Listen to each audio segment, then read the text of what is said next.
uanga sala Peo se avenga ua mamafa Ilo une olanga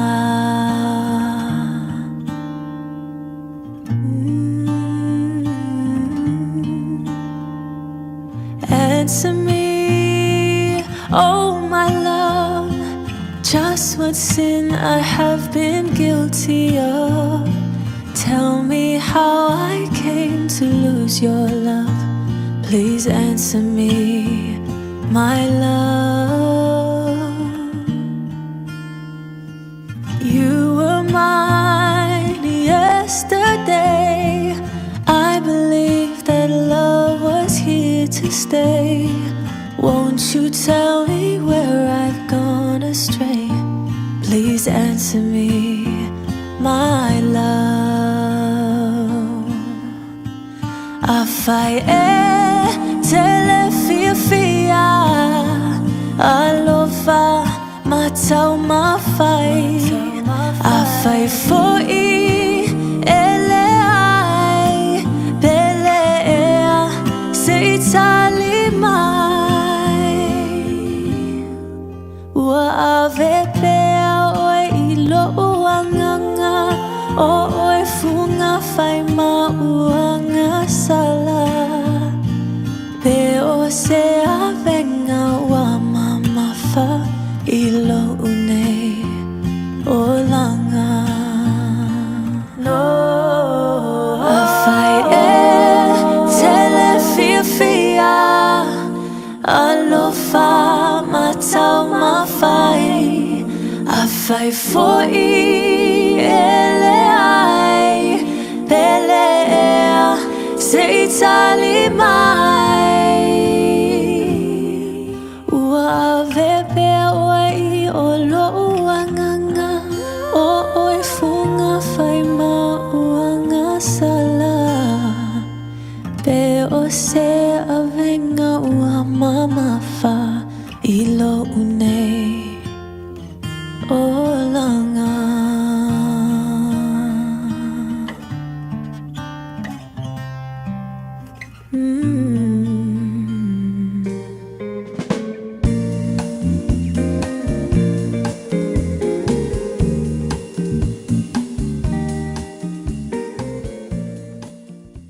Ua na ole Radio Samoa se furulima iwa toru amo e tautuaina oe ilangu ngana fitu aso le vai aso.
faali ele li ilona finangalo ye matatau ya te ia. na te whailoa tu fo i lana whengainga i ante i lantou. O lo whaasanga pia lava o umatai deli i, o wa o ia lava e te talaina o vae ai le upenga. Le nei tae au sengi lo mātua tua, ua mombua lava o na mātou pese i uvi inga, maalanga ina lo manu malo le nei tae au, a wa ua telefo i tala i manu ai titi mala, o lele ua mātou sapi au whaamunianga, i le nei aso fau e a mai, ua mātou lu fale fo i male loto fire nei tae au, ma mātou osi le taulanga o le vi inga ma le taulanga o le whaaftai i a te oe, wa te tau mono mea la valea, mātou whaapea tuai le nei tae au e pa ia lava oe le atua au, le atua siri ese ma le matautia, o le atua mamalu, o le atua mamana, o le atua ifo o ma iai o mea na e whaia, e le ai lava mase tu sama oe, o le atua oe malia i manao i me le lei umalava, o lo walofa o lo wha maoni mo lo wanga le lei lo mātua tua e tu maulava, e o le ngata anga o mea malava, o le tupu oe o tupu e soifua ma le vavau e o le whavavau, o le atua lava oe la e le vi inga le mamanu o le atua oe pulu le matango fi. Ta mawhaf te tele lava i lau mea lofa, o le ola fau o mātua maua le nei fo i tae hao, mātua whaftai wa e whaapopo nea so fau le fai tawino aso le soifua la tunu mo le mātua wola wa mātua o lia i fo le nei as tofi, se fulman lua ia iaso le masino Februari o le mātua wholaunga le nei tu sanga, ia o le mātua malanga o le nei aso fau e mai, wa mātua tu inatu o ao ta mawha mune mole, tau te mai le wholaunga o whai nei. Manuia whaiva o le awhengai ma le tunu le nei aso fau e mai, ala whangia na ia mātua whanau, le paolo o lo walofa, leo ina ma malu ti ai la toa o sa ili le poto e ala i awa onga, pamoni e whaiva o whengai ma limta mata e whaia onga. Ngafa ma leo o ina na ia mātua whanau, mātua tine nofo e atunu ma mao, e mana tua pia Samoa le mātua le taloanga le lein whamonuia le atunu. Monuia te tai o Samoa, monuia na ia mātua a inga, mana ia mātua tangata uma i Samoa, ma le lala ma le pāpā au ai so se vaenga o le nei fo ila no langi. Whamunia le nei atunu o New Zealand o mātua tu nofo ma mawai, whapena atunu umalava o le nei ke lope.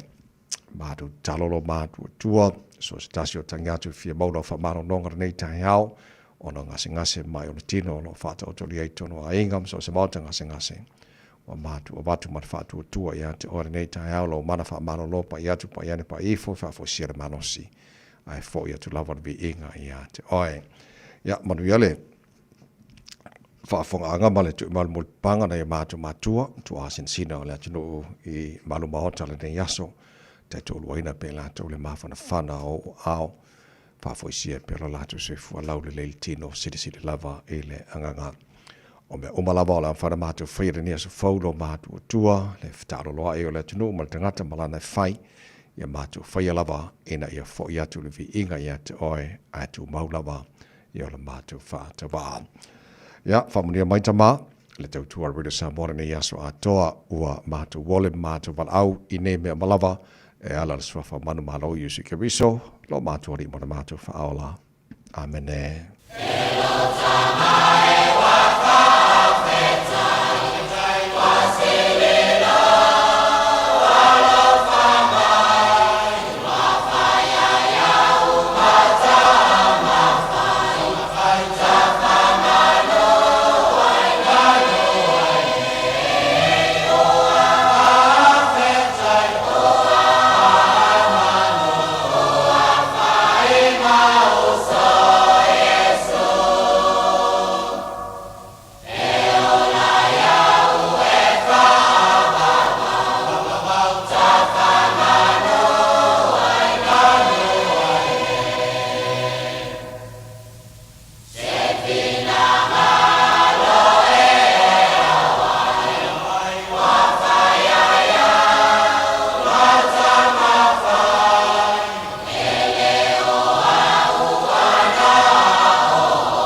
lo tamai o whawhetai o le inga le tua langina la whaipesi al korisi whawhaia o ngai Samoa. Le tautua mo Arabia Samoa sa whalima e batolo a mo o tātono. Le tulai ono.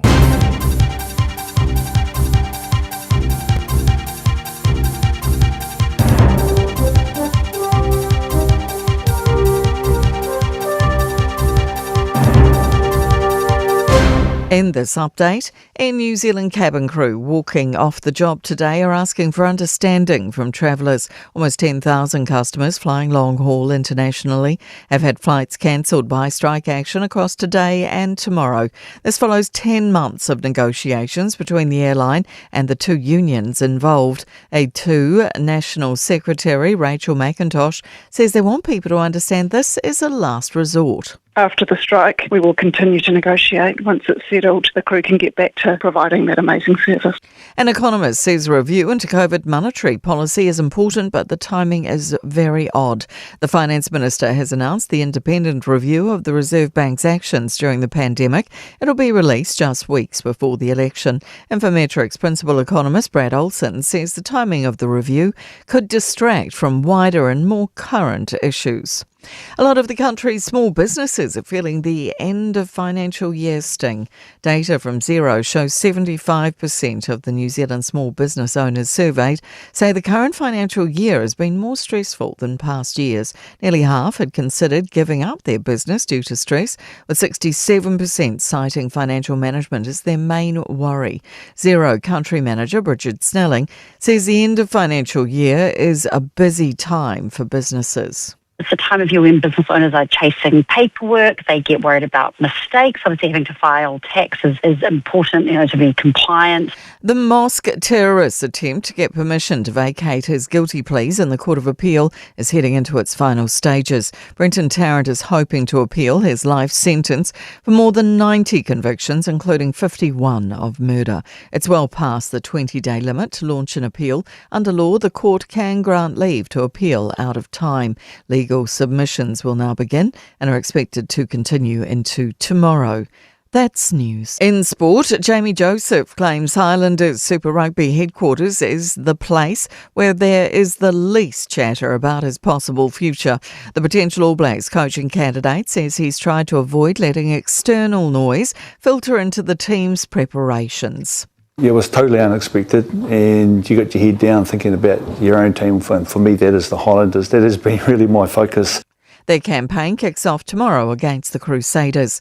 Tottenham Hotspur have sacked manager Thomas Frank after 9 months in charge. The move follows a run of Premier League results that leave the football club 5 points above the relegation zone in 16th. Snowboarder Cam Melville-Ives starts his Winter Olympics qualifying campaign on the halfpipe from 7:30am.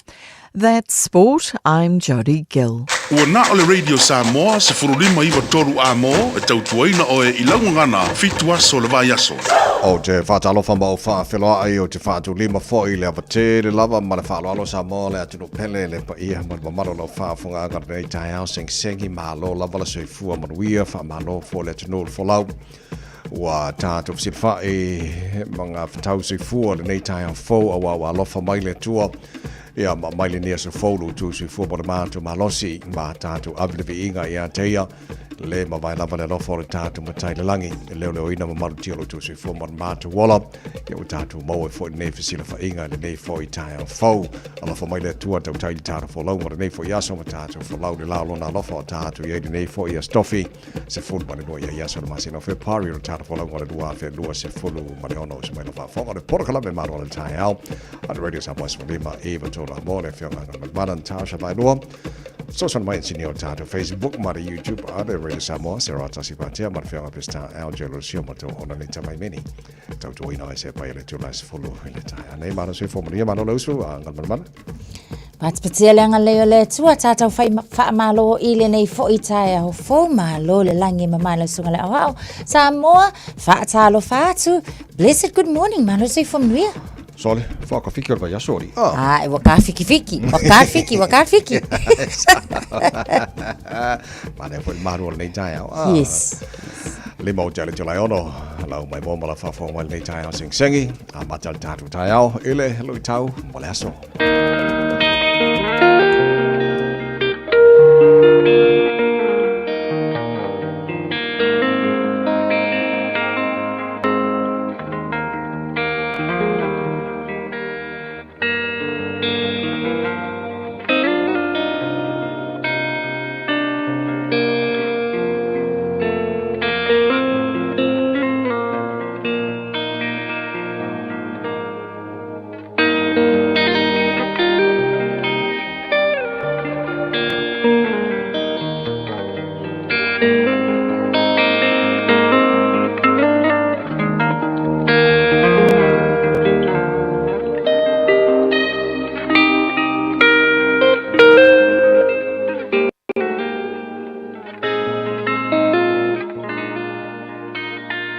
Lui tau mo le aso.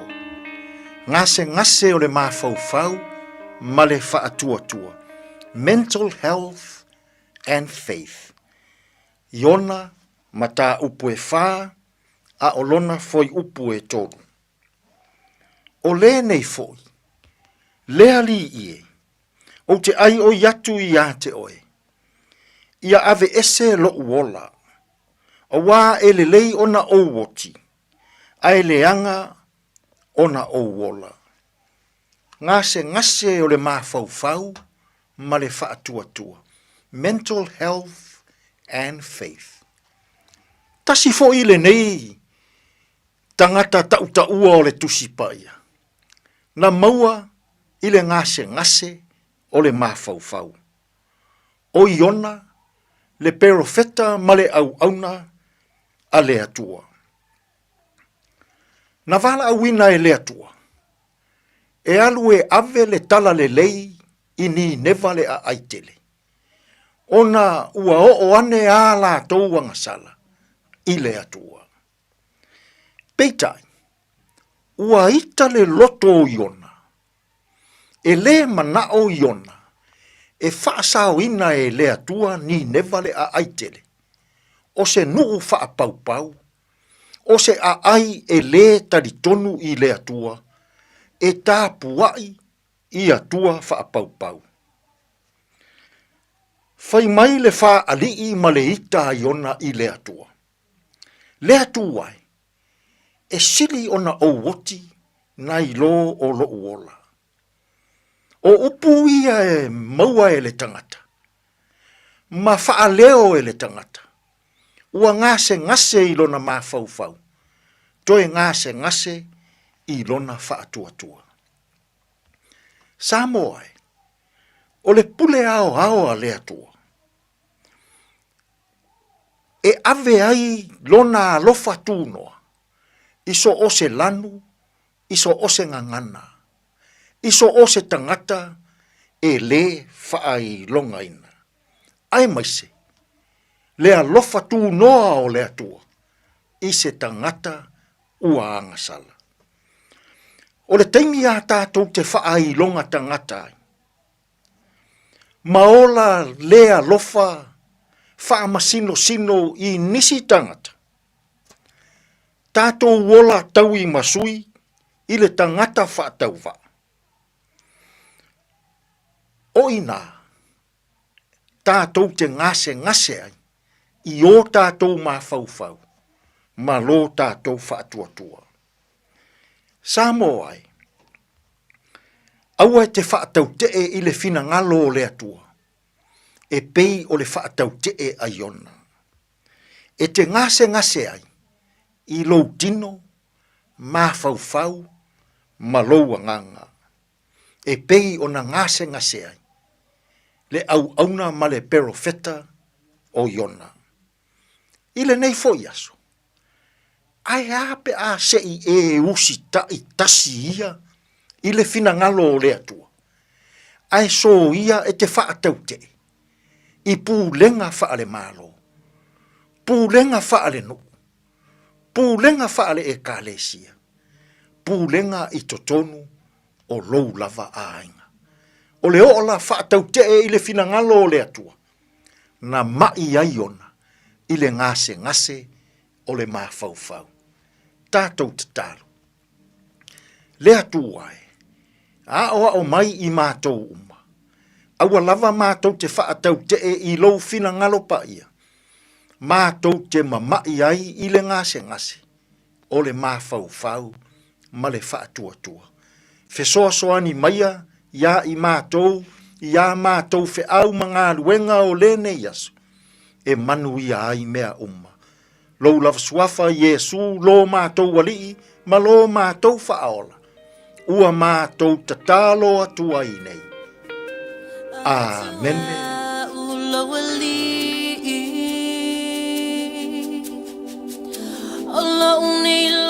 loto uangalala moe Loto moya o te tui natu o lo alofa o lo angalele ua suia ia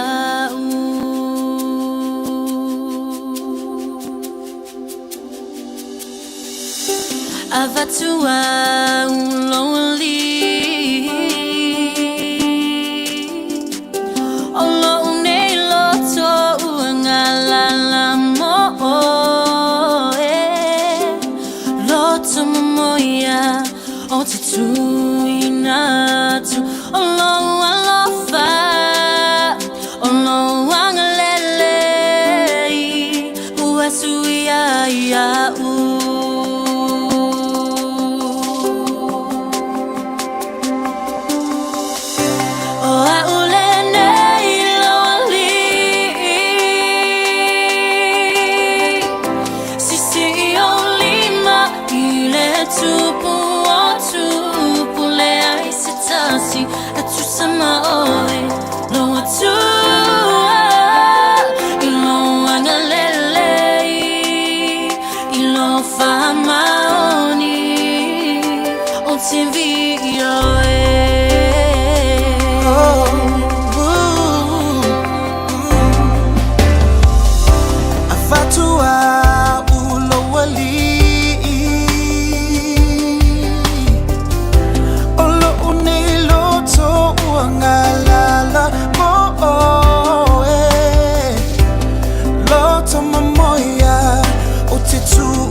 Grace Avatua ina was food farm ala fa wati ale tulai on ole tu tu mo already sa mos falima e vatolu amona minute ona makwa I fa pa o fo le tara musika le tai fa fi o fa maros ole tunu la lo su te manga ruenga ole ne fo I tai fo tara bokalame areto ole olam te pena mai le sunga pasta la fa ko pol te quarter fitu ele tai le ole tatu maru tai fa nganga na mo le first toffee today in history tara vai body bena tupula so full of party le tele to sa bai how they tain fitu ele tai nei mo fa po telephone ngal pro tania pa tat fitu bokalame mana matai le tatu tai au se mo foi tara vai po mai no le tai au fo Salo fafta vale amtanga ole nei fo iaso tatoa nga ilunga le ala tele mai tawatu ia ole ai kilia le leila wa fo mama lava le traffic ile nei fo taimi ole tai ao le fatwa amata ia ele o ia fo isfala lava tauta vale ilunga le awala le nei taimi le mai tawatu ia so abata vale tawina ia manu ia tele lava lo usu atu ilunga ole ala tele le nei tai ao ma ia tau sisia pea le saunga le mu tu la fono onunga wala tele o sulima minuti te aile tu lai on. Ta lofa lava o le siu fofonga le nei o Samoa, le Radio Samoa. Mai ngā matal talo taur nei fo I tai au fau tamaki makaura au kilani no whanga no whasalunga a le Radio Samoa se furvalu o ele mahalu o le ea nei taimi o le tai au winga wha mawino le tau le so na whasalona awa o langi le nei fo le tau le telo maenga au kilani lua se fulu manfitu o le maulunga o ele vela wha mawina mo au kilani nei aso lua se maltasi lona mawalalo a tātu o ia tai au ele lofo le tua le whasalona awa lang le leifo le tau ele te me pa wai timu ni se vaenga au kilani ele aso a tai au lua se fulu maleono le maulunga o ele bebela wha mawina mo au kilani ele aso a tai au le vaenga yon tuatu la stona ele whasalona awa o lang le lei e fo le te me pa wai timu ni se vaenga au kilani marule ele aso tona ilua sul tolu lona maulunga a sa whasalona awa o pa timu ni so taimi whasalona lang le leile a matanga o nawa yaso la so fua pasa fo lang le leile so lua pa timu na so lulu nawa yaso lo mana yato Whamonga o manao tui na maila mai tauri nei fo I taimi o le tai au fau a whanga solo le porkalame maru le tai au la antaro pa ai tulanga I telo talo le tau e le telo ni se vaenga o sina fa pena mo le tau Samoa ma ni se vaenga o le kelope le tau tua Radio Samoa sfalima Eva tolu a mo al seto fale mo le lofo le tua tala ina fa fianga o le nei fo I tai au fau le lofo le tua mo lo tu si fo ma mato ma no si matatu si fa e mo le nei fo I tai au la tulu anga juta mga ruenga o le tai au fa ta fitio mai aso Maria Faiba se le mo oe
lua tolu fa. Luas from Tosila will tell it July or no, Malo, 5 day tele let you know, far talo for 4 in 5 July. Ang maru na tayo fa talo for maidung on tayo Facebook, mari YouTube, or Samo, ne tayo fo, kiora from Tamaki Makora, Maro number 6 from Manuia. As well, Emis Wanu, 921 to La Papa in offshore. Good morning. Maro 6 from Manuia, and for tayo fo. Adepata, good morning. Maro 6 for, si Papa Sabili Male, by Tino Papa. Ko kering ka ko ay ngani foi kaya manong efusis o maltaya fo manong si fu mayaba Simone Talia alo fa tai Simeona Suela mi we fa mosa ya pa nga manama to general tatu ai ngo fa tala fa mai le tatu pa me e le ne foi tai fo to filau so le fa ese fi me Spaia good morning ya ba matautu manong si fu mia e le ne tai fa tai fa si mai Rachel Sifa Point England East Auckland Mangaya fa fo wina Tanielu manor si fu nei tai fo ya ma to telo tara pa anga lo fa fo mai so se fa ngo kilani fa bena fo ile fa mo 106.1 i Samoa tara ma futam tara filo ile nei fo tai fo o te loala ta matal tai o le tala fi mo tamani fo i ma le tunu le ngato Samoa Pacific le na Molina e le tara petition visa on arrival petition la sort of nafi ile parlemene o te lo fa fi na o mai la to fa bena fo tato o malava il fanno no kultali Alminstar vai fa fo New Zealand la fiora va passa mare Winston Peters o yele alentali na maile matali fo ile le petition on behalf of all the malo so ila va ya to manisho vai ngolen fa manino na fi fo ringa mai ole va vena minoi el malo fai se fa se fu fuanga ele ngate leo ai inga fo ile immigration na New Zealand itulanga o mo fe malanga inga so o te lo start fi o mo le ele ngate la tau sa malanga ta tau fu sa ta poi matalo mana ya ile mai tawa te foi ile tali sapaya mai foi ile le fionga minister ya ole o atu ole savalinga le na na fi po ole fe au momoli le sa tam fai mole na fi onisi o atu nu usai e pe o tato Samoa ya Ofiti o Tonga Solomon Islands Tuvalu ya en Vanuatu pe ona i atu motu ye ono ole sa tam fai tu fatasi ona e tato tele o maua ia whaamanianga ia maua e isi atu nuu fo ie e malanga mai tono New Zealand ole o mai e le kau apala ia pe kau whaakarikali ia visa ai pe ole tu langa talo sia lava fo ina ia vave ia ona whaanga ioi ai o te talo tono lava ia ole o makua i maanga ia tu lai mai le New Zealand first fo ia malefio ngā wawasa maanga ia fo ia ngafi le lau va ai ka ko ke ofo pe aka ko ka wa i misa lenga fai mai ia sauno nga we are cousins ia kazi fai fale le ka ko we are kazi awala ia ko ka wa i misa ai we fai fale le nga luenga talo sia ia mawale nei fa amani anga mo tato awai pe ona sauno fo il minister fa talo no anga malau sunga le o if so angi kele kulanga fo ile lo fa la fa fo se ai mai se me tu po atu ainga ia a ka fa kalikali o ka ko visa ma menga o stulang fentale na yeah so te lo le vai ngana sa talia o matato walanga ina wa mai ia vai o Molina o le visa on arrival petition le parlemene le so na ya sa fa tali o mai tato o tabari o le tunu o te tai o Pacifica mai tunu o mo Pacifica ia ma ma no tunu sa la longa ina le fa mo il parlemene le so na sa fa tali po la se tali o le pawale o le mena ma bia o le tali mai po le po fe o lo o to le vai o le tali mai le malo so o te lo vanga fi fiala na mo tato uma o le me no le malo pa wa le me o le sitting el termine o le ale vave o le ale vave e vave o na tali mai ai il tulanga le wa e peila o ni se vanga sa fa mani no fo le to tele yo tato e misia vano ya mai e ya pa to puni fa lave poni maliu tono ni sina fo le to tele yo tato e misia ya vanga mai e fatasia i to saudinga ia o nai matua o mamalo na tino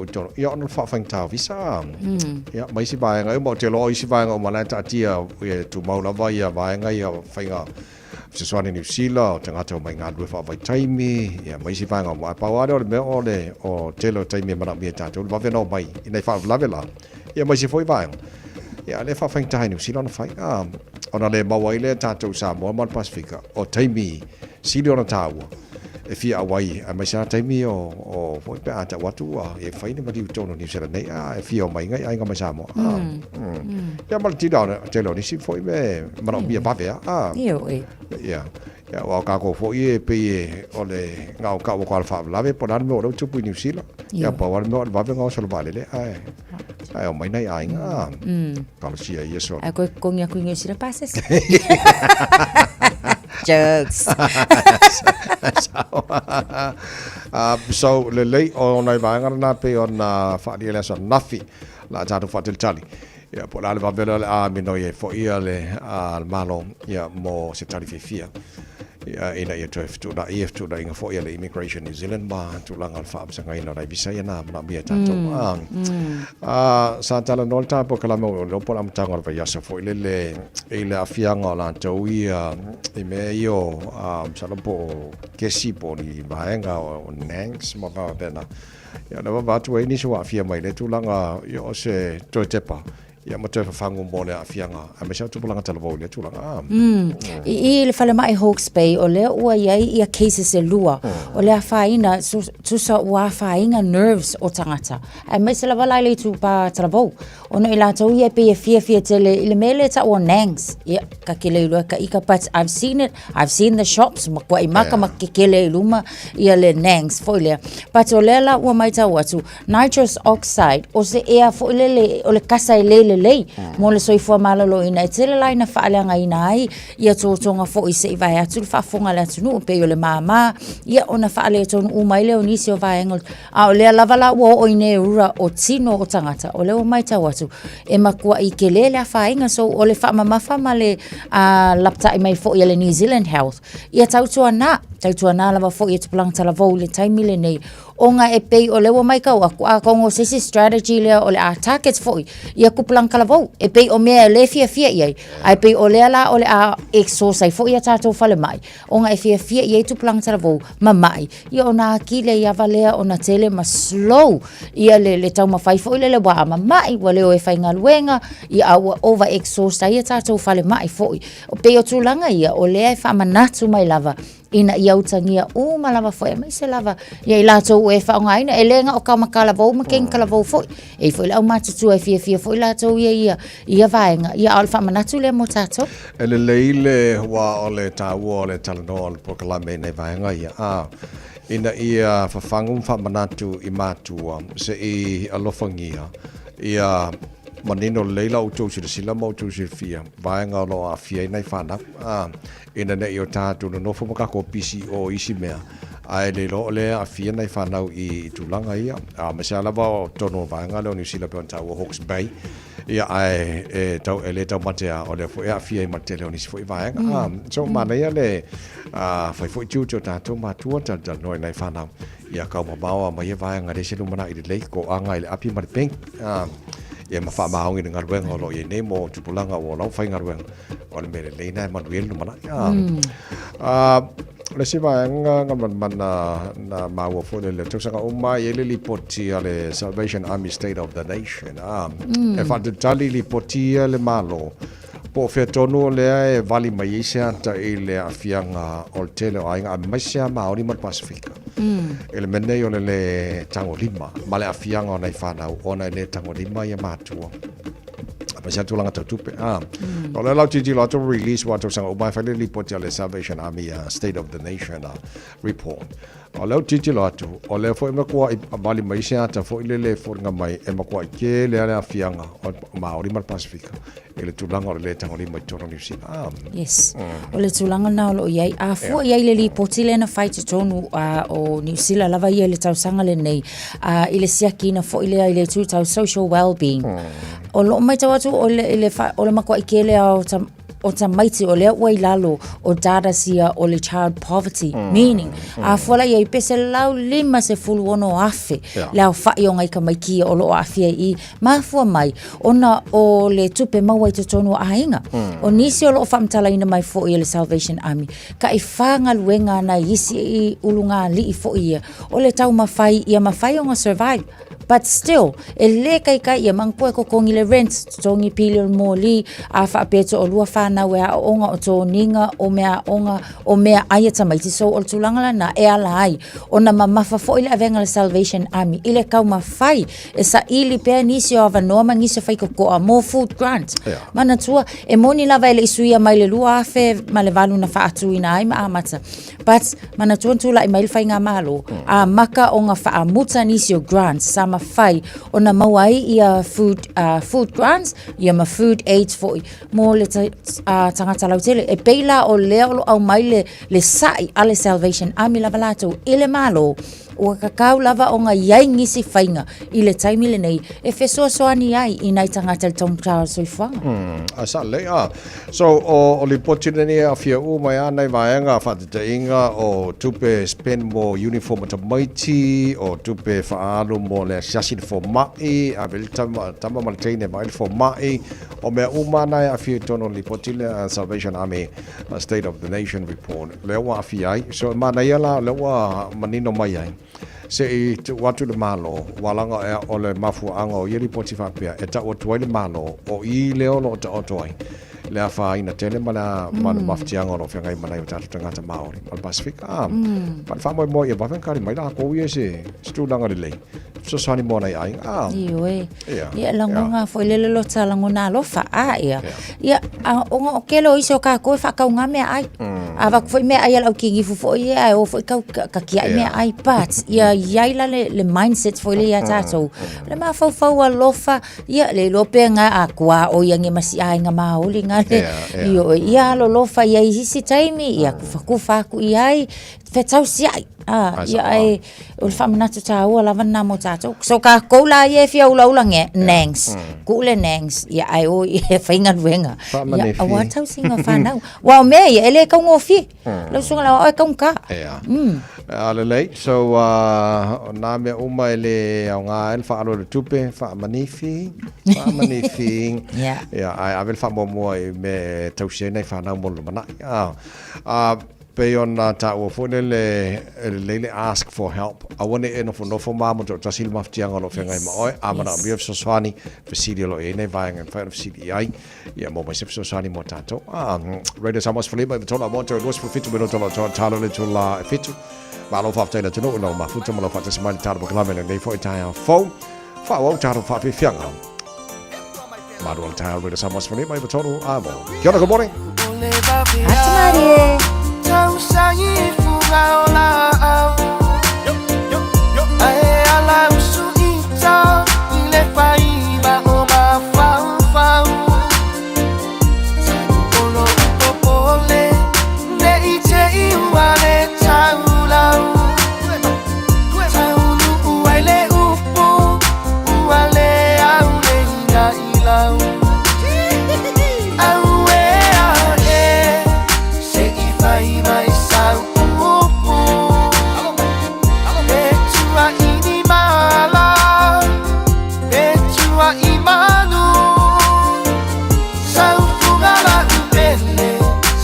Sinai pubai malu se inuane ai tamba olenu simba makingi samo ia ile teine betua inia o pusata fai male au angelu ilunga ai popone no locho ona o inana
mai mai sau Ayuli mai kasa E tua ini mala E tua imanu Sau fugala upele Sau masinai pubai malu Se inu ane ai Sama olenu Hey, Lomai! Hey, hey!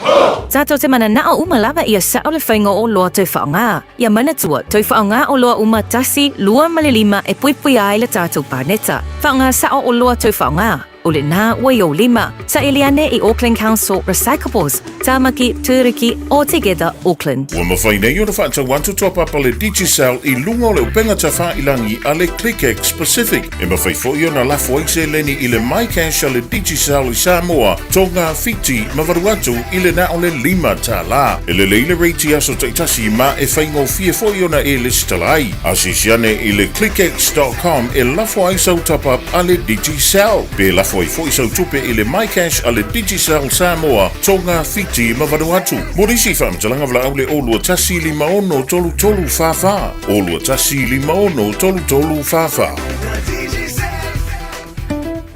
E te manae maua se luma na e manuia o la wata li I polo wa whawhine. Ua se fulu nei tau sanga o whaatino le Pacific Advanced Secondary School lea au o nanga. Na whaawaile nei a onga e Sir Michael Jones. E whaonga I nai ngana le Pasifika I le NCEA. Maua fua o fua o ngā toele ai ni pilia o ngā. I le tau sanga lua o loa whana maua lunga I le whainumera o alonga whana wale pass na au sia tongi e ulufale ai I le universite, po le university entrance, I le tele o kolisi I au kilani. Ua uti awa noa mo le lua o lua ono. Mo nisi whamtalanga wala au loa le pass I le ovart se lau valu o fitu lua fitu fitu. O varselau valu o fitu lua fitu fitu. So luas fullo mino jolo jolo talo le tula fitu le polokalame manu le tai aro bede samos fuli mai vatolo amo ni sopa angal taro pokalame fto a fata si mai mapi ama mai le nei tai fo good the morning. Malo si fo monia le tai fo. Le si mai nga telen fa manatu le tai pokalame ma san tamio ripoti no wala. So fai fo le o APC no wala na wole te ma fa wa jo so le lane fo le bol lane o pasi. Ia pole leine o ia wila pilipai. Walo titi lo atu peo te lo le taimi o le Waitangi public holiday. Lena mawai. Ia nisho ta wale ngā pisi lo dunga na wala le vai ngā e manangai. Ngā lo le whao ngā ia lein fo le leo ia wila pilipai. Ia wale lo lapo fea a vile wila ngai kakola.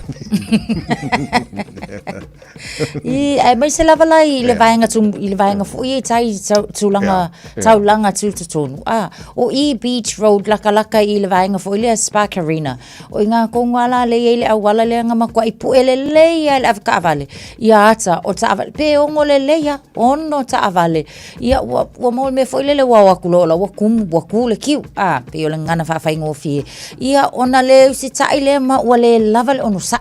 Ai manga fo le kipi le kiu e fa vave I luma la tau pats wa langona I le fa noa o isio aveta avale o ngo se kulanga e le saunga le mu e le saunga le mu ia e fe lolo pe anga o le leino pasi wa ia tai mi fo I fai onga fa onga ia ta avale la iti ia lunga o lein so pasi pats o le lunga o le lein angai wila ia e fai o le va iki a fo I tai le taulanga la tau e va iki fo ia lanes fo I se tulanga makwai fa ale le fa ngo o si afta avale le ai awe ko o ka se le fkau e to sile me tau fa manatu fo le wa ia camera se pu ia la towi fa de inga te o so lunga lenga pasi ia por T2 por T3 ai le tau na ia ya ga maria la pu o le camera ya ga ba ko la sala mo pe se la udi mas fu le sala la ia ka mi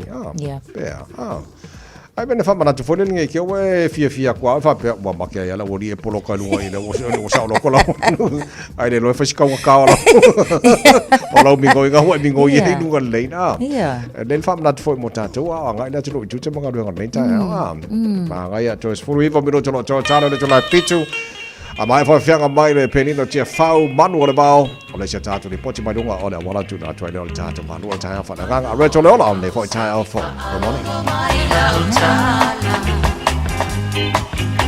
le mafua ama le malingi sa o lo I mata na lauti palau la pala le le mama mai le ange mai o le pisana di au le sali tenga pai o na uto ta umaya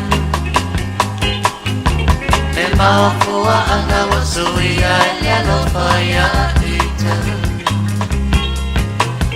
Samoa se papala nini we pose saina Afai ele ai Ayo se akasala eita Aweles nau sala ea Poua mapua isea Ona ole mai pai Ole alofa Ole tetele o si o maa Mai mai lo to no aso wa te garua Nene iwa pa ai ufa apo e mana Ala pole atua ia umilo soi fua Veilo a ise aso Leo la malena ni e mama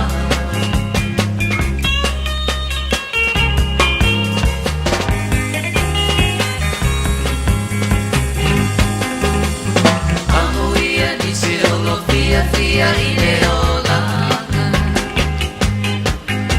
E mawani wofa atau le mafutana E leilo amasalo salo pise vale ileana Chalo a ole alofa Ia oe la upaa Amuia disiolo fia ineolana Wani wofa atau na ule mafutana Eleino amasalo salo pese vale ileana Talo a ole alofa Ia oe la upaana Pemoni aita Ua ele ke amai Apai ua mo honi lea Sau se tau tala mai E lea o maro ita mai so lago E tinga ai lo ulo tamasia o Apai lava ua umasau se pai mai Awa ole whainga, o tamale I ole whetalai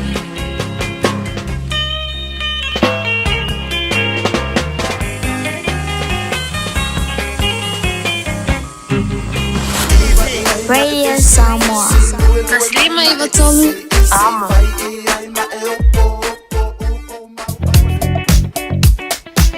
Lunga Tato Southern Motorway o leo maita watu wa feo lolo le flow o le traffic lana ua iai southbound and citybound I le taimile nei la tala tatu fo I Penrose ia malisi vaenga nai Highbrook maita watu vaenga na ua feo lolo le traffic na ua iai State Highway lua se fulo lo maita watu faisima mafa o tato I ngale northbound anga iatu I le taulanga autu nisi o vaenga mangele an one hanga fo I lo maita watu taimile nei Onera Road o faisipisi mai le southbound and citybound whai nei poloka fo ina o iai nei le vaenga na mai Birkenhead anga iatu I le tato a wala lau papa.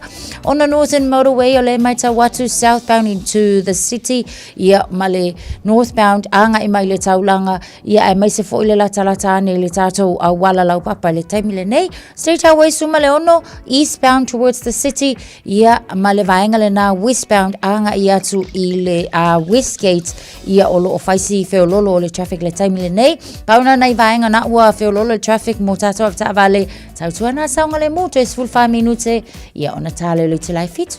Talofa, we're the Katinas, and you're listening to Radio Samoa on 1593 AM. Bread of life sent down from glory,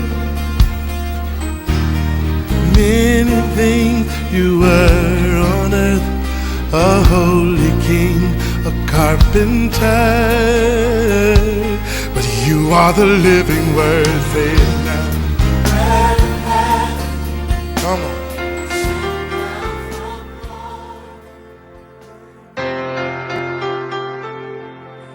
Au te fia e whawhiloa i tatu tunu ule ne fo yaso i le rofo le atua ma le tatu por kalame o le arreto le ola. O le tusi e whamasino lam tau pas fulfitu o le whai upo e ono e whapea. Sa taitasi ma whaile mea ua tonu i lona lava manatu.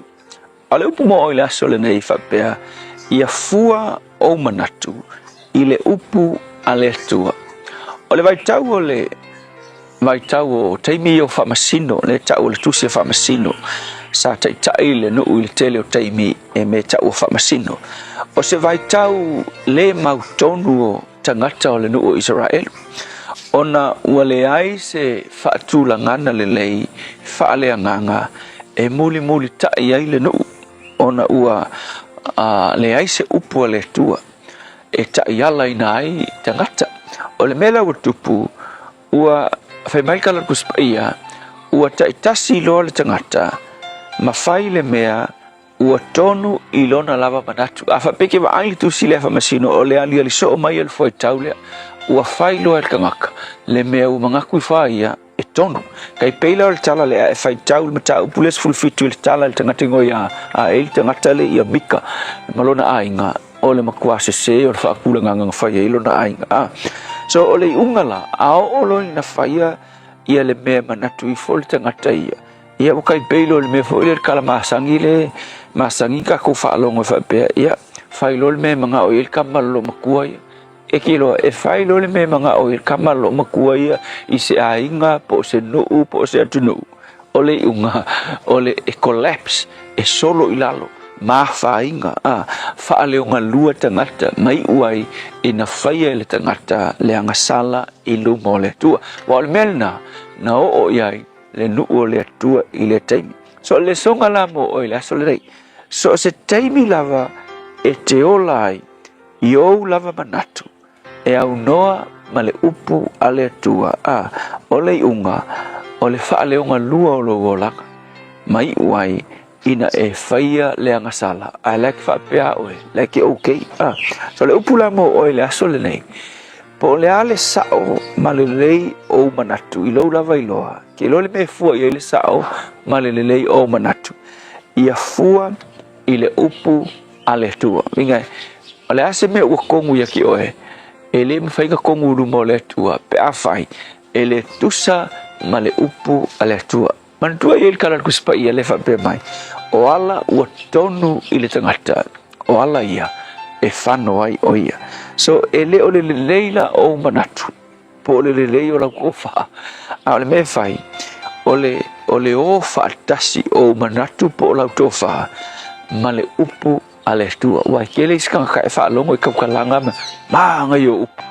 Ai fua ku le upu o le tua. E le o whaakasi le ma ngai o nga upu.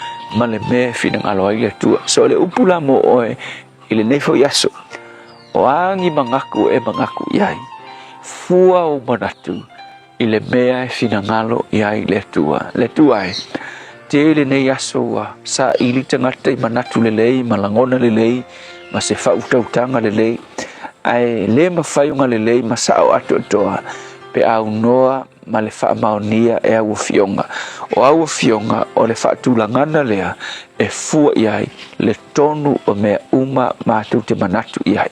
So soani mai lo o tunuu, fuafuanga ma manatu le nei aso. Amen.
tala le nei mata mo pese le mata tia fa mai ele pol kala me retro ole ola ne foi tai fo ina wo toli ma minuto lo tara tala le tu la fito la so fullo fe por ana mena tu pre ya so tau sanga ma vai So sanga te siva whawhitu I le so na ulu wai a whaalawi loa ina I se tasi fo your design ia mai I le li'i fashion designer le nei mai French le e lawi loa I le lalolangi Christian Dior ia sa whaalawi loa ina I se tasi fo I o anga design sa whaingoa ina new look. Tausanga te si iwa o le isi leo tausanga na toe whapena tu whatasi ai le band le blues ia ma toe whaawawina ai sa lato kone seti whai whaatasi ia ngā star le tama leo Ringo Stars. I le tausanga e lua whesuma lua manu malo le pese le tama itai pese lawi loa lea ma whaalawi loa ina I le Grammy Awards le tama itai ia Adele. Nisi nā wa ingai men tupulene so tausanga ua ma vai.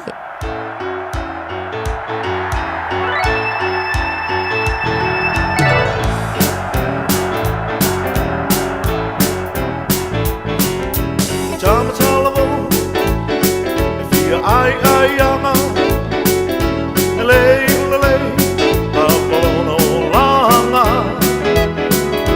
Philo wibi where I feel feeling Wanganai oka tau talai titi Ia e mana tua o e mata tua Ele sala o mai ana mua Ele ai sei si e tu fa maunga Nai mana tuna ma fau faunga Fa ala I titi Fai to fiti Mana oile mane Ale ai ua tipi E wangau le pisi kisi Toi ai mi misi E una tau muli muli Oh, so toffee, tu maulo iai, ana tole ainga, no mai le vai vai. Tu ia mami, tu pelo tongi, o si o to arua, e lo fa maoni. Ona e matua, e vai vai, o le fa no lama.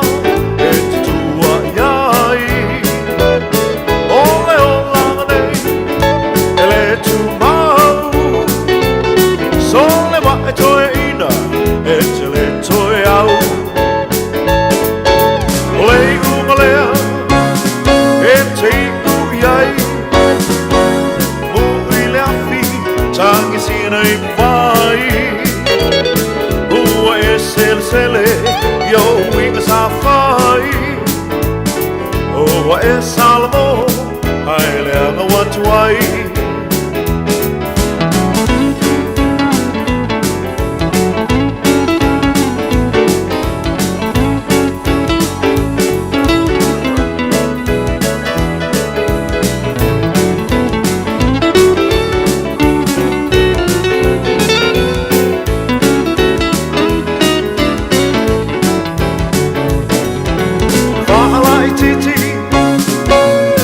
Tonga fiti Mana oile mane Ale ai ua tipi E wangau le pisi kisi Toi ai mi misi E una tau muli muli Sto alua o seisi Awe wa tau muli muli Sto alua o seisi E una tau muli muli Sto alua o seisi Talofa o tofinga le tautala ma eselo fia whanonga le breakfast le Radio Samoa o te maa o nai. Mo le manuia o loulu manai, o le aunga o le International Travel College, o te tala nei le tala mo le lua a whilua ono, I mataa tau tu risi ma haunga tau waaleli. O le ITC e iai ona la lai au kilani ma whangarei, ai ma whaifo I one e aunga online, mai lo whali. Le leise taimi whaatulanga I nei te aungai. Sa ili nei loa so lumana I manuia. Lango ina malo si el ITC o e malo ainga. A wa unga. Asiasi lupenga te whailangi, itc.co.nz. Matau te whaia ni fo aroi le aso lava e te whio mai ai i le Shine Dental, ai e inga whaapitoa. Matau te salia le Afterpay, Zip, Q Cards, whaapea wins quotes i le Shine Dental. E whaia fua whaatalanoanga ma le ACC i le Shine Dental. Le aise tongi mo whanau i le bao le se furulua i le se furuwalu tusanga i le Shine Dental. Talanoa mai le tongi ina le whainga o nipo i whaunga ai le Zip, Smile Now, Pay Later. Le aise tului i le Shine Dental. A whio mai le 555 Great South Road, Manukau pe bala aule lua fitu ono fafa. Lua fitu ono fafa mo le Shine Dental. Awana ye misiele whapitoa ale Moda Furniture. Maule iPhone 17 Pro Max, lua fatala ile vayaso. Samsung S25, male speaker ile na le lua tolu tala ile vayaso. Maule whapitoa muenga whaapea seti nufoa. A whaia te whaailoa i le Moda Furniture o le Radio Samoa na mawai le nei whaasalalonga. O le ama wasau mea lofa. Le Moda Furniture, tuatu si tolu lua Sales Yard Road o tau, te tala le iwa tai awanga i le afo le lima, i le asunga fuanga i le asfaraile. Asu tona i male asu sa, se fuluanga i le afo le fa. Hey, hey!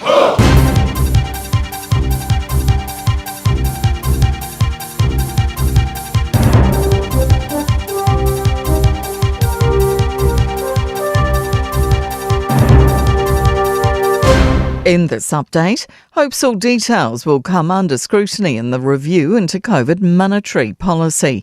The Finance Minister has announced the independent review of the Reserve Bank's actions during the pandemic. Nicola Willis says it will look at lessons we could learn to improve future responses before being released in September. Infometrics Chief Economist Brad Olson says he wants analysis of the $55 billion money printing program. If we had to take such drastic measures again, would we print money like no tomorrow, or would we put some other guardrails around it? Air New Zealand's wide-body cabin crews say they're still waiting on an offer that'll help them keep up with the cost of living as they down tools today and tomorrow. More than 40 flights have been cancelled, affecting almost 10,000 travellers flying long-haul internationally. This comes after 10 months of failed pay negotiations. Air 2 Union National Secretary Rachel McIntosh says low base pay is creating serious pressure at home for many workers. The way that it affects people's lives is that they will be turned down for mortgages, they can't get loans, sometimes they miss rent payments on occasion. MB says it has no plans to regulate corded window blinds despite a coroner's fervent pleas. Open Justice reports 3-year-old Tilly Canby was found hanging with the cord around her neck on New Year's Day 2023. She died that night. Coroner Bruce Heathcote recommended mandatory standards in his findings today to protect children and ease the burden on parents.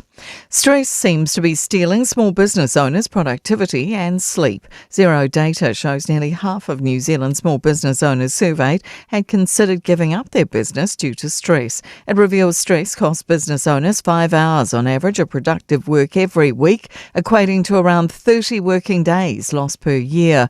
Zero country manager Bridget Snelling says more than half report having had less sleep since starting their business. That's news. In sport, a drama-packed day at cricket's T20 World Cup. South Africa have needed a second super over to beat Afghanistan in New Zealand's Group D at Ahmedabad. Australia have posted a 67-run victory over Ireland in their Group B opener at Colombo, despite losing skipper Mitch Marsh pre-match to internal testicular bleeding due to copping a thwack at training. The West Indies top Group C after beating England by 30 runs at Mumbai. Jamie Joseph claims Highlanders Super Rugby headquarters as the place where there is the least chatter about his possible future as All Blacks coach as he tries to avoid distractions for tomorrow's opener against the Crusaders. Tottenham Hotspur Football Club have sacked manager Thomas Frank after 9 months in charge. That's sport. I'm Jodie Gill. Ua na ole Radio Samoa se furulima iwa toru a mo e tautuaina o e ilangungana fitu aso le vai aso. Tumavle Piso Naivaenga ia North Court and Onera Road, southbound and citybound. Wairau Valley lo mai tau watu, Faisipisi Mainga, westbound and eastbound Tamilene. Western Springs and State Highway Sumaleono, ia Wapisi Tato, Levaenga eastbound and westbound ang ia to Westgate. Lincoln Road o left wa mai tau watu was ile pisi le nao ia eastbound towards State Highway Sefulu Maleono, ia male westbound ang ia to Henderson. Car Road inga Levaenga lena Mount Ruskell lo mai tau watu, fai lava si mamafalo traffic le nao lo o iai. Lungo tato State Highway Lewis Fulu Mount Ruskell ia whapena fo Uriri, faisi mamafa northbound ia male southbound ile taimi le nei. Avale tau tuana, saunga le mupelo sai lungo le tele wa 5 minute, te aile tu lai fitsu. Eva mai pea I de radio kasi 5 I vakolu amo. Au ngā tele sunga mo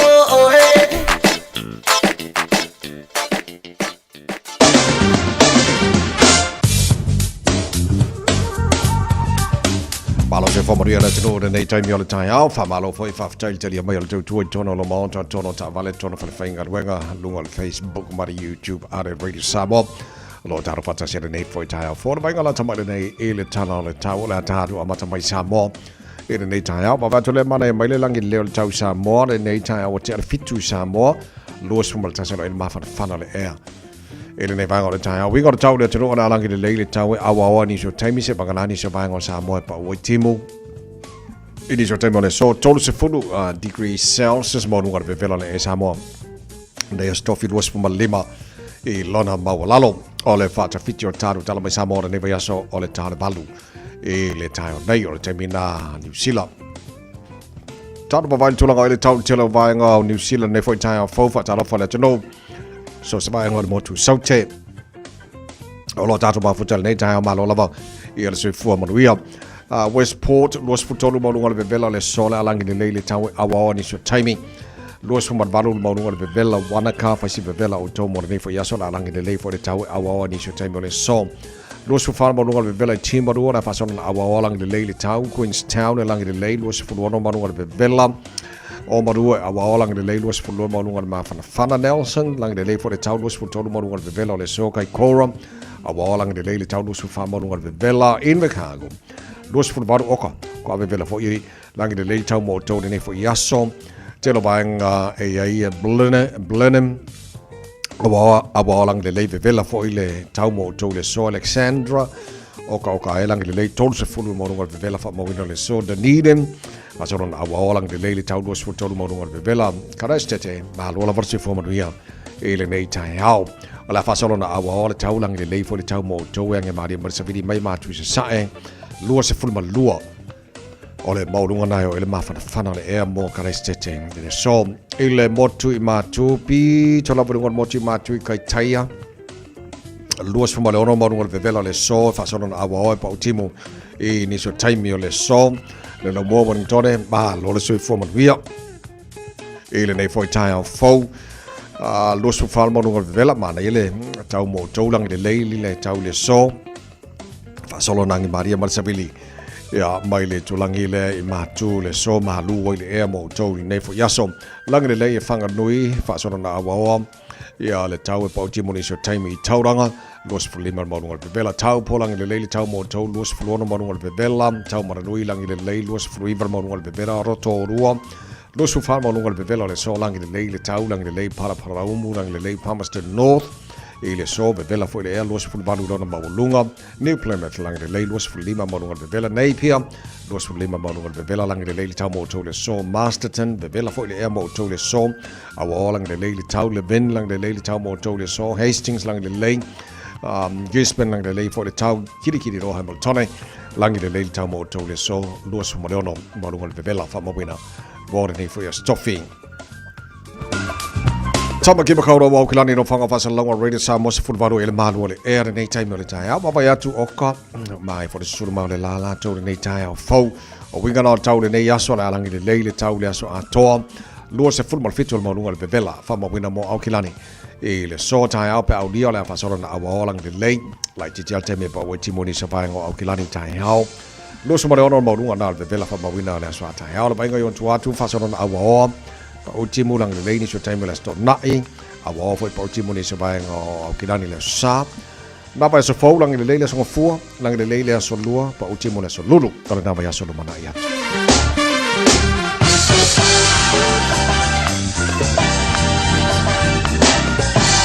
pa bong o manau chu na mai la ba chau ne foi chai mi ole chai hao le tunu ala lam pa pa au ni se vai ngor ke lo pe fa mo mo lo mo ma chau mo chau ele ne foi so fo wa ta to lia se fu wa cha le tu la fitu alo fa chai le tunu la mai mo la fa fo ngor ne foi chai mi ole chai hao so ka fe foi va foi la do February la to ya le le mana to mo ria chai hao le lo fa ma lang le le tu fai ma ri le kai hao o se on fa vivesia foi kai hao la stofia ke fa vivesia lo kai hao o so wa fo wala fo ile ko la so ko fila ko no me vivesia ai fai alia fai malia kai hao ia mana ia au ta pe nanga malau plan on le fo yaso ma se fo te pe no le fa na o le tai hao ia ma vai ska ko ki manga ia ia stofi manga ia ko ko lesa ko ko lesa mai la skofi ia manga ia kele kau ia le mal fakafiki wanga le ko ko lesa palasi fakafiki aku ma ko e palasi asa yes ya le o te vavaiatu o le o tatu fata tali pepo o a feo le announce ile faya o fo o tatu o peleki ia ia tali tununga e tasiale suafa ia po le ngole pito la wolunga o Jamie Joseph o faya o na Highlanders la no falo no watu le tai o la na famtala na pa wal mela ilo ma fa fa mi nei ole vai na aule la fa ya on ke bringi ya ke wo so fili nga ni sila fili ole fa ya on lo peleki ya fa ko ole lo ma fa fa ai pa wal mela focus ilo na ma fa fa mi nei ole na aule Highlanders ya wale ola ko ngale kala ingale Super Rugby Pacific ile fa tai iyo ya mana ya lo na ia foi manatu manga ia le focus le mea la ia kai mingi ia ngai lo le amanga ia fu le maupola motu itua manga ia finga nang fam kalang ngi kai ya asa ya o titilo ile tamo la Highlanders le wa te lo la misi le Super Rugby anto yo kamale sa ta alo le peleki le season le na umatu nei Fabian Holland. Yes. So le manu ai pre-season. Le mo le manu ta alo season a to Super Rugby. Ta sia e fili mole. Ta lo ngalo pele kile fu po kuso. Ta lo ma le Springboks Australia. Ele mema lia no tiltilo e foringa mai faya o ngalo pele kile fili ele taimi mele taimi. E peia players for missed out ele filfilinga le faya onga ia ma ilo tu lai mai awa le wo del temine le wa mata na fsilingia po ai nisio o tama ia sata alo lo peleki mai tau sanga ta tu nei e ono le filfili el faya onga fo pe filfili nei fa tu ki lo mo fai kau fa pe e pe fo nenga mai ia players e favor ele faya onga ia na pikile ia fa te ingala le ano Samoa len ta alo lo peleki Dalton Papali ol faya onga le ol Captain Blues tau sanga len ta tu nei pe anga kasi ar ka longa fa ka alo el faya onga le ia le ol peleki ai sa ia le tal tununga o New Zealand ol fituale na e fa o wina ni ina o fa ma vai le fikulenga ia Sam King le sanga pikin ia tu le me fo fa onga fo la ko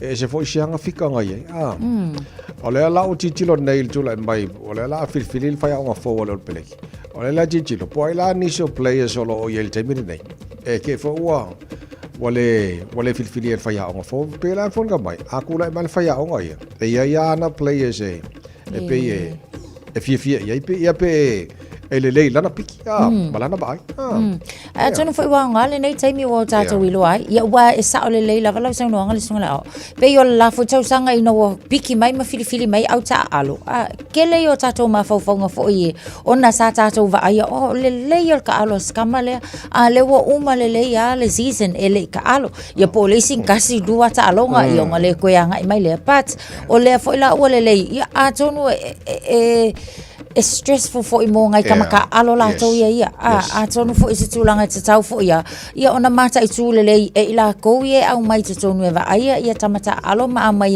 e la to te fa mautuina au mata pena ina au ona ele ma ngai ke lele alo ka mai kongo le team la alo malona ma fo fo lele o la e te out fa pe ia le mai maunga lo kai mi ai longa fo piki au ko inga me fa pe ia pat se o ka ko maka i ku pe ia wa Oscar Scott Robertson ia le fo ke vai ko lo sawi i longa suafa e o fo ia te ia o lo ia fo ia na manatu fo i le tulanga lava la le ile fai favor o le ova nga ia au mai e coaching ia au ta al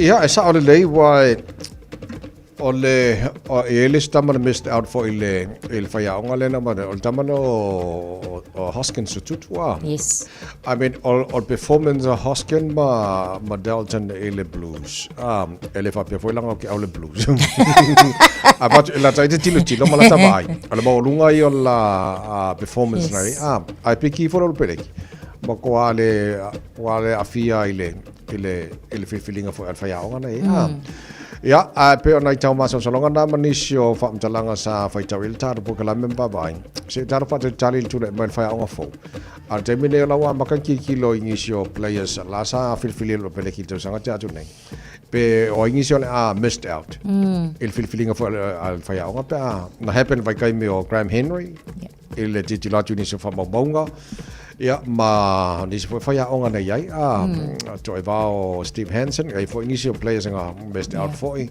ia ai se kako vai ai al kako super rugby a makakai yes la tapitilo i au la ta alo super rugby a mataia ta longa ia ila sa ta ia kako vai foi le po ia la su mo de pela ngai koko kai mi a makaka longa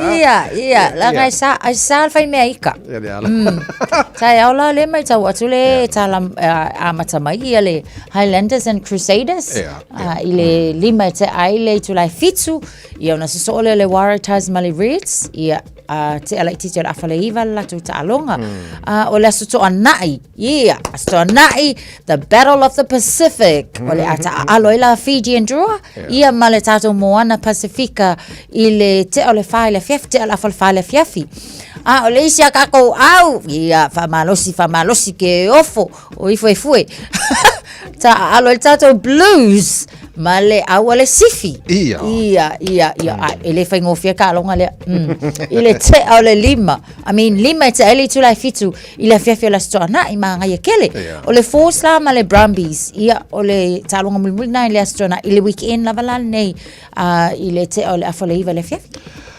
so o le fo omana piki mai tele au te lo omana filfili au amataia Super Rugby Pacific o le lua felo suma leono le ngato au tato New Zealand pa pena foi au Australia ia ai o tulanga na ai o titulato lo tu mauna lady no way ipine o le Winter Olympics so lo fanga solo la tu mauna to au lo fitu la to siliva lua pina me fa sfultoro la topine la o le atulana la lead mo temile le telo pine tato New Zealand la tu mawale lua ka kopingi temile nei ole mana yo ta longa ia Winter Olympics yo ese mai lai ka longa ia la kapi ma kamala ia ma welo wika au kama ia o winter sports pa wale me mo tato wow ya wa ka vili for kanga fiki ala le kama sa io awa foi aka ko le lo ka alo ai at least ole mo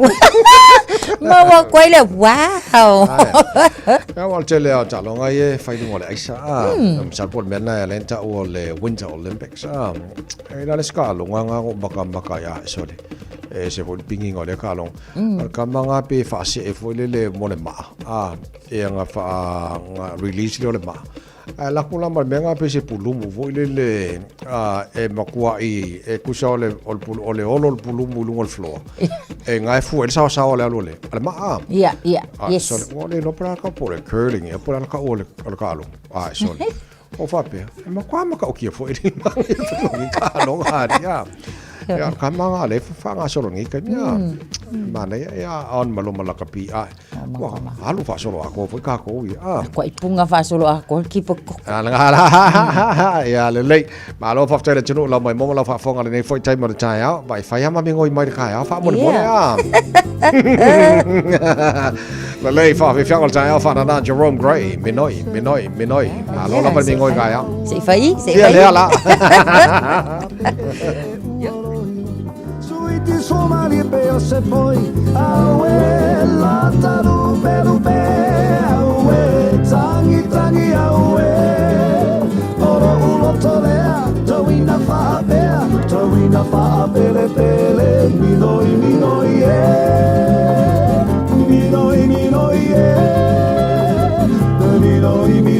ale minoi mayala upele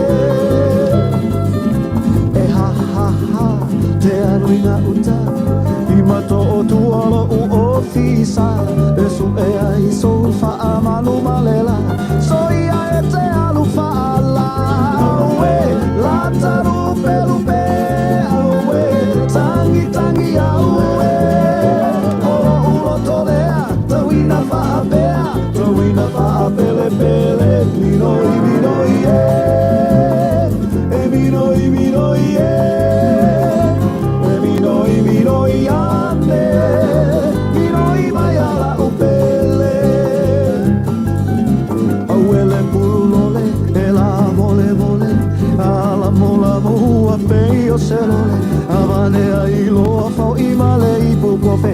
Awe ore ulu sele mole, awe lataru pelupe, awe tangi awe. Oro ulo tolea, tawina fa pele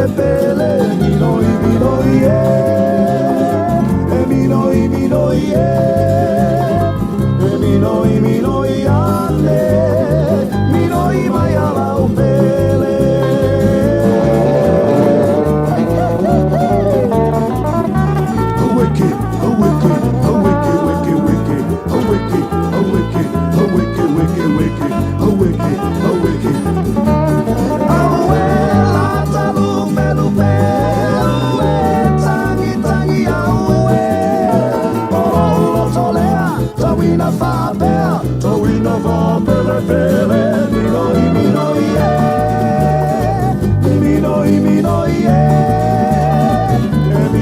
minoi ane minoi mayala upele atalu pelupe awe tangi awe olo tolea towina fa pele minoi minoi ane minoi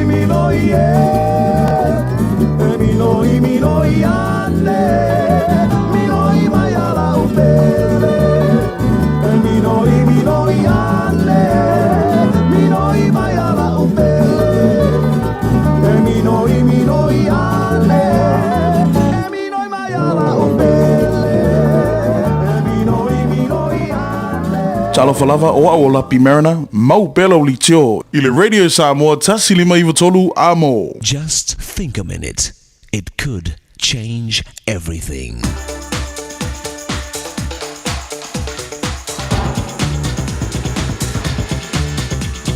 Think a minute. It's been said, a day of worry is more exhausting than a week of work. In fact, the root word for worry is choke or strangle. And our worrying does indeed choke the life and strength out of us. Our constant worrying is like continually choking ourselves emotionally, taking away our hope and happiness. If you don't bury your worries, they could bury you. So today and tomorrow we'll learn ways to win over worry. Remember, worry is the dark room in which negatives are developed.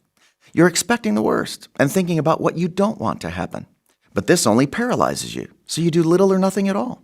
Worry gives you the paralysis of analysis. As a mother told her children, worry's like a rocking chair. You can rock all day and still get nowhere. So you see, worry is a total waste of our time and energy.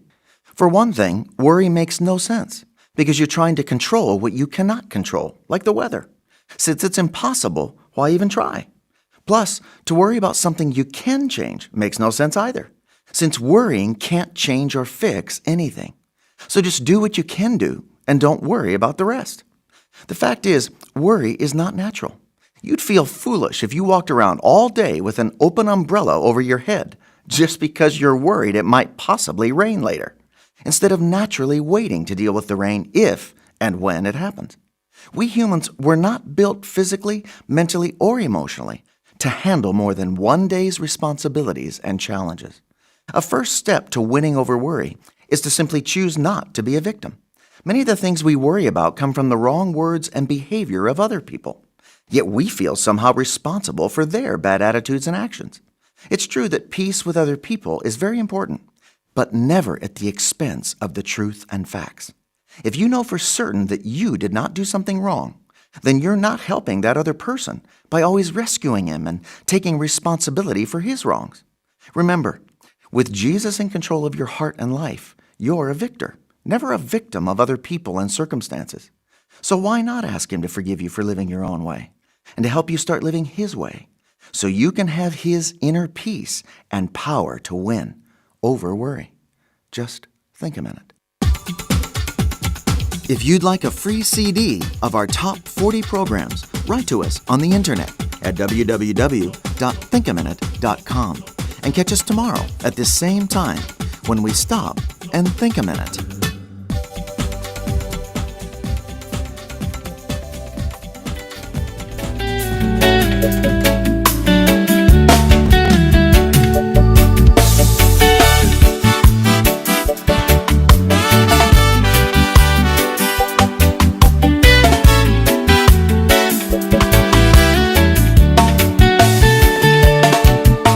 Love is the key of everything I do.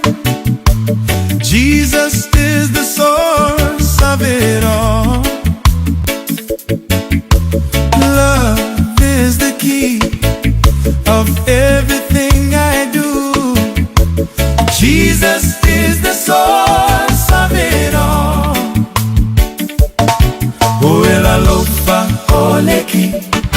Umea uma ote fire Yesu ole puna omea uma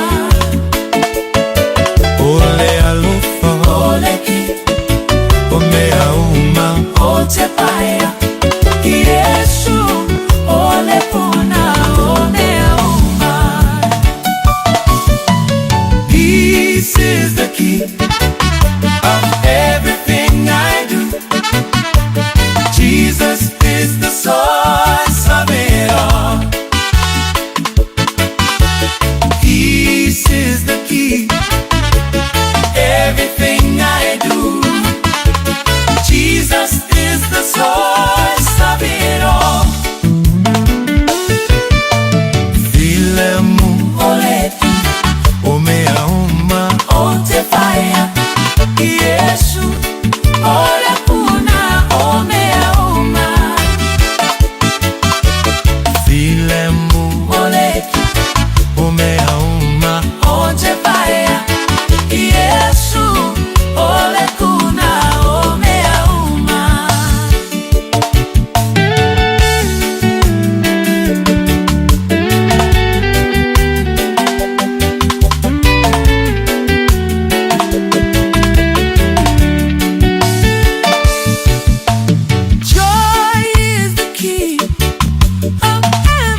Yesu ole puna omea uma ole ole ole ki omea uma ote paia Yesu ole puna omea uma ole alofa ole ki omea uma ote paia Yesu ole puna omea uma ole alofa ole ki omea uma ote paia Yesu ole puna omea uma Yesu ole puna omea uma Radio Samoa Tasilima Ivatolu Amo Radio Samoa. Tasilima Ivatolu Amo.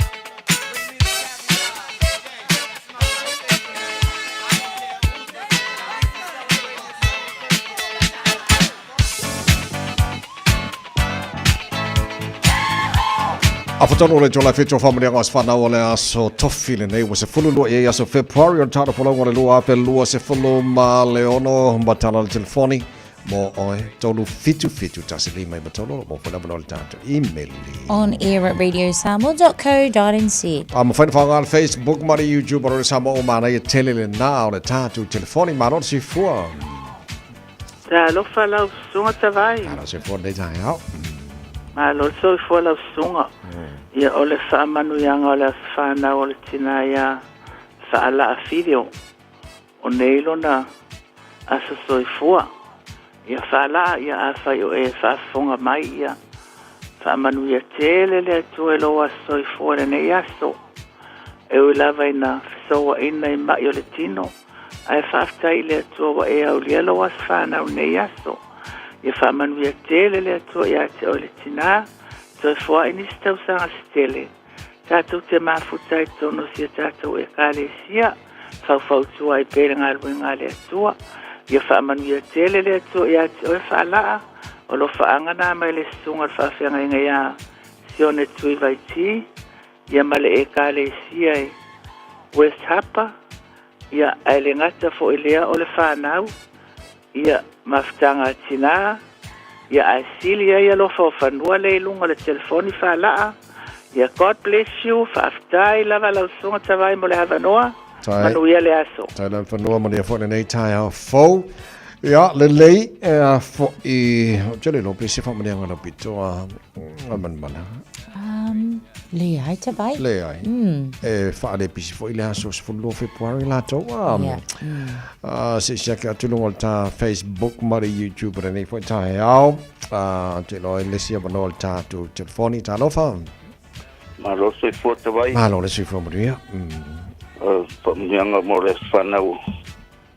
O le tali ia Valentino. ya la banol mo Ia whaftai mo le amanoa. O le asfana, o le sola fanau o tali ia Valentino. O le so ato e fumaritoro o le tausanga. Ia o whaanga mai a le wao, ma fau, ma whanau, ma le ainga. Alo fangia le atua, le atali, e toi whapopon lisi tausanga stele moro na ola. Ia manuia lava o ia, manuia whulea onga le nei aso, ia whaafsai tawai mo le amanoa. tai lava mani fo le nei tai au fo ya le lei e pe fo ringa mai o fa mani ngana nei tai au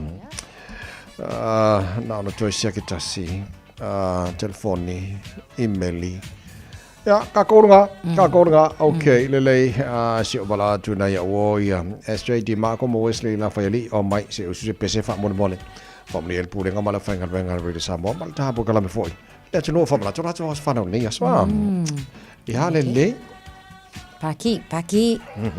Asawa. Happy birthday. Ja, speciale motor in Italia van. Zo, dat is van Fitu.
Talo fa Samoa.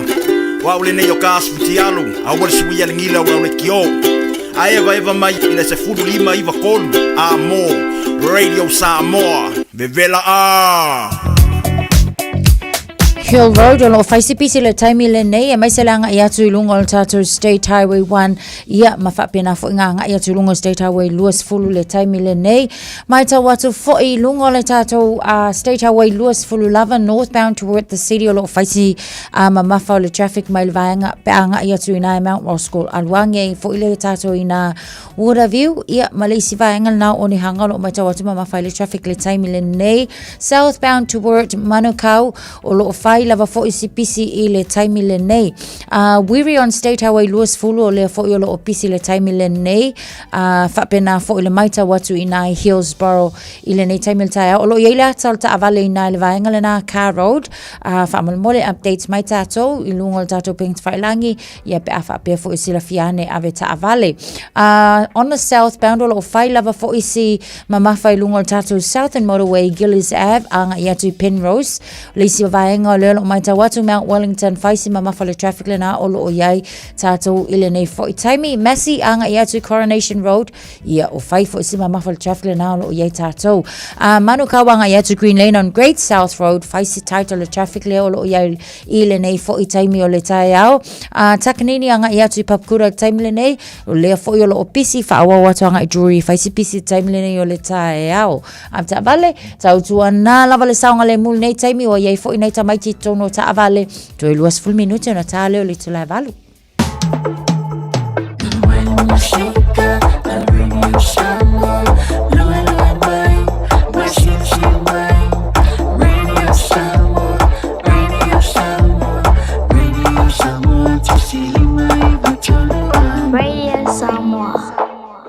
Talofa Samoa. E mawhairu so soani atu Dr. Chen i ngasinga se ole maisoka, toto maulunga, ti ngale tino, whapa ui no pauna, maisela, mangyeso malikanesa. Maule ti e whamamai lo puta, mali paste, mo nifo ti nga mal whamalongi no lo fufonga. Whapea products, po o loha e so soani e whaala mole ma dark spots o fulinga.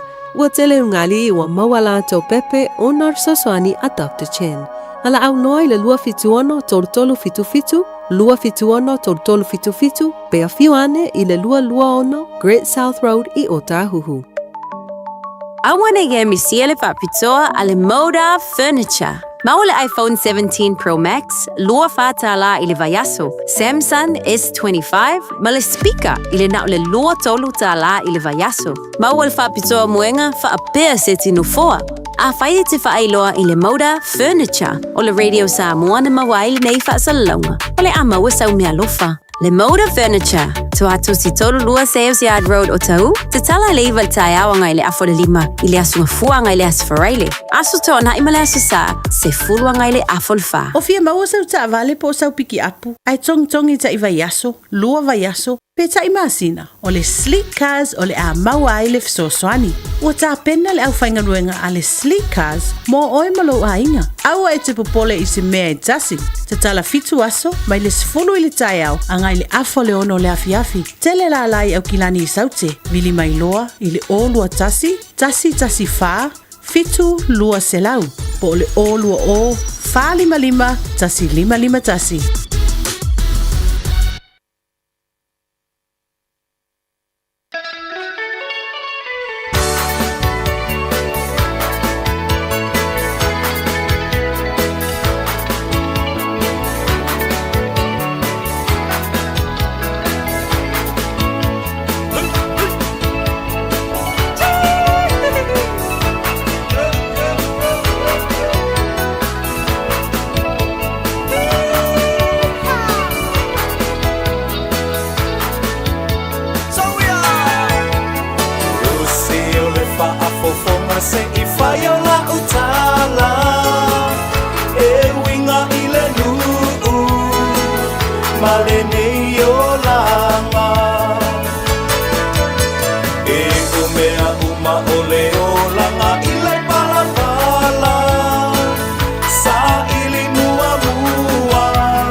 Say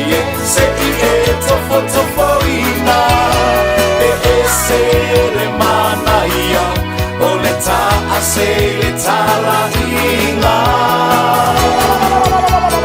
Te umea umafa angalo fo ilo ainga Sa ili mua mua Le malo le atua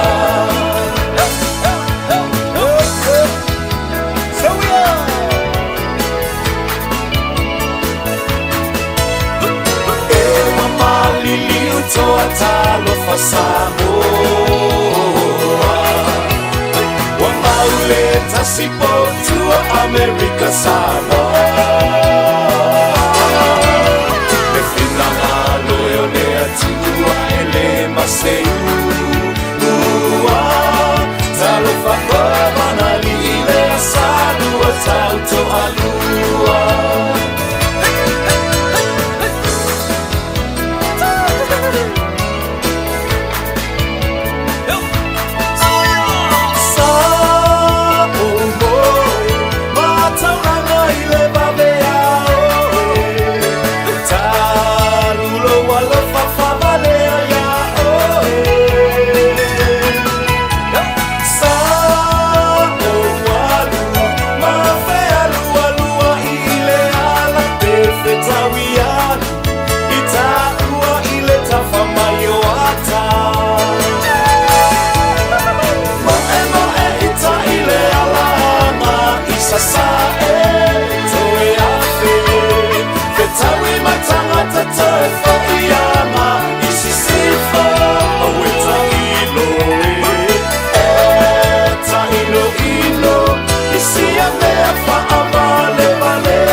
Se fua o se la au aina o se la au fa asaina leo la ai o le mala panga talu o e balon tau tala a tamu e po o fea e a oi wale se wala wa mi o e o le fa finelea o e va ua malai ai o le lala Siona ata ata ma bala bala au mai o e dia darling o e fefe o anio ale ai la lorani o le fa finelea o e va ua malai ai o le la lorani o na o siona ata ata ma bala bala au mai o e dia darling o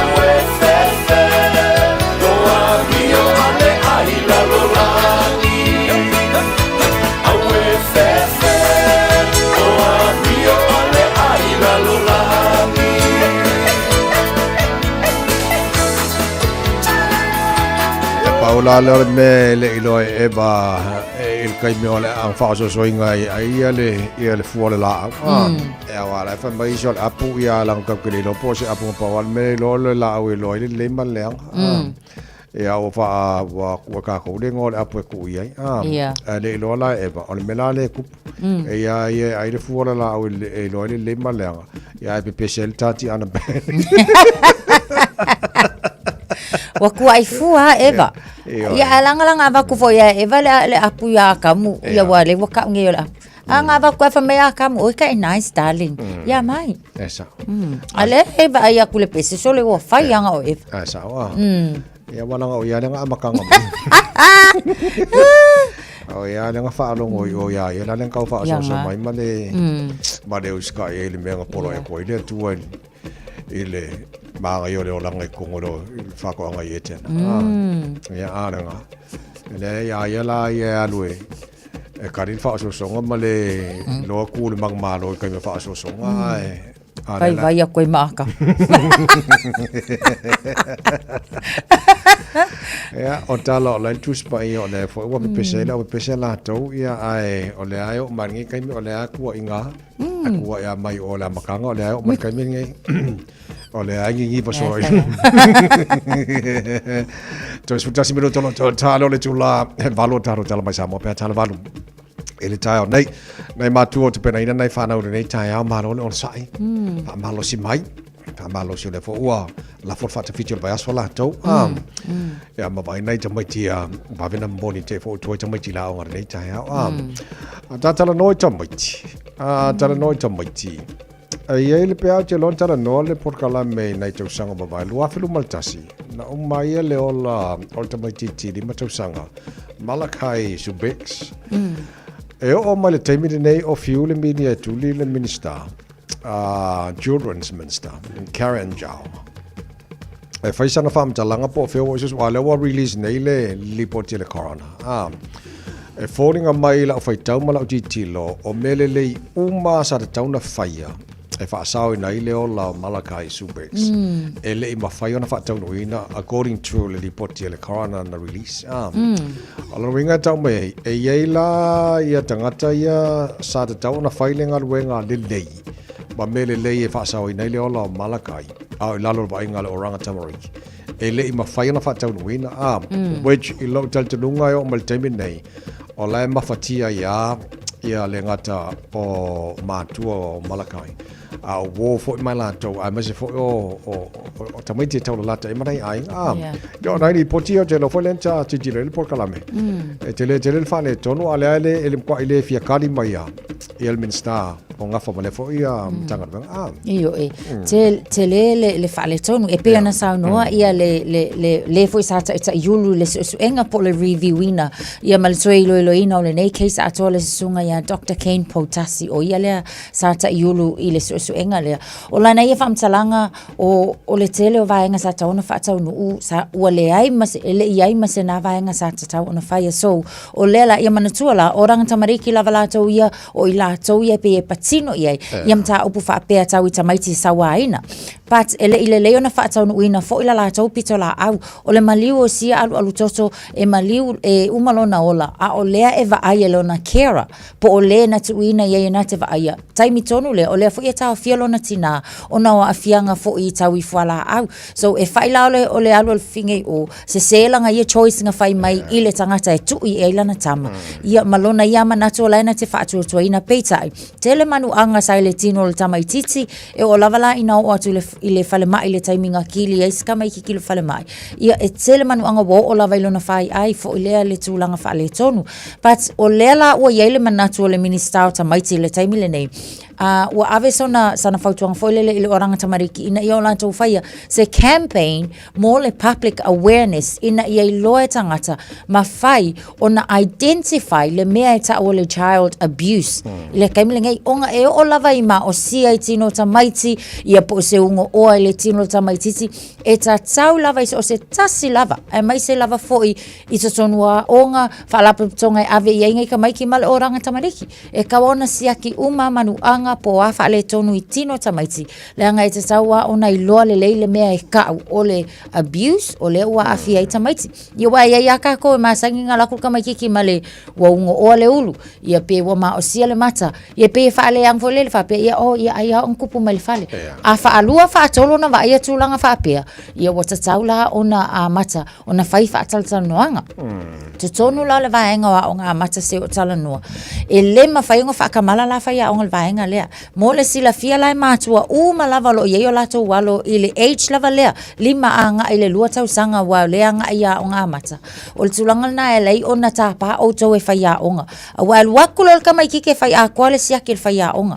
po le le pele o ngo o se me lo na tino pele o ma o sia e kele ko inga abuse e ta tau fo la ona sila fia matua le ese e senga va inga ia a inga ia awa lava nei fa le tonu na ia lo mana fa nau ia e pe fa le ango ia tato ia a sawa So ole fa wina I mean po fair o ile sa o yesu nga mai vanga umale o to ya le le time lima tau sanga talo na umale o la Malakai breaks ele ma fain to au mai le o lo mai titi ai e fa moi ia fai mani le sona o nga fo lele a mai sela o kera istangata o la to ia le tu ia ile abano eva ai tamiti ya wato o yana lentu o ile telo madu angale sa afiele o la Malakai breaks ai ole on fafangu male sona tawo fo I o ina mai le vanga o ia watu ile abano whether o la abano mai oranga tamariki po o se abano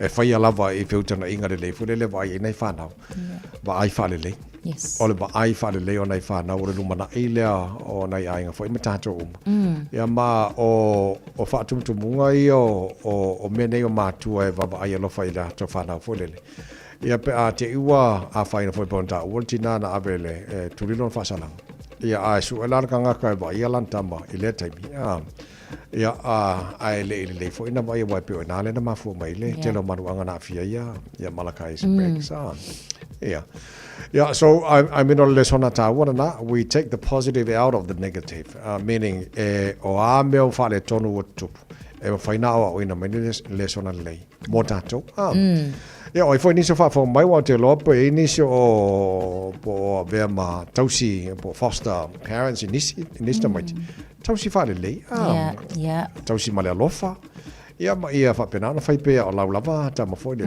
ia ina ia manu ia nei fa na mo lumana ia ma ia fa so ma tua a wala ngona wa mafatia tele fo I lele a I winga o nai tamaiti ia mana tua fo e ia lava tamaiti e o la to mana o ngai fainga ta o ngai loe ka ko but e pe ile ona wa sai ta to fa pe se mo kwa fa longa ka ma kwa fa yaso but e ta ta ona fa so tala noa va ia o nga lai ai fa ia o fa so ai fa ia o nga ina ia maua le fe so so ani ai awalange overwhelmed ta to I fainga ta nge ia mau o ile lima fo ile o fue ngai ka mai ki pat e mana o mia lo tala noa fa asoa o nga maua leo le so so ani asa le so o nai vanga ta wana mo nei tai o ta no fa nau ta to ia o nga university o ta ko titilo tu ni so li poti na mau fo el tapo kalam wa mata le fo le lua fe luo no la to masalo po se annual event flow and weeks po la le wingol na vanga fo le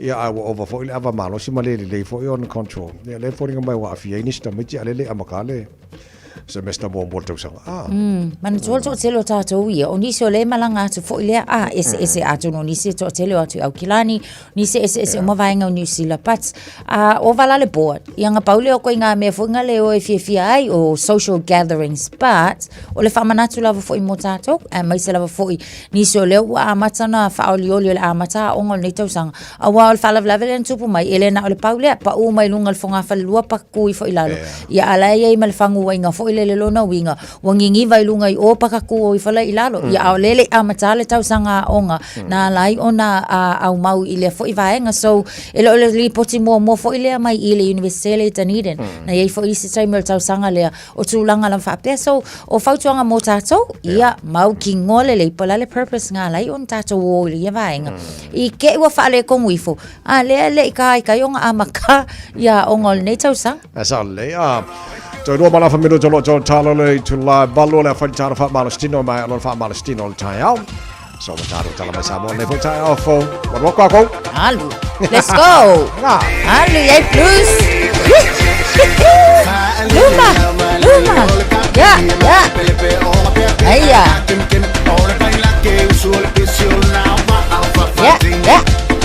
aya halu chafa aya Aya. Ya, Iliu. Alo. Alo, lunga, swingy. Swing. Aya. Ya. Luma. Aya, manaya. Aya, lunga.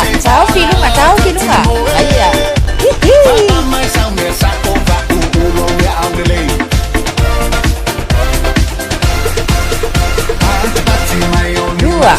Luma, au tapa. Aia, e alu luma, au tapa. Aia, savali. Lunga, tolu, fa. Dua, tolu, fa. Lunga, dua, tolu, fa. La. Alu. Ya sumo. Iya. Sumo luma. Lunga.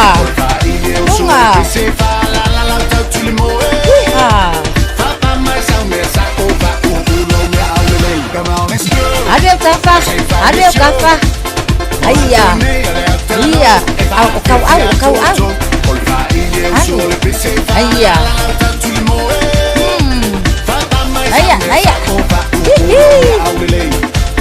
Sabali ang iluma. Sabali.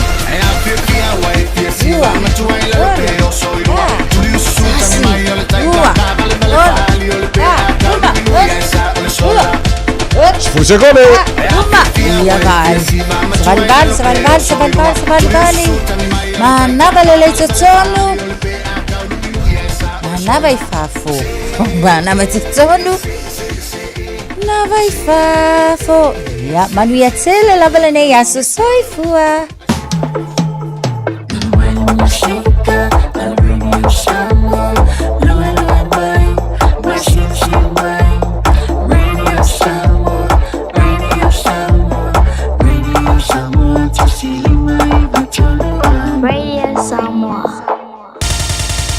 Usimaya lau whaafofonga o le whaapoponga fo ele nei o talafau mai Samoa. Awina sa mai mo oe e lau leiti o whalongalongo le Radio Samoa. Tasilima iwa tolu amo. Fie fo e toi whātalofo isi o tātu utinu o nei so fau. Talatau longo mai Samoa. Usimaya lau whaafonga. O fono whaawai umai tu malo palo tali atinu o ele langolongo ina. Malato le talia suinga fo o pasia le malo. O le alulo ai le poloketi. O lona winga, e le toi la vea i le whaasolonga o tufutufanga o tupe o le atinae. Ai o le ana o fono whaavaya i tu malo. O lo langolongo ina le poloketi e masaa i ai tupe. Mo le whaatino ina o atinae mo le manuia o tangato i tu malo. O le awha ai unga le kapeneta ua mua whaia i le tu malo o whaasare le angarua. E mafua i le tu maupeo na te ena o le whiriwhiringa o le te fono. O le komiti o le fono whaavae. Leo wato se e iai le sa avea mawhaipule o whaasale le angarua. I le paya inga taluai le pālemene. Le fio ngā mangele e se kati fia ui. O le whaiunga la lewa iai le so, wa tau fia nei. E le to iai se whamanuianga, moli tu malo. O whaasale le anga nu me la lua. O na watangia. O lato le savalia le tuutuunga na whai e fo i mai e whai le tala. Ia matausi me uma mol fa file muino le mtaup. Ia ua ngai loa ma fai upu ma mea e le tutusa.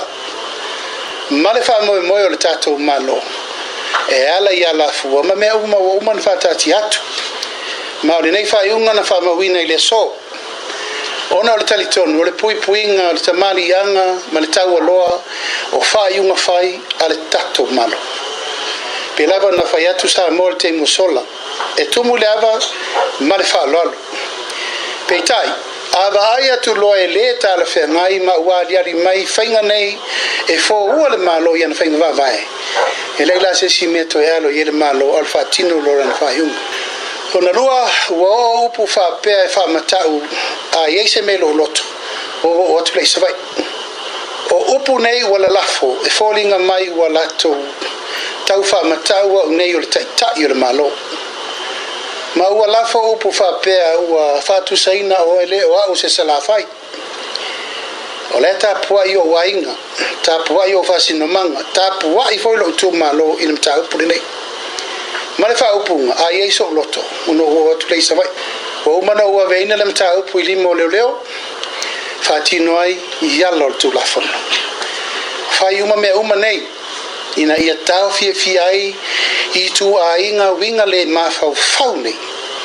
Wa mata na latu so sofa mai taulo mango whainga whawai, ma mea tau tino mo le tātou malo. Ma le tai ala stona ai, o te alu i sawai. O te alu i sawai whatino mea lo wa inga. ia mafatau no ele upulea ina nei meane ua fa matau matau tau mi ai lo wa ia tau fa tangata no mal tangata ele sala fai ia se ia lui fo la po il tangata lui fo fatino le mele wo ia up male la to up male tala fai se me vave ola le me vave le tau pule va per sa mo mala fa fo mai si se le mai le tunu o le lava ua tatou agai ua sopo le tailelele na sopo le puleao le pulpo le fionga i le palemia sunga laudi le mali atoa le ua tea polata e vafosi i le whaailoaina i le vasenga o tusitala le whaaiunga le kāpeneta na taunu iai i lana fono tanga i le solulu o le nei vaiaso. O le tuina atu le fsoasoani wha le tausanga le malo mo a o nga umai le atunu umo le nei tausanga le aiai se swinga. O komiti o fono whaavaya i tu malo le a ngālu nue whaatasi ma komiti a onga i le whaasoaina o se leni o le fsoasoani o se whainga ua whailoa le palemia o le atu maua i pea o na whaafoe mai le fsoasoani le nei e le mtanga luenga o a onga maanga nuu. O le fsoasoani le nei e le malo e fua i tupe e maua e a onga i le au whainga o whanau e a o winai mai lava i a onga a mata o a onga tūlanga lua o a onga maurulunga makolisia re ngā tele malo ai whaapei e kālesia ma onga tū maoti ai mai se a onga wha matata ese o lo wha ngai o ia nisi o e kālesia i rutatu tanu. O tufanga o se leni o fsoasoani i nisi o tausanga utuanai e pito maurulunga i tupe maua e a onga le kālesia katoliko o ona o le to'atele o whanau o lo a o ngai. O le fsoasoani lea le malo na suia lo na ingoa i le One Government Grant po le OGG i le tausanga i luafe sfulu mariva. Ai o se porkalame fsoasoani na whaavaina e le vaenga whaupufai e pui a ia te tau o tangata a o tū malo mai le tausanga e afe i visalau valu wha le ana a mata i le 5 sfulu afe le tausanga.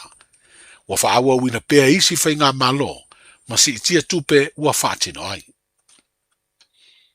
E fast food tolu tausanga le matua o se ali ina malanga mai se whai ngā malanga a le vaalele le Fiji Airways i le vaveao le solulu o le nei vaiaso. Ma ia whauru fale mai eini fuala au whaasaina o le maruana. Wa whailoa is whaamtalanga whala wa i tele, mai le mtanga aluenga o leo leo whaapere mtanga aluenga o le tiute, e ono ni whangu la iti na au mai ai le maruana, whaapere se masini e vidi ai le maruana, mani pepata ai. O le mamafa o ia la au whaasaina e tusa maleiva se furu kalama. O ngā ruenga ofisio le tiute sa ngā rurua le malai vaalele, ina ua tau nuu le pasese le vaalele fiti, na malanga mai ei lea tau le lea, na mauai mafuala au whaasaina.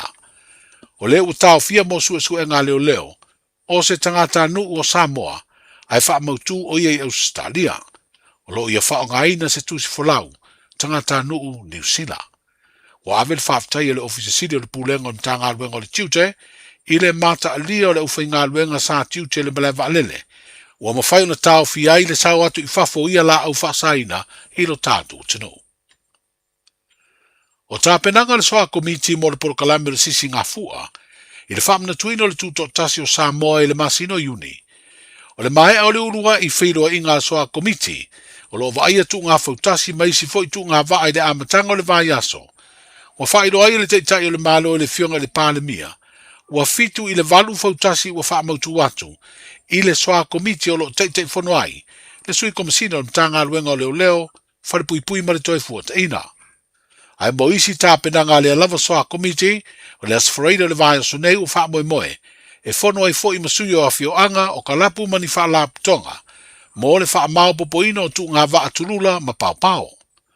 O le ato e fono ai fo i masuyo nuu, kalapu mwhaalapu tonga ua whaelo atu le fia a wai i tu ngā fautasi, ia ato ai manisi fautasi o le a fia a wai. O le ofisa au tua leo leo ia pia, whaamoe moe whaia ia fono tanga, ma wheloa inga i le whaai unga o le nei vaiaso. Wheloa ia tai au mo le taurunga o le ngā luenga, soifua. Talofa, we're the Katinas. Talofa, this is Pat Lam. Talofa lava o a ola pi marina, mau pelo li tio. I le radio Samoa, tasili mai vatolu amo.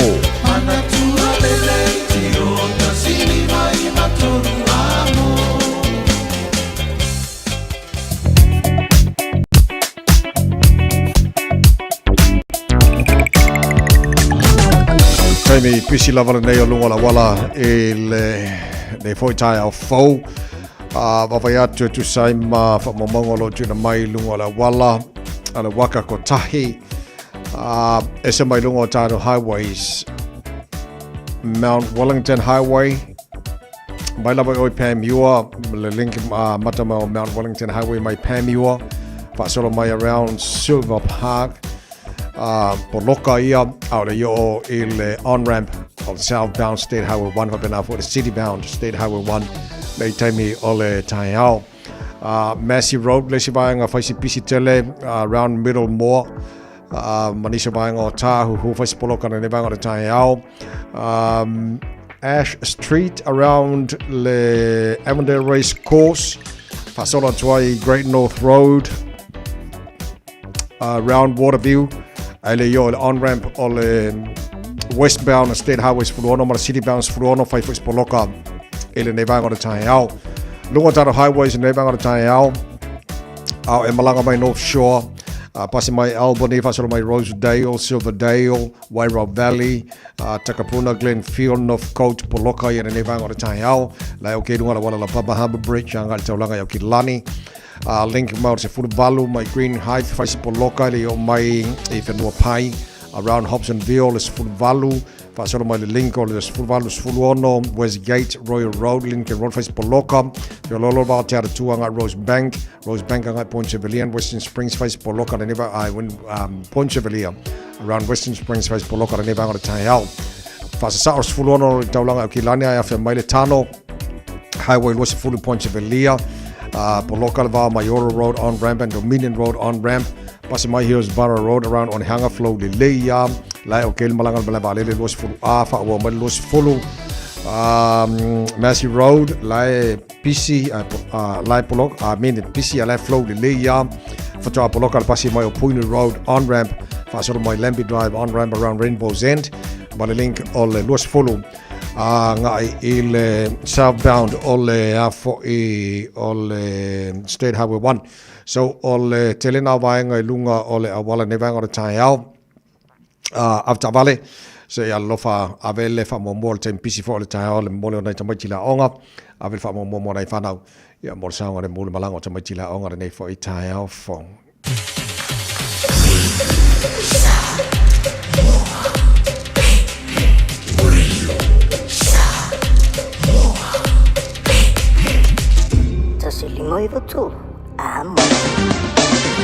Sfultasi o tele tula vanu pokalame maru le tai on radio Samoa Sfulimo i vatolo a mola vainga la tamai le tala o le tau vavatu Samoa o le lua se fulu mar fale vevela o le ea i le nevanga o le tai o te ale valu i Samoa tu mawinga langi le leo le tau le atinu ue awa oni sio taimi pa utimo ni sa vainga o Samoa i le so vavatu mwhaina o le tolu se fulu degrees Celsius moru o le vevela le Samoa i le nea stoffi lua se fulu ma le lima i lona mawalalo. Ia, tue whatalo whatueli tāra pukalame, paanga o mali tāra pukalame o lo whaafonga mai le FM 106.1, ia whapena fo ilunga on Facebook, mari YouTube, Arwede Samoa, ane ngate Samoa, America Samoa, ma lo lapa le soifua manuia le nei fo i taia o fo.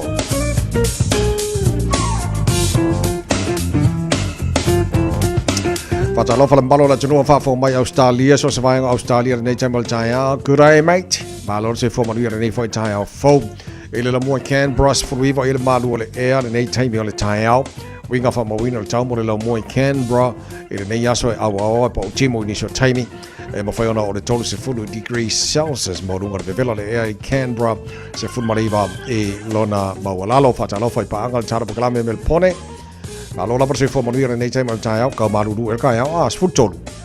O yeli nei vanga o le Taiao fo winga o le tau mo mel pone le so whaasoro le malo si te sabili nisho taimi.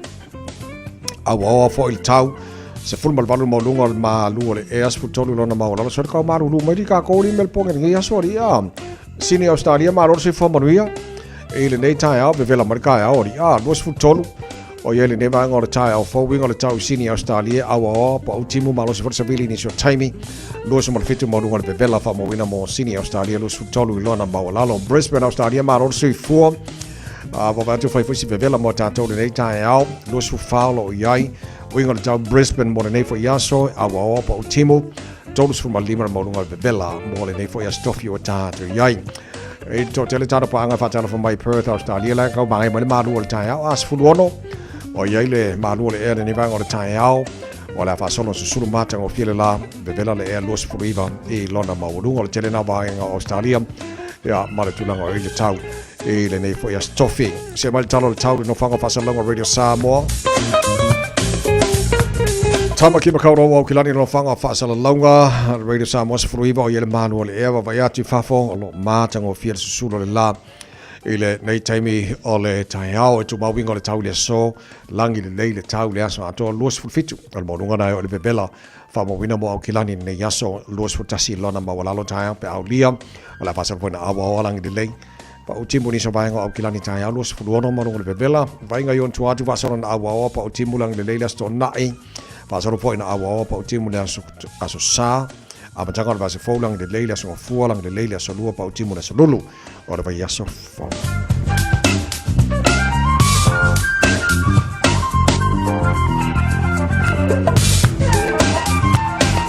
fa mabong o manau tuna mai la vai tau ne foi taimi o le tai au fo le tau mo le Samoa Falima e va tolu a mos Falima le wati ane le tula e valu o le toi fasala wino taro tala mai Samoa pe a tale tula sifuru lua le so mal fitu po ana nei tau lungo taro tala mai Samoa ne va so tala valu le tai au taro tala na mai Samoa o ne foi ia so tofi fa longo atu o te le loia te o malau fa fonga ai pe la tau fa longo ele fai unga o fai le fianga o le pale mia malo e peia e a fai nei a inga o a fio anga mai tu malo a me sole tu malo le ua fai le fai unga o le a bisila tau matu pe o le poroketi o le winga la utala fo ilea o le o poroketi le malo na fua mo nei a inga uma ma fio anga o tu malo o le leo i tu malo e peia o ti lo taltonunga e amai e la tolo te fono ma la tole lungo komiti a tonu a fo ia e leo le se lau pasene o tangata umba po ainga umo le tu malo o le fa leo te fono ma komiti ia la to fai ungo lo faia o lo winga la utala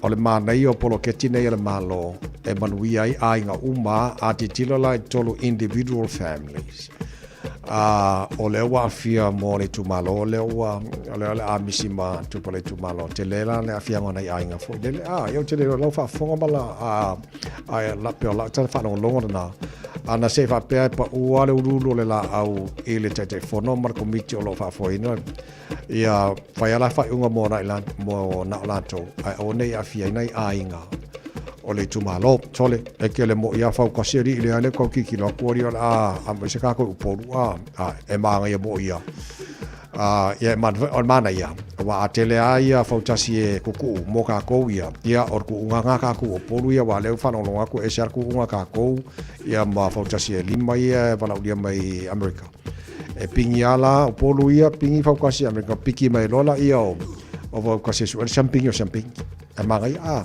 e ku sala pekele ia fa pe ala fi pe nga le top 2 ia por top 3 ia pe nga kasi nga champignon ele ai la e manga ia mo ia la au nei fu fanga na mo tu to tasi nei fu tu sanga to to mo re Samoa Falima e va tolu a mo nei fu tai au fo ina was fu fitu lo te anele tu la valu ia o se mai lo fa fonga fa fitu nei va yaso tato mo fa samo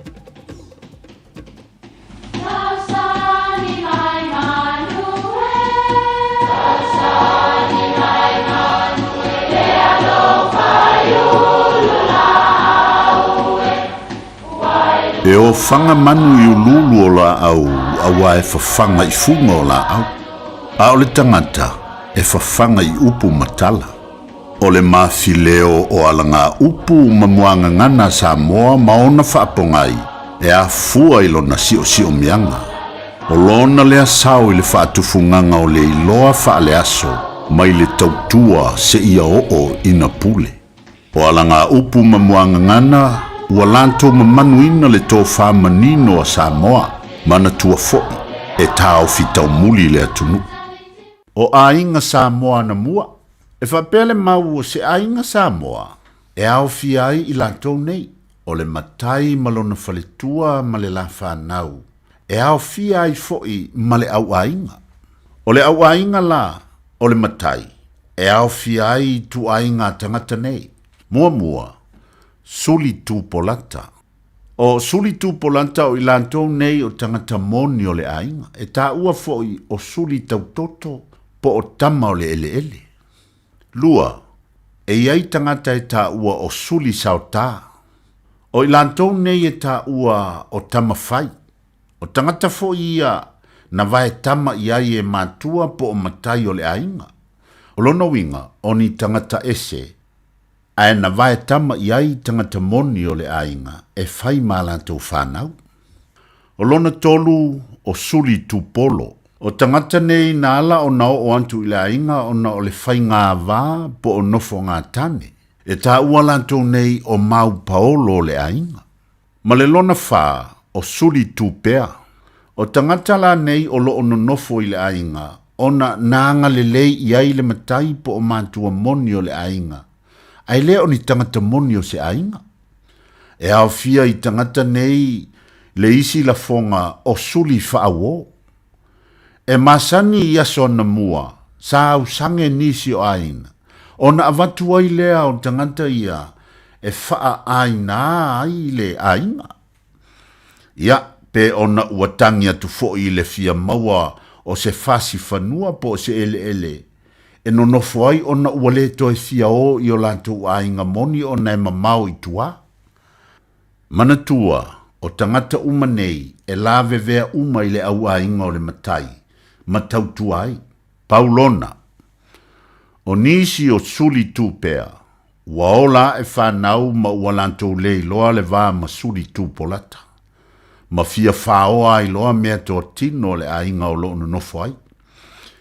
Ia, ele lei fo i pea e mātala i le nai tu ina ne i malama ane le tae ao. Ua moe le kamela i tutonu o le fale ie. A e moe o e ana le fale ie i fafo i le malulu. O ainga Samoa mai ana mua. Manuia lau whaasonga le nei asu.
Don't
Alofa Samoa wa ule ne yoka spitialo a wale suia ngila wa le kio a eva mai ina se fudu lima iva kolu a mo Radio Samoa Vivela a. Got something unusual to get rid of? E-waste or a hazardous or random item? Don't just chuck it in the bin. Find out where it goes at aucklandcouncil.govt.nz/where it goes. Tāmaki Turiki. All together, Auckland.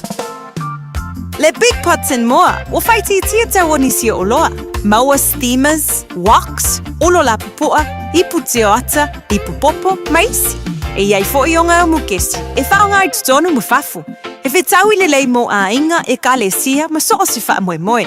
Le Big Pots and More, o mea uma e te mana o mea, i le whale o loa e tasi. Asia siane i se la lai lata i fo iate oe. Tolu lima tolu Great South Road o Tahu, Westfield Mall Albany, Unit 3B, Tasion Tolu Stoddard Road, Mount Roscoe, Tolu Nuatasi, Great South Road, Takanini. Alofa lava Aotearoa, o le tala fiafia, ua whaitiatia nei tausaga mai le ona 15 tausaga le matua o le soifua, ua whaatino i nai polo kalame o siaki ma whaata o ngā au po tau whale manawa. E le eisa ngā luenga tele te whaia, e au lia lo le 15 le 5 tausaga le matua o le soifua, o le alafo fua atu i lau pusa meli, ia le pusa, moso e suenga ma whaata o ngā au ma tau whale manawa, ma wha amanui atu le waso whanau. Ai o le vaenga e le leiai, o le amo fua pusa, ma mea whai ngā luenga mo le tino ino ia wha ata ma suenga e tailua tausanga malafu atu se i o ina e au dia e fitus fulima tausanga le matua o lo soifua.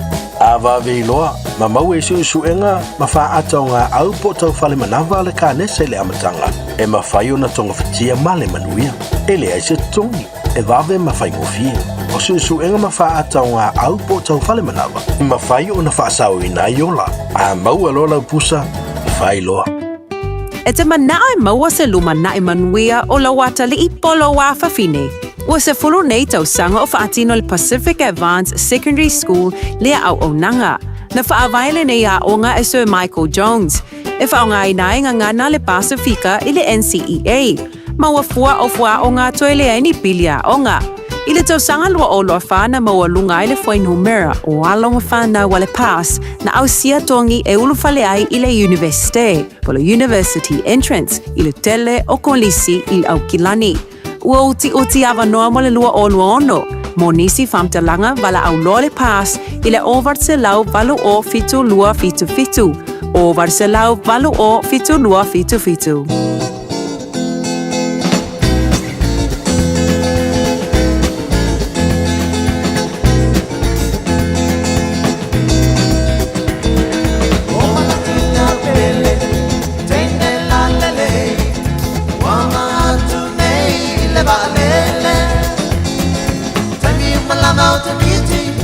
Ya o la belisili, a o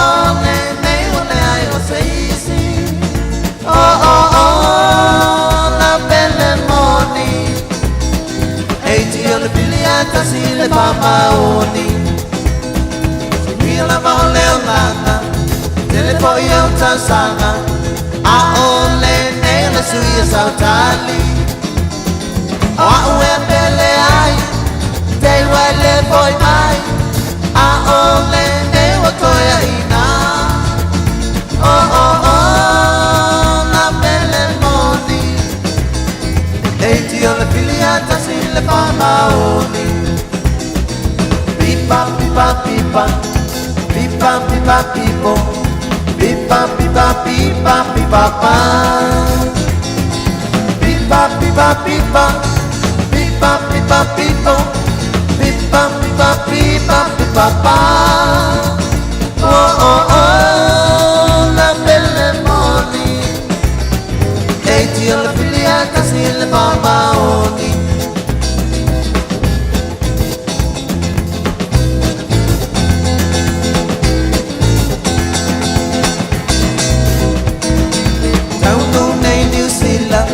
Malanga po I America Ele matay le suyo le baay sui po polina Awana ingala may hano Tuan po I may seaso Malanga na ile po le ma ito e baaya Oh oh oh La belle moni Eiti o le filiata sile pa maoni Pipa pipa pipa Pipa pipa pipo Pipa pipa pipa pipa pa Pipa pipa pipa Pipa pipa pipo Pipa pipa pipa pipa pa Oh oh oh La belle moni Eiti no le filiata sile pa maoni Pipa pipa pipa Pipa pipa pipo Pipa pipa pipa pipa pa Pipa pipa pipa Pipa pipa pipo Pipa pipa pipa pipa pa Oh oh oh La belle moni Eiti ole filiata sile pa maoni Eiti ole filiata sile pa maoni Eiti ole filiata sile pa maoni Well, if you're about 5 stars on an 8 high out to tour radio someone's for Lima Vitola more for a winner por Colombe tua ile ele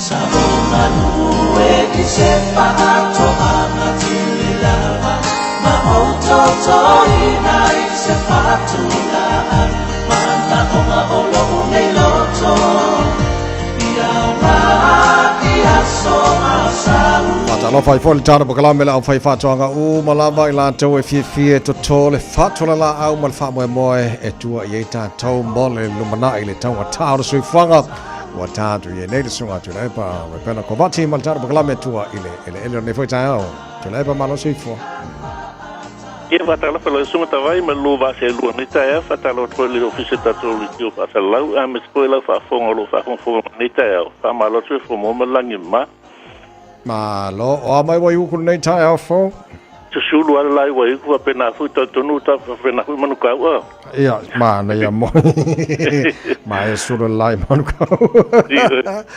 ale le mo mo ba tu fa staila tu nu sa vala o mai mana o fa wa puta proclame pe na va tu va sole ele uta ma fa ya ni fa su ya inga fa o ta proclame le wa ya ta tu le wa fa ta tu fa o ta tu so le ko on ka ko ma lo fa tai fi foi fa longo nai fi la tu nu e vala watu ma fo inai fi ngalo ia mo le ngal ta po kala me wa me silinan ta o me la ya nga mo fa fo mai la tu ne ta o me le ta ya ia fo na me ton wa na le utam fa e fa o pe ta po kala ma lo lava ma lo le le o le ata ta no wa langa e o fo fanga le tu e so ta me o mai fo fanga le tu na fa so a te tilora la au so tanga la au a nga il pale li o nga wenga le tu o tanga e fo yo na so tanga te le lava so tanga o tangata ma manu ma la au ia pe foi e mana mi o tangata la au ma manu ia me mineral a me se mineral nei ta o so ta ko kalam e ola ia ma o tele mineral nei o lo sto no tanga ta le sele fa nga le foi fa tanga e lu palpala to ila au e ilu ma mo me mutia le fa nga manu fa pena foi la le ai tato ele me fai la un tatu fa nga sa o mai mineral nei ma fertilizer nei na o me mai ma o nai ai se longa lava fa li liu la au wala me fai ele tangata ma manu na fa nga mineral nei ia mo fa tainga o mineral o potassium le mo ma fai fai pula spinach patata avoca maugengi baked beans rock melon raisin sultana ia mineral na suate da inga na o mineral le mana ambio kino tangata ma meu fala au na mo mai o potassium ya nga to so mo lunga mina nga to nga ai fai pula tair por spinner pateta mena fa malaut nei o nga mo mineral na potassium e foi esse mineral pe magnesium selenium iron calcium mineral na le fa nga le mo mana mi fu tangata kino mo mai sila le ngata fa liwina mineral nei ili tu ai nga fa ngo fia unta ma fa tangata ia manu mineral nei ai lo nga usia la au vitamin protein mai si vai la nga mortino e pe o antioxidant kuso fita yo tino le te atu fa ma ia kamala nga tele le mo mai mineral nei mo vitamin le mo fa nga mortino tangata o me na fa to ina ele tangata ata mafa la ilanu ese fruits mo vegetables eat your colors piole o lanu mo fa ino vegetable lanu el tomato o meleni o beetroot o fala o lanu moli ele capsicum maugengi umala ia fala o lanu mata el spinach silver beet lettuce mo fala o kapisi umala tu ngai na es no fai na ola tanga tele 2% minerals mo vitamini ara na 2% fai mo fila ele fa mai no fa il tino mo le ono su por vasul paseni minerale mo vitamini imultino o qua ma lo si la lo immune system bo fo fito lo tino te at fa ma me la na le fa tu to ta pokalan fa pasete promotion na ala titi food vegetables ai le aso o le lima pe siliet fo ya lima na fa te le lima me nga mo mel fo la utas o lo su lima me nga te mo la setas ai fa tu lo na suila lima na voyas o fitu lima la fa yo o melele na tu lo tino la setas kilinga sa mo lo langa mo lo ma lo ina sa le ma na le fruits in season ole man nei ole fa nga many fruits alai ele seasonal dosanga e fresh ma matang of you for the ta ma for la tino wa sa le ya sama tuna ele malesi me wa e uma for the season ele ko mo fo inga la wa lunga ka ko ta fruit was la in season time ko ai la pu la tele la pu time la ka la vai ver kilo di supermarket peaches nectarine melengi blueberries cherries strawberries sweet corn palamu avoka la se oro tau la avoka la ko limka la se avoka la mo vai so to anga ai fruit in season na mana ya le okay lo oil le yo la kuka fa so mai nai tips mo fenga for kuka mo dai ai ngol nei aso pe o kuka le vese nga wa sa nga o meat la ye mai fa vela bu ngole u tu sin vai fa vela bu mul fa lai po le ulo pe di ma minute tu vela lo tu lo e singa vai mo li wo so le vai tongi lo ye le meat ma nyani le ngensenga le malfiu e fo si vela la titi mo lo na avelo le vetis mulmulia ve vetis fa pulo la ele mo se sulle minute pe se vela ia kam nga o le meeting ile ve senga o nga pa nga fa ngo fie fo kukal me ile ve senga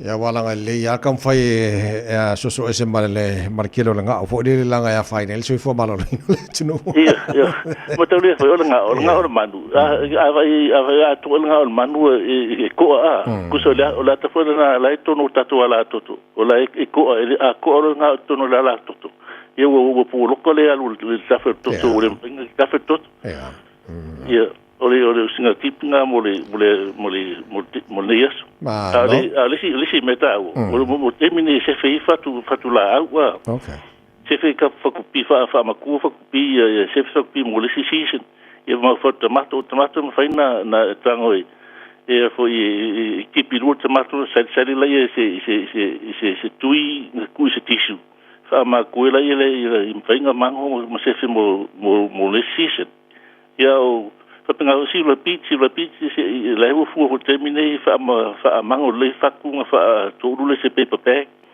collect ia se fele fa o le si o mo kengi si fa ku la o penga se fa ku mo kengi mfen fa pa e ai pa fa ku mo kengi e pepe ia si ama o me anu filtino kamanga mo kengi Malo fa tai mole tele nai vai nga tau fo fa swal por kala mele ne fo tai fo na ta filo fo le va so pa dia io singa upu fa malo si muta tu retail fa mai fa to to fo pa le na va tu mo fo fa tu fa mla tu mai ia fo ai ulu ai fo lo fa tu ngele tu on fa tu mo na le fo se to mo tu nga wa na a ku lo a mo lo fo lo ka ma ko a mo se sia fo ka lo fa mo lo fa to nga o mo la so sa le mo ni le ya salo so tu le pa fa ta mo po ma ta ya ia ma ni ni va ya le o le so ga tu le pro pen ko fati ma dara po kala me a tua ile ne fo ta ya fo le tau to mo re sa mas fo le ma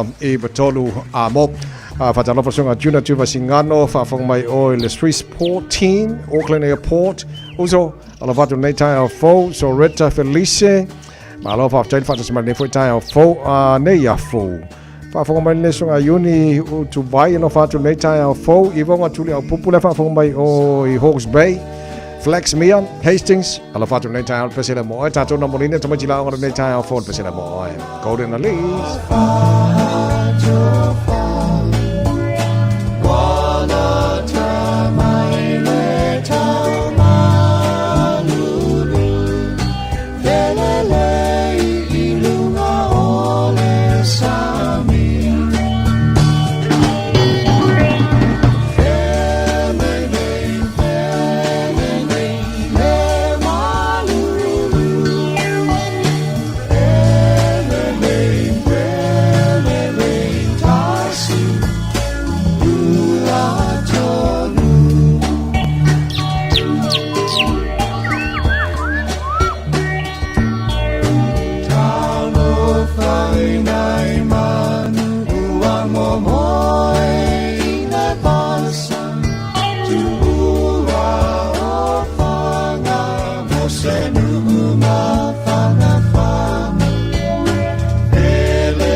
i fotolu amo. Radio Samoa.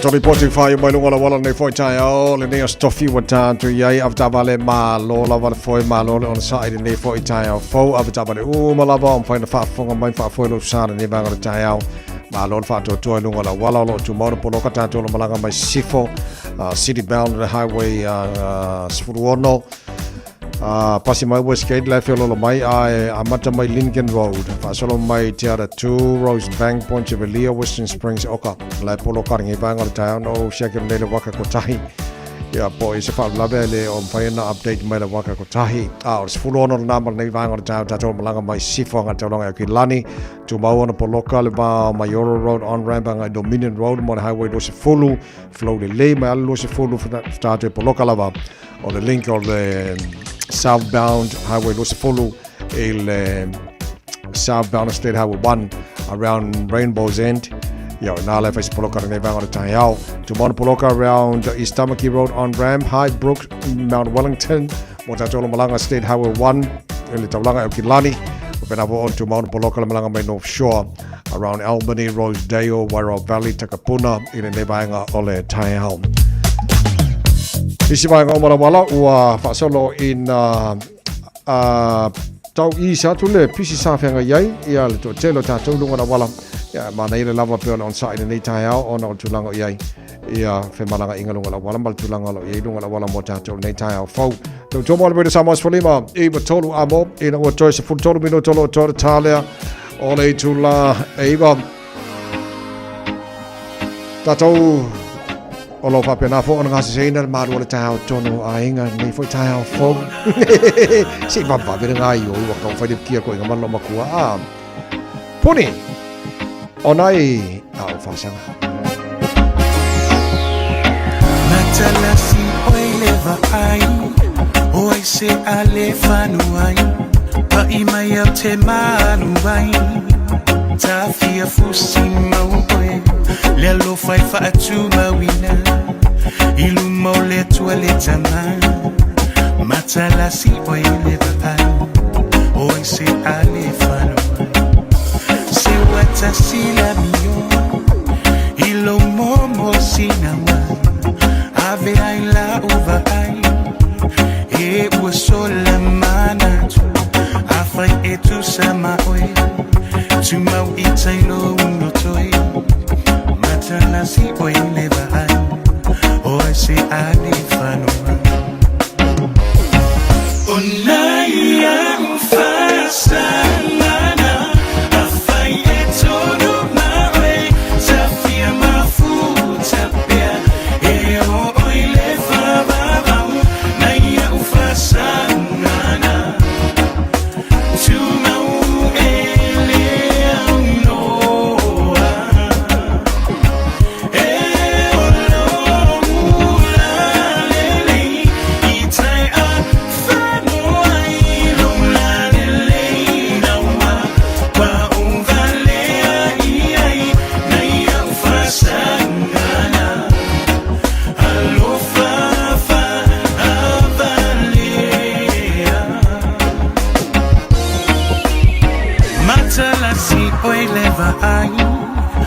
I say ale fanuai but my out se manuai te fia fusi mau oe le lo fai fa tu mawina ilu mau le tu le tama matala si oe le vai oh I say ale fanuai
Fa'atalo whanesio pāngal tana pakalame su awalika lo whawhamal nei tai au tui awala e tupa i le lei weni. Good morning Malona Sui Manuia, Yoni Utuvai, Sao Pista, whapena foi Feula mo tu whau, whamamaenga sa whai Malona Sui Manuia. Tau tuarwera sa mo sifulima i patola mo tu whai le iwa.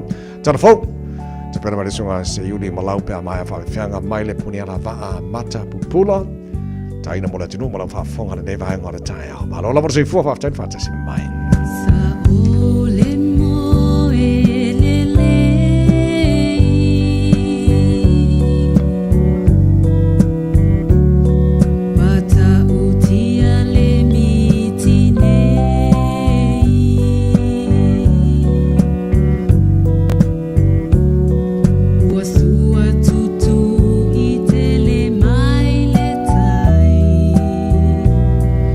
Walolo vai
Tala falava o le siufonga le nei o Samoa, le Radio Samoa.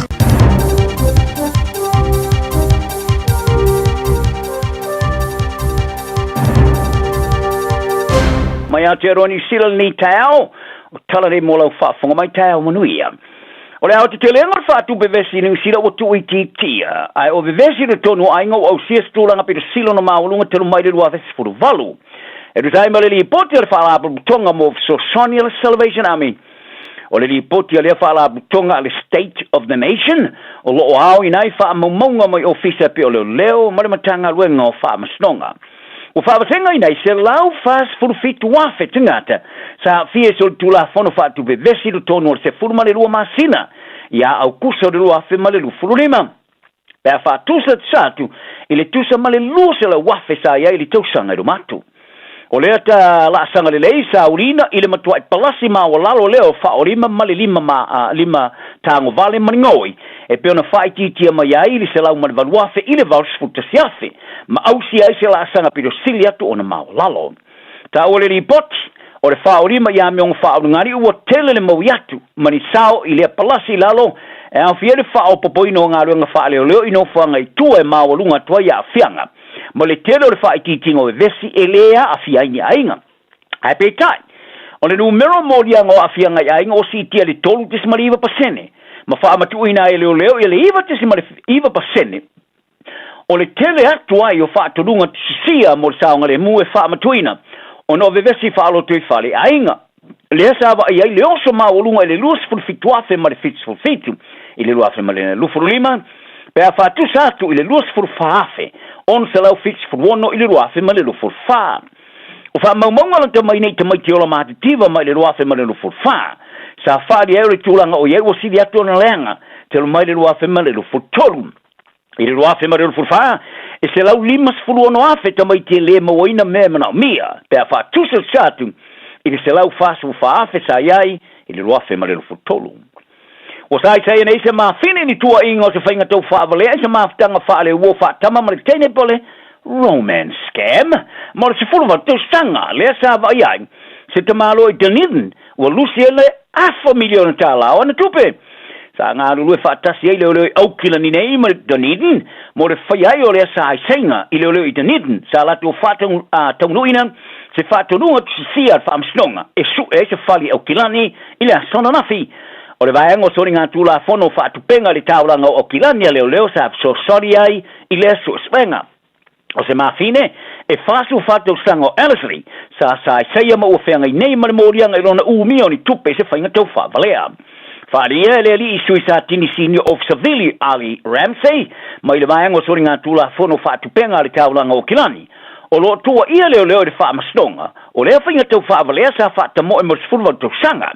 Ina wāmataine lunga o walo so te inga lau tele sea maftanga whaale wō mai le ruafe maleono. Ma tua ia e lima se lau, luas furuli mafe, lima se lau toso fita la, sa tuina atu i lea mafine e lea ta malo e Dunedin, i lea taimi atoa. O lea sufito le masina ni o February o ere whaamwe mai o lea tula, ia i lea mafine, i lumor whaamsnong whaetu malo i au Kilani. Ai wala pata ia ine leo leo e tangata lau tele, ina ia matua ai wha ai tete pe a whailoa ini tangata fau, i lunga o wala, so te inga tele. O lo ngā rulue whaatasia leo leo New Zealand, leo leo Australia, su enga ini whainga whake volo i sa wanga i whaatinongo ni a meong whaungali e whai tamaiti i le lololangi, i tua inga, i le iai leo so tanga ma New Zealand nei. Sa wholwhala ina leo leo o New South Wales, Australia le vaso mawai whapea, o leo leo of Seville mai le vaenga o sori ngā tūla whono i a meong whaungali, wala atu mōri aina, i a tama loa lo nono. Ai o leisi se lau fasu malilimo tingata o lo masalomia ilololangi. Wa tui natu i ngoi ofisa o lo leo whawao malo. I le mai ai ni whainga o tā uai o whainga whaasatani sa wanga ia mionga whaungari i tamaiti. O se wahenga o le natu se suenga uai rai o Strike Force Constantine. Whaali ai leo leo. Ua mauai e rau se sue, ma whaamau ni ai tangata so tula whono mai New Zealand nei, Amerika, Kanata, Mexico, Europa, Amerika i saute, ma Asia saute sai. Sa whasingi e lele i New Zealand, i leo leo i New South Wales, Australia, moni whaamatalanga i tangata, o loo masalomia New Zealand nei, ai pe fia fōi li tō tele. Ai sa whaari e sui so upu, ai ese whisile mana o mia, e sili pe atu sao i leo leo i New Zealand nei. ma fesilinga ai le tio ile leo pe o anga luenga o faia le ni sila ile so tanga ile so swenga ai pe o yaise nga lu fa tasi ma le lo e tunu fafo ai pe to fia fo lo masala mia o lo fa amautu ni sila nei sa faria ele ali leo asiasi of civility detective inspector Stuart Mills o leo ni sila lo nga lu fa tasi ma le lo ni sila a ni sa wale se ile mta opu ma lango ina ila tope atal serina ma ele o to ia ila to se tulanga to fai ia tili ia se fa be fa ia se manatul mta opu o fa ia tai party in New Zealand first wo foi na la to tinonga e so soni tanga te Pacific fa fa ngo fia ona sa fia visa e malanga mai ia ini sila nei sa tau au ina e va vasa mane Winston Peters i se tau sanga mo tanga te Pacific la so na fi fa for par mene o lo tapa ai fa fa ngo fia visa e malanga mai ia tanga te Pacific ile ne tunu o le fionga ia ana asa nai o le fai pule mo o le vang fa fa le national parliament ni sila o lo taula mo ai le ta sanga fa te sei male au lango mai o kila ni nei sanga ia tu Wellington ma foi ai se te ele le parliament le kai ona na fi ma tu li ma tu ile ta sanga sa fa ia Peters e o foi le tau tinonga na party nga lulu ia ile ta sanga ilo na fa ina o le fa ta tongo fe malanga inga ni sila de minei ele ai ma se awalo tau sia le ia yo la tu ka sengi ile Pasifika ma tanga te Pasifika uma e mana na oi fainga e fea e tu sai ma fainga ma wai se tunu apitai e la tu tele o moina faria Peters e ia se nga lue nga ona la tu faia wa ole wala tu umi ne li ta sanga ai umi se tai me fati no ai ole ale tu fawina se long lava o manuia o le tar sanga lo tapa ai tanga tama imotu e ono le Pasifika e awhi ai fiti sa moa le Solomona Tonga tu valu ma Vanuatu e wha amatu i ei visa mo vai tempo pou i te milava i tau nuu mai a ini sila nei. Wharia nai, o le whainga o le a whanga tusa ai ma whatinonga o tar sanga mo visa e whai ei lungo o pengo whaamtalanga ma tanga ruenga o whemalanga ingani sila le New Zealand Electronic Travel Authority po le NZETA. Lea mo fai ana tau sanga i tanga tsit senior tunu patino e ono sfulu ili lulangi.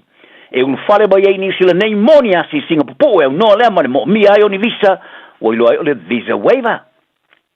Talonga a yaina na ngona o Dalton papali e whaari o winga so la so tanga man whaia o ngole o Blackstone wai nei pesa whateina Scott Robertson e na o ia lava ina te iloina. Tala no ai le porkalame le televisia ni sira i temi o tolininga la ula kapia le blues i le vasanei sa whaari e papali e mantua ai tere se senga o li tu ai ngo whatinonga whaia o nga Robinson mai whaia o nga momo atu. Papali sa ta alo i lalo te inga whaia o nga momo atu le o Blackstone ai vao Sir Steve Hansen mai Ian Foster. Ma le tiro te inga Robertson, sa mawhai o na ia iloa i le telo se senga. Ma ia tā wai, sa whaali langono tangata ma tamata alo mastoiro i longa i te tau lava o na whai ele au.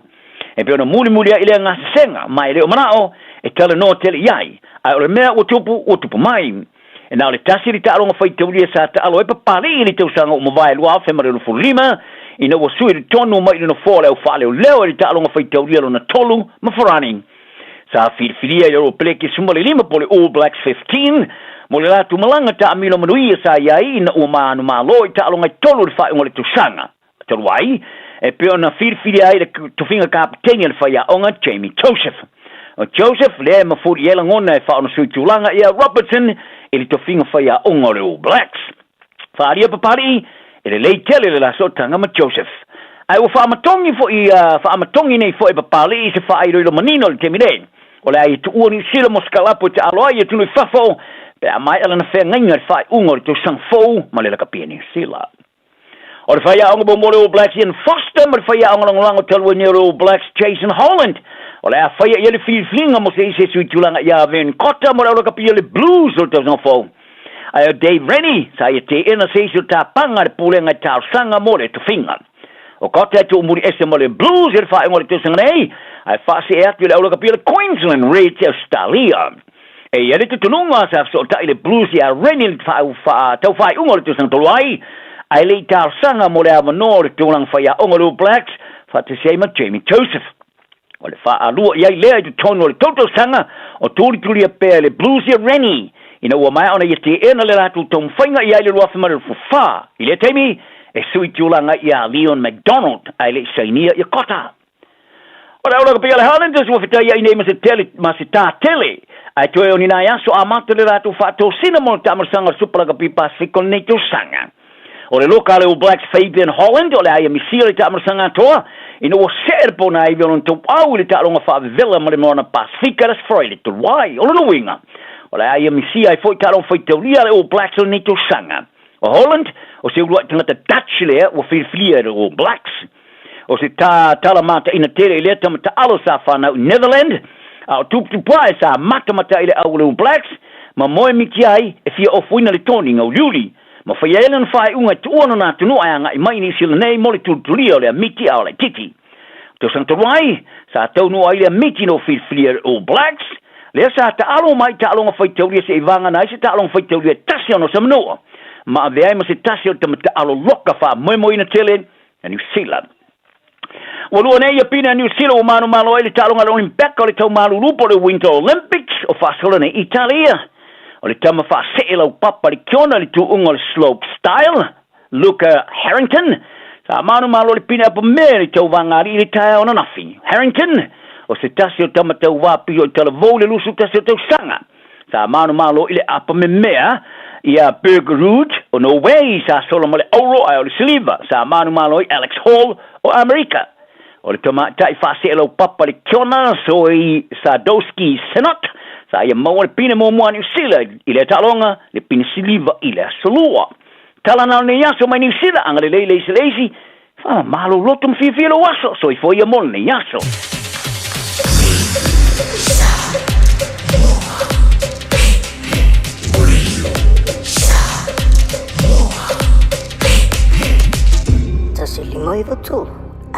Ua whaatonu lau whanau sia o ngā amata. A whai e te alala i mangele sa sae po o nuu tūtua oi, whaafafonga le lei mai. O lea wau whaantua le whetūta i ala o ngā amata, le tolu se fulu i tūla e a o ngā fuai whanau, mai le tasi o i le 5 tausanga le mātutua i le vaiaso. I oe, maua fua fo i tau mawha, walau lo le whetūta i ala o ngā amata, i le olua tasi tolu 5, fitu valu i wafitu. Olua tasi tolu 5, fitu valu i wafitu, mo se avanoa o lo walo. Talofa sa mola tunu pele. O leo tu amtaria le unanga le tatu tui sa mau Manhattan Farms and Center. O wali tau tuaino le mamalu o so tatu watunu i le nei tausanga. Mo so se whamoe moe, wai peiponga, maliu, aso whanau, reunion, company functions. Ma tau te keiteira fo i tau maftanga mo so se whamoe moe. Tui sa mau catering, tui sa mau band. O lo ye fo e tui sa mau bakery and Island Food Limited i le tasi walwan o Great North Road i Avondale. Ngā se sei whalawa, panibide, ma le telo tau mafa ese a wale fonga tau mafa. Mo niso whamtalanga, wala wane loa i a lease and waki te o i le olo tasi, oiwa tasi, o fitu o walu. Olo tasi, oiwa tasi, o fitu o walu. Alofa lava au te roa, o le tala fia ua whai te nei tausanga mai le ona sefulu 5 tausanga le matua le soifua, ua wha tino i nai polo kalambe o siaki ma wha ato ngā au po tau whale manawa. E le eise ngā luenga tele te whaia, e au lia lo le 5 le 5 tausanga le matua o lo soifua, o le alafo fua atu i lau pusa meli, ia le pusa, mosu e suenga ma wha ato ngā au ma tau whale manawa, ma wha amanui atu lo waso whanau.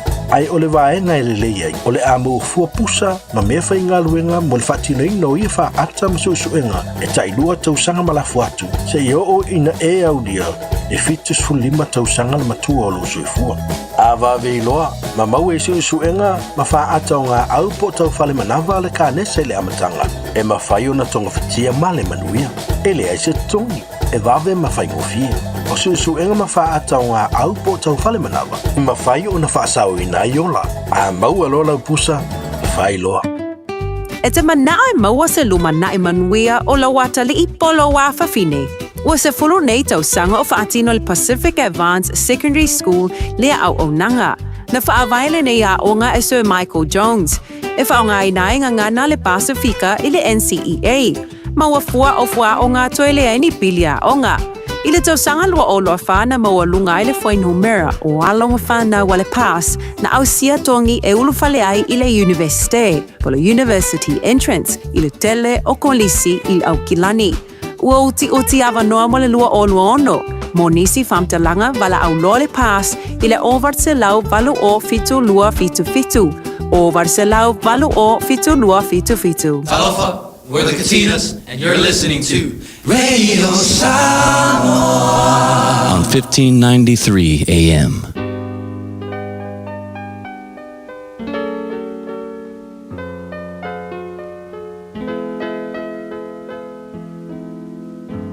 Faitauina le upo le poto no le tautua matavela linga Fusi and Sons Funeral Services I Mangele ma Samoa.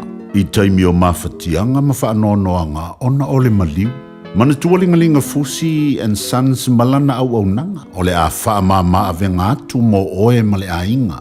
Wala au I le telefoni 255 tolu o fitu.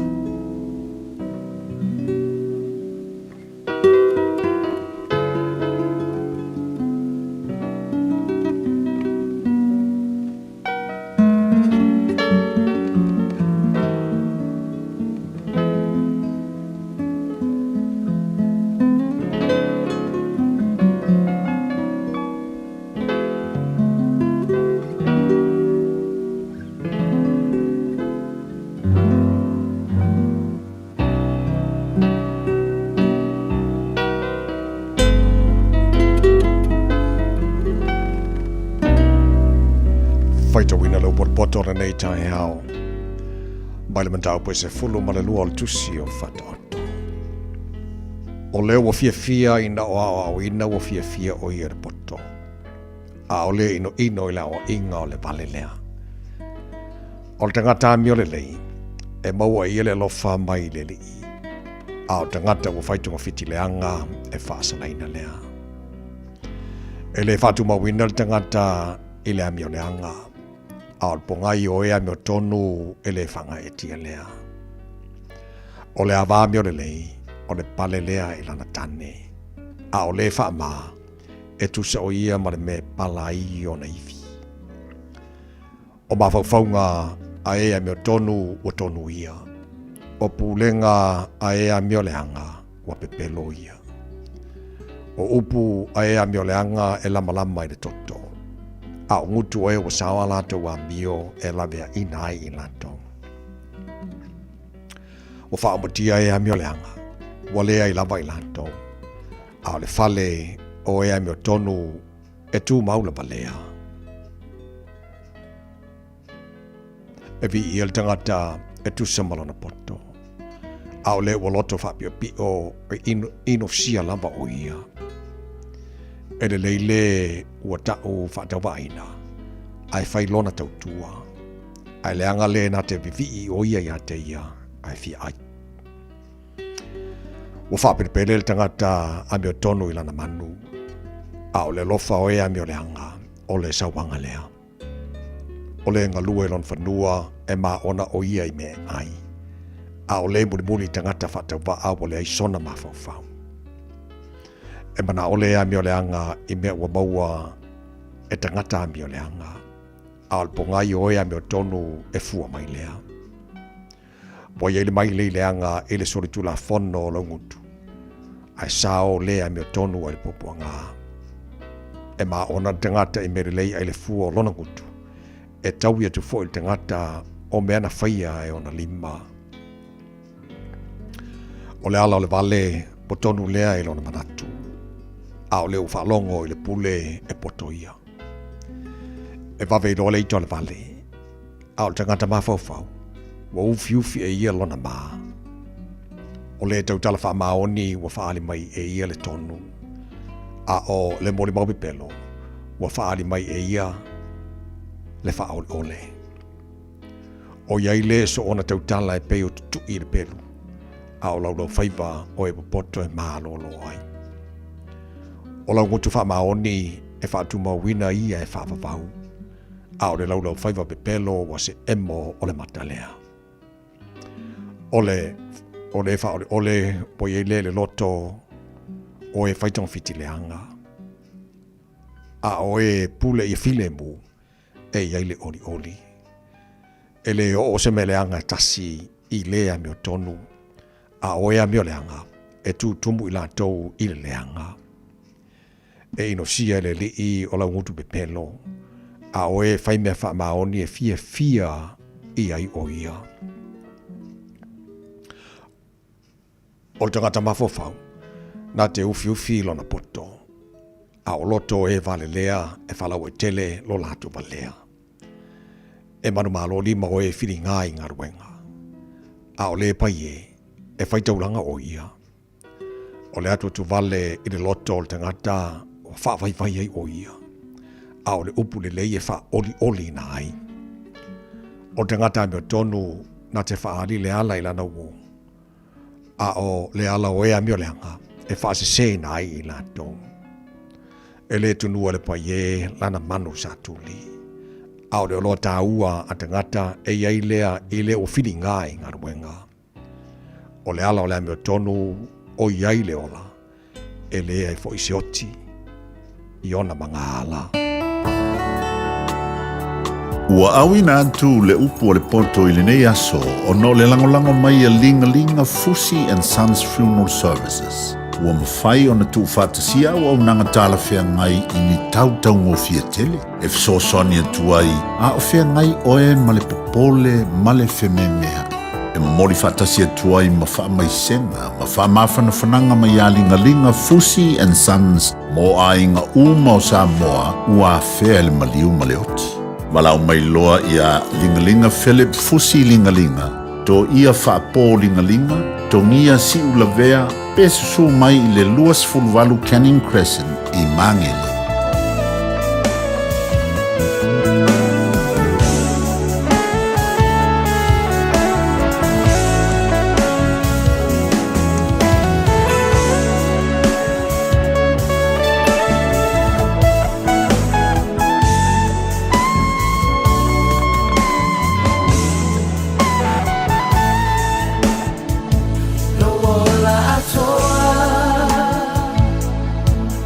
Ua e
na o le Radio Samoa se furulima iwa toru a mo e tautuaina o e ilaungangana fitua so le vai aso.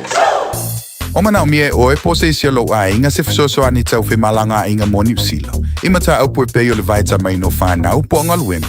A whai lau tali o le ioi, wala au loa Ken Fernieho o le Fern Immigration Services. E iaila na lai sene, ma o silia ma le se funu lima tau sanga hola na tau tua. E toa tele tanga tau o fisoso ani iai Ken, ima ta au pu tau whi malanga inga. E awhi a ima ta upu na o atu le tribunal, ma apili le minister. Tanga iana e le Facebook, ma le upenga te whailangi I Molimau. Mo nisi whamtalanga, wala au mai le Fern Immigration Services. O luatasi, tasi lima tasi, o lima. Hey, don't be that guy, or that auntie, ignoring a sore throat. This isn't just some drinks and lemon tea in your sweet situation. Untreated sore throats can lead to rheumatic fever. Nobody wants that for their family, eh? Go get your Pepe's sore throats checked at your GP, school nurse, or pharmacy. It's quick, easy, and most importantly, free. So come on, whānau. This summer, take care of your tamariki. Get it checked and get it treated. For more info, hit us up on socials at Stop Sore Throats or visit stopsorethroats.nz. Hey, hey! Wa mau ala kaulo. E ke ka alo ale mau wa vai ro ye. Wa mau ala kaulo. Pe wa ke ai me pa ke yang ambai la lo. Wa mau ala kaulo. Fechau, e favor boreo.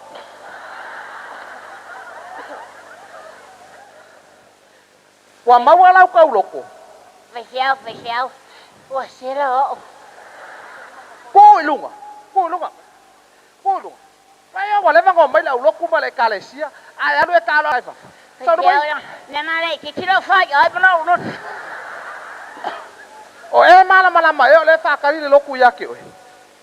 Fechau, o fataria ya, o não não. Lena ela que que favor boreo. E o é que valea. Alo que vai com ele vai com pegar vai Paulo mea. Vai lá o louco ia maua.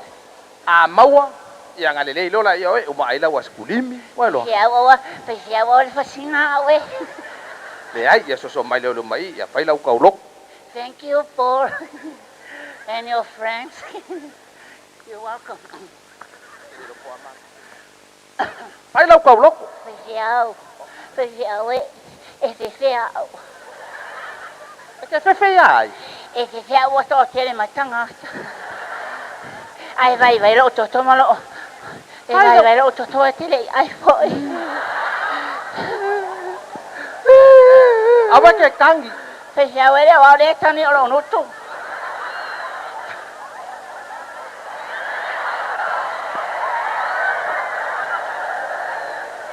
Ah? Fechau.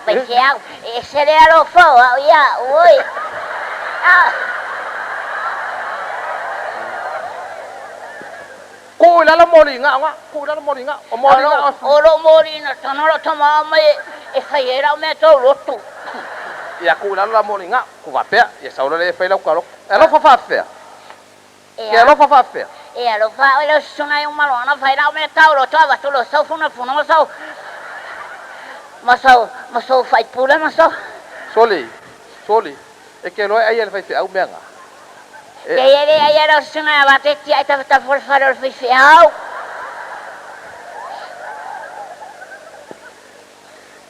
É que era o fogo do sangue. É que cangue, só é que cangue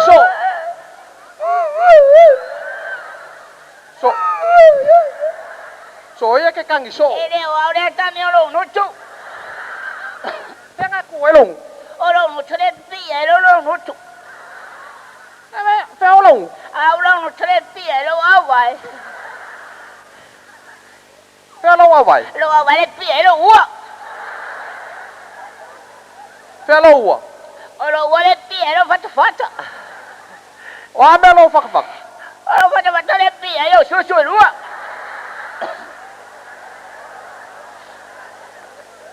Phải lo cầu lốc. Số lúc mà phải lo cầu lốc. Fechau. Que agora faço no lo suna to ito. Phải lo cầu lốc. Awat ko kang phải lo cầu lốc. Paul, you go back to Australia? You stay with me. I'll take you home. Wo tu lai at mua ona kai lo fa ve tai. Ma tua le anga nei me fai. Va ve tai ana le ma wa to tele tu mo mai. Va ve tai I don't know what to ai. Va ve tai o na ma tai. Va ve tai ale wo fa va le mai I me e fai. Va ve tai o tele lo pe tai si tu pe mo mai ai. Va ve tai si fa na lai tilo mai. Va ve tai ina leo lai tu mai. Va ve tai tilo mai ai. Wa ma la khau Va ve tai ele ai. Va ve tai ele au fai pu e atale tilo mai. Va ve tai fai to wo fa tau mai. Va ve tai o fe te sau. Va ve tai. O tale ro po ambe la fa. Va ve tai o tau sau foi vai.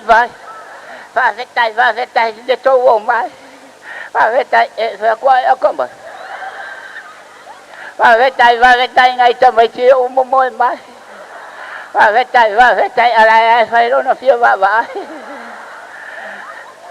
Va ve tai e fa me to a to vai. Va ve tai o Wo ma la khau Wa umara. Ya le. Va ve tai. Pai tau ia lau sungal to ina le tu se fa I wai le sau nging. E vai ka uau. E vai ka ki a Kongo. Ia fio mai lau fio ngal ki a Kongo se. O ki a Kongo. Ele faz aua ko ki a Kongo e.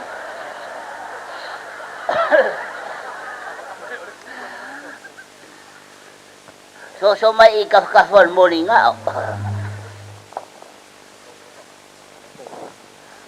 O le ata tau fai tau fatasi.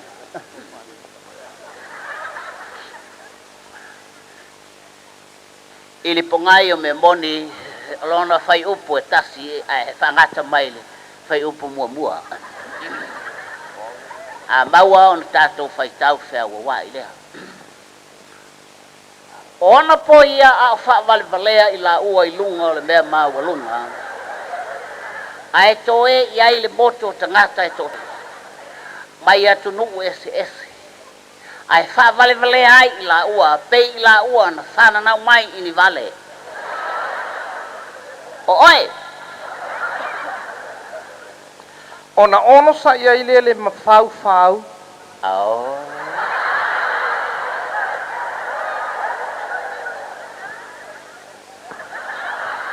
Lea le me whapenga hai lau whai kau.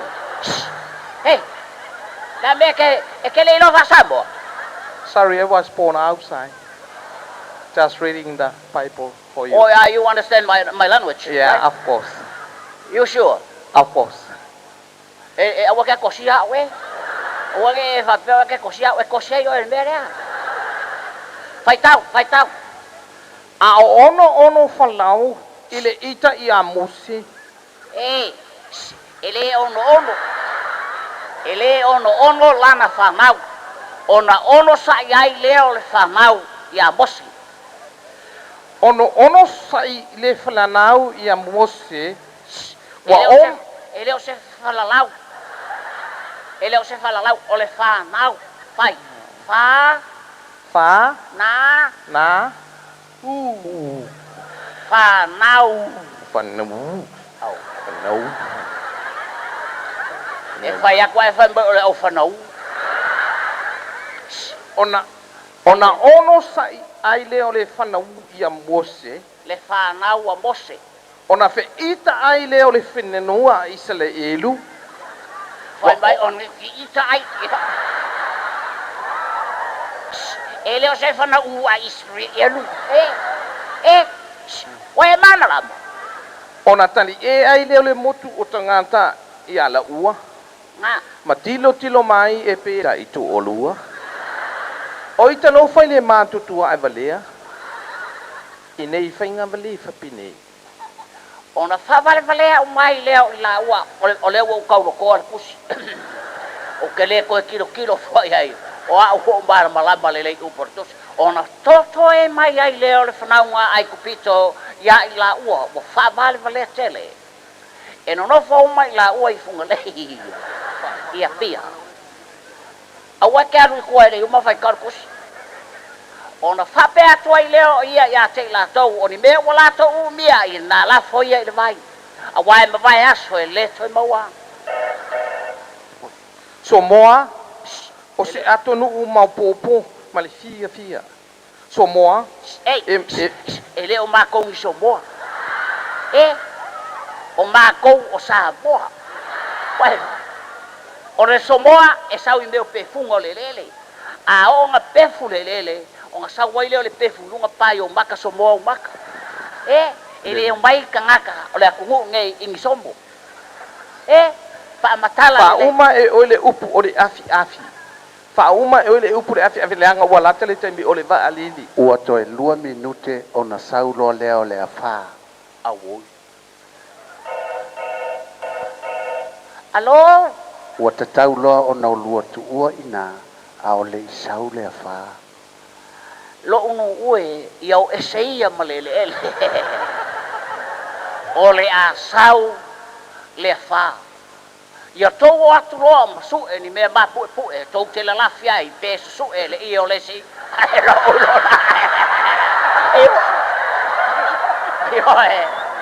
Ai pulo wai ma e rolo I lo fale.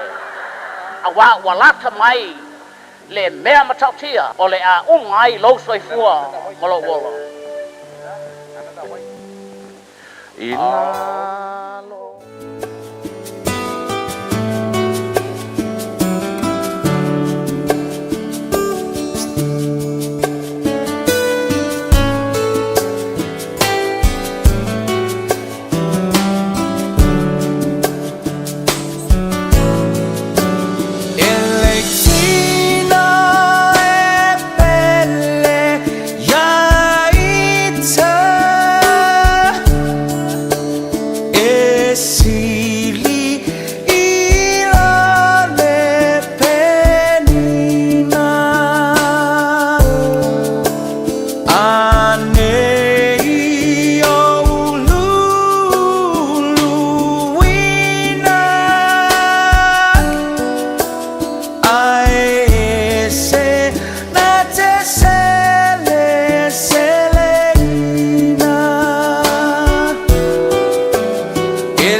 Twitter Samoa's for lima tolu a mo le nei foi tai a phone stuff in the name was a fulu do ia so February or tara for long le do a felu se fulu male ono malon for long ia le tino ona tara was asi tono la to a le tai world and auto limited o lo ia lo Samoa en fanafso sani for ia te oil for ia full service o lo sa ia fa pena foi a fa le tono pa volta vale la mana ia mo pa fo le lava the warrant of fitness on out vale I don't know before start but the fo la fo en faina fatau ta vale so I have tell fatas member tato report later Victor malon nga lua good morning uso ya se kola le sino travai later fo malo la sa malo foi te lu patalo foi Samoa ya mo ku tami mo malo ni tu la ta malo la va ta e to malo la va ta ma tu ni o ta travai sul malo silla ya sino della ama te le pega venga ni ta eu patina fish lo a sa ole le wa faltar vai a so sole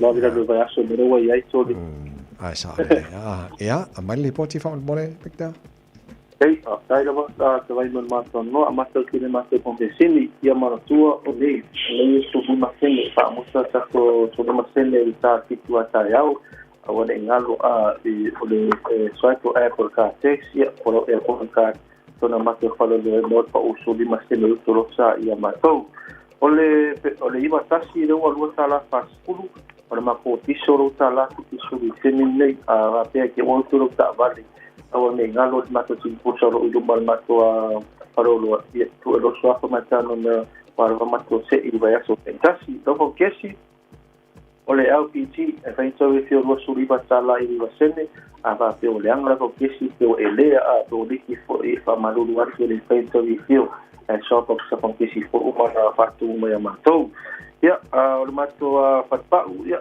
su mai mato tu atusi ole tasi fitu suru pecho o tawa e so ingo fiera ma matou a le fasa me te rofa o tawa i le shopping center a va peo e kau su ingi pa ole ta vale lo mota so pa o se kenen o fo ngata po le mako se ki me fio a mo sta vale lava e sai su lima su wolo su fitu se ngata lunga le lua suru po lua suru o tanto fo widi la po a pela e su ka vale se mo ke wa ke fa ma ya o kama ko ya se ki me yo pe ka vale fo a pe ngai kilo mo tin no ya asia si mai ya mo ka vale tonu a to so se ki me ama to na lua su sala e de aso lunga ma to finance Sene tonu masi ngora thanks me follow na next su me mo aparece o siki me ngata pole ma to ta ba fa tau to mo ma to hypercars ta inga to the Prius lo ye ma to ole to the Vitz le Honda Civic kama hyper assistant ngata pole ma to SUV ma to van e ko ma to ta ba tu vai ya ta ba de la va kama kwai ia sa fikiring o ala vang situ la ma ko e ko sui ma fe la ma to mo e sui le lang de sui le va di lo ta ba de o se ki me fi tu ia sa fo le ma to fu service o ma tu service ma se ta ba de ma to ma si le warranty ma ko le mechanical warranty ko ma to ta ba fo ma to ki apu fo Venture Hilux Nissan uma fon modify ma to po pa for sai lo feeling ala se mete po dai sa fa ta o tulo u pa o ma fa pi no ko lunga ma se ta ba po ya o kamba e so ma so salwa uma modify ma to bi kapu uma teu ya ma to ya vedi mel ma to numero o iba lo fitasi to ma se so swan ya pa so sunga ya mai ki ma ko menita wa ko le la ko fuga fa na tai ba mo de vota vai ala ze vo Mike ya vota ko sei ia ne ore kasi di matolo stamatino ol to wave vos futala las funciones e dipendere nella por o cavallo di youth o come cavalli io ore trasmette service io marcata vipia to scoina io fare con o cavalli e ne mo sia ma leia io ava pevo io vale da vale ma fai non mato guardina io ole ai fai tono rea io fai moto sia io ma vai io da kit mo youth to scoina youth to your drive for your drive ole dua misi covid misi io ma lima por il io ma pas loco o players ko nga li pea ma ka ko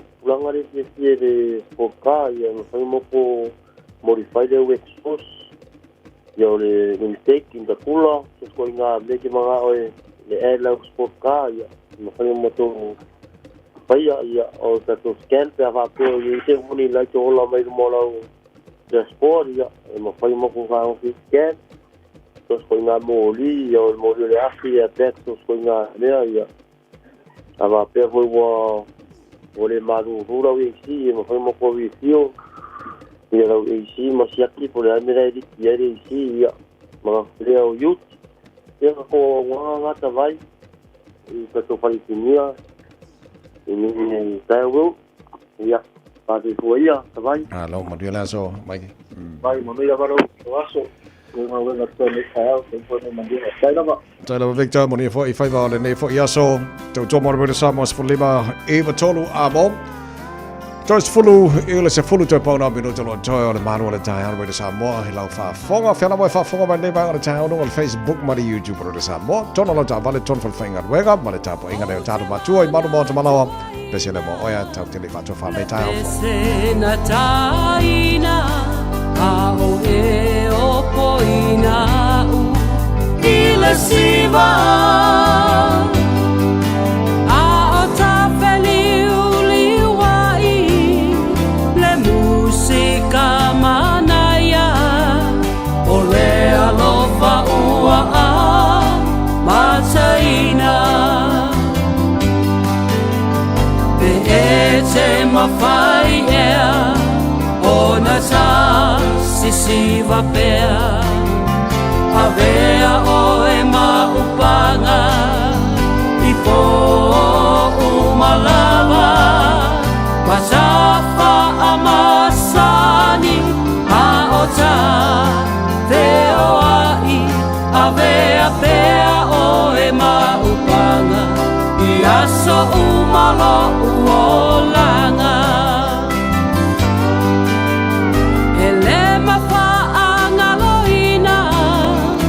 Musika manaya a ota ulima masisiva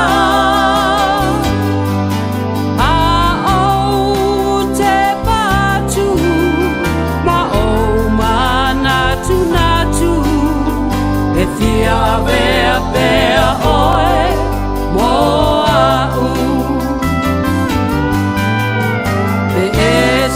mawhai ea o na ta sisiva pea Avea o e maupanga I po umalava Matafa amasani a o ta Veo ai Avea pea o e maupanga I asa umalo uolanga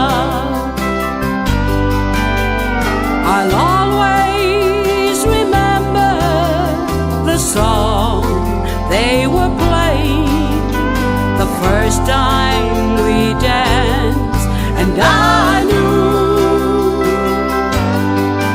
as we swayed to the music and held to each other, I fell in love with you.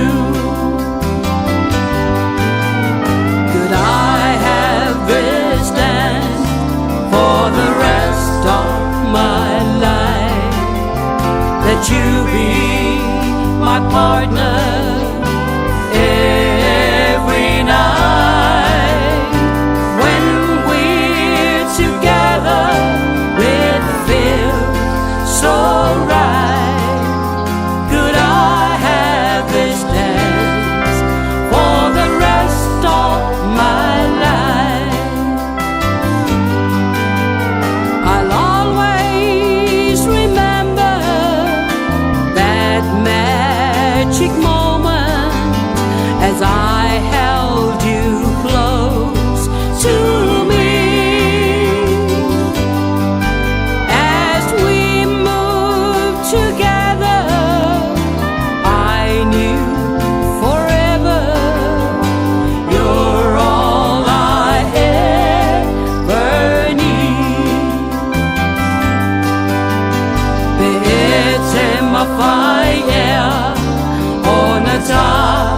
siva pea avea oe maupanga I po umalava matafa amasani a ota veo ai avea pea oe maupanga biasa umalo uolanga. Could I have wished and for the rest of my life that you be my partner every night when we're together it feels so right. Could I have this dance for the rest of my life?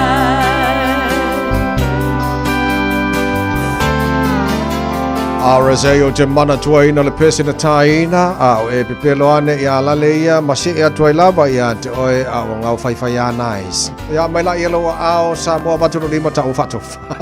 Mone po tai a fo, o le tamaru o le tai aore nā. Mone ne foi as tofi, whafte tere lau tala mo lau tāpo inga, ne foi tai au fo.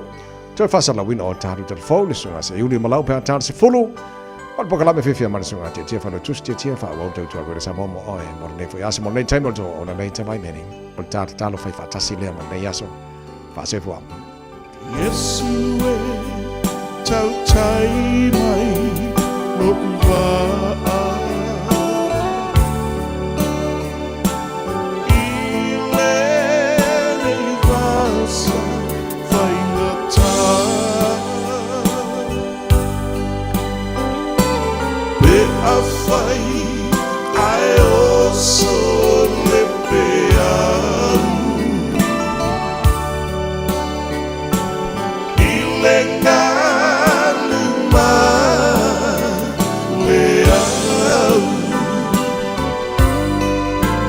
o oe le tau tai le lei ule I le vasa nei pe o le tau si a tina whapea oe I le a wha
Aotearoa Sila ni tau, o tala nei mo lau whaafonga mai tau manuia. O le au te lenga whaatu bevesi ni Sila o tu i tia, ai o bevesi le tonu ainga o sia stulanga pira Sila na maulunga telu mai le rua vesi furu valu. E tu taima le li poti le whaala butonga mo so Sonia le Salvation Army. O le li poti le whaala butonga le State of the Nation, o lo o au inai wha maunga mai ofisa pe o leo marimatanga luenga o wha masnonga. O whaawatenga inai se lau whaas furufitu wafe tingata sa fie sol tula fono whaatu bevesi do tono se furumale lua masina ia au kusa de lua fe male lu furulima. Pea whaatusa tsatu ile tusa male lua se la wafe sa ia ili tausanga iru matu. O lea ta la sanga le lei sa urina ile matua i palasi ma o lalo leo whaorima male lima tango vale maningoi. E pe ona whaititia mai ai ili se lau manivaluafe ile valsfuta siafe. Ma ausi ai se la sanga piro sili atu ona mao lalo. Ta ole li poti, o le whaorima ia meonga whaorungari ua tele le mau yatu, mani sao i lea palasi lalo, e au fiere whao popoino ngā ruanga whaaleo leo ino whanga i tua e mao alunga tua ia a whianga. Mo le tele o le whaititinga o e vesi e lea a whiaini ainga. Ai pe tai, o le numero morianga o a whianga i ainga o si itia le tolu tisimari iwa pasene, ma whaamatu ina e leo leo i le iwa tisimari iwa pasene. O le tele atu ai o whaaturunga tisia mo le saonga le mu e whaamatuina. O no vevesi whaalo tui whale ainga. Le asawa ai ai le oso maolunga i le luas fulfituafe ma le fitsfulfitu. I le luafe ma le lufurulima. Pea whaatu satu i le luas fulfaafe. On se lau fitsfulwono i le luafe ma le lufurfaa. O whaamaumaunga lang te mai nei te mai te ola mahatitiva ma i le luafe ma le lufurfaa. Sa whaari eure tūlanga o iei o sidi atu na leanga. Te lo mai le luafe ma le lufurtolu. I le roafe ma reo furfaa, e se lau limas fuluono afe ta mai te le mawaina me mana o mia, pea wha tusa satu, i le se lau fasu wha afe sa iai, i le roafe ma reo furtolu. O sai sai nei se maa fine ni tua inga o se whainga tau wha avale, e se maa fitanga wha le uo wha tama ma le teine pole, romance scam, ma le se fuluwa tau stanga, le sa va iai, se te malo i Dunedin, ua lusi ele $500,000 miliona tala, o na tupe, sa ngā rurue whaatasi ai leo leo i aukila ni nei ma Dunedin, mo re whai ai o rea sa aisainga i leo leo i Dunedin, sa latu o whaataunuina, se whaatununga tu sia whaamsnonga, e su e se whali aukilani, i lea sona nafi, o le vaiango sori ngā tūla whono whaatupenga le tauranga o aukilani a leo leo sa so sori ai, i lea su spenga. O se mafine, e whaasu whaatau sango Ellerslie, sa aisaia ma ua whenga i nei marimorianga i rona uumio ni tupe se whainga tau whaavalea. Wharia le li isui sa tini senior officer Vili Ali Ramsey, mai le vaiango sori ngā tūla whono whaatupenga le taulanga o Kilani. O lo tua ia leo leo de whaamastonga, o lea whainga tau whaavalea sa whaatamo e mosfurwa tau sanga. Ina wāmateine lunga o walo so te inga lau tele sea maftanga whaale wo mai le ruafe maleono. Matua ia e lima se lau, luas furuli mafe, lima se lau toso fita la, sa tuina tu ilea mafine e lea tamalo i Dunedin, ilea teimi atoa. O lea sufito le masina ni o Februari o ere wha amwe mo lea tula ia ilea mafine ilumor wha amsnong wha tu malo i au Kilani. Ai wala pata ia ine leo leo i tangata lau tele, ina ia matua ai wha ai tete pe a whailoa ini tangata fau ilunga o wala, so te inga tele. O lo ngā rurue whaatasia leo leo New Zealand ma leo leo Australia, su enga ini whainga whake volo i sa wanga i whaatinongo ni a meong whaungali e whai tamaiti i le lololangi, i tua inga i le iai leo so tanga ma New Zealand nei. Sa folfola ina leo leo o New South Wales e Australia le vaso mawai whapea, O leo of savili mai le vaenga so ringa tula fono ia me on fa ngari wala tu modi ina ia sitama ia tama lo no ai o leisi se lau fasu mali limo tangata lo masalomia ilo langi wa tu ina tu ngo yo official le fa va malo ile mai ai ni fainga o ta wa o fainga fa satani sa wanga ia me on fa ngari itamaiti o se vaenga o le lato se suenga ua dai o strike force Constantine fa alia leo o maua ia rau se sue, ma wha maoni ai tangata so tula fono mai New Zealand nei, Amerika, Kanata, Mexico, Europa, Amerika Saute, ma Asia Saute sai. Sa whasingi ia lele i New Zealand, ia leo i New South Wales, Australia, moni wha amtalanga i tangata, o loo masalomia New Zealand nei, ai pe fia fo ili to tele. Ai sa wharia sui so upu, ai ese whisile man au mia, e sili patu sao i leo i New Zealand nei. Ma fesilinga ai le kio ile leo pe o anga luenga o faia leo ni sila ile so tanga ile so swenga ai pe o yaisi nga lu fatasi ma leo e tunu fafo ai pe to fia fo lo masalamia o lo fa ma tu ni sila nei ai sa faria ele leo asiasi of civility detective inspector Stuart Mills o leo ni sila lo nga lu fatasi ma leo ni sila New South Wales ile mta opu ma lango ina ila tope atal serina ma ele o to ia ila to se tulanga i to fai ia tili ia se fa be fa ai se manatul mata opo o fa ia tai tai pa tili New Zealand first o foi na la to tinonga e so soni tanga te Pacific fa fa ngo fia ona sa fia visa e malanga mai ai ini se name sa tau au ina e va vasa mane Winston Peters i se tau sanga mo tanga te Pacific la so na fi fa for par mene o lo ta pa ai fa fa ngo fia visa e malanga mai ai tanga te Pacific ile ne tunu o le fionga ia anai asa anai o le fai pule mua o le vang fa fai le national i pare meno ni sila o lo tau la mua ai le tas fa te sei male au lango mai o kila ni nei sanga ia tu Wellington ma fai ai se te ele le pare meno li kai ona na fi ma tu li ma tu ai le tas sanga sa fa ari ai Peters e o foi le tau tinonga na pati nga lulu ia ile sila de terminei ele ai ma se au alo tau sia le ia yo la tu ka sengi ile Pasifika. Ma tangata Pasifika uma, e mana na oi whainga e whea. E tu sai ma whainga o maua se tunu apitai, e la tō tele o mawina. Wharia Peters, e eise ngā ruenga e ona la tō whaia ua o le ua la tō umea ne li tā sanga. A e umi se teime whaatino ai, a o le a le tō whauina se ilonga lava, ua manuia.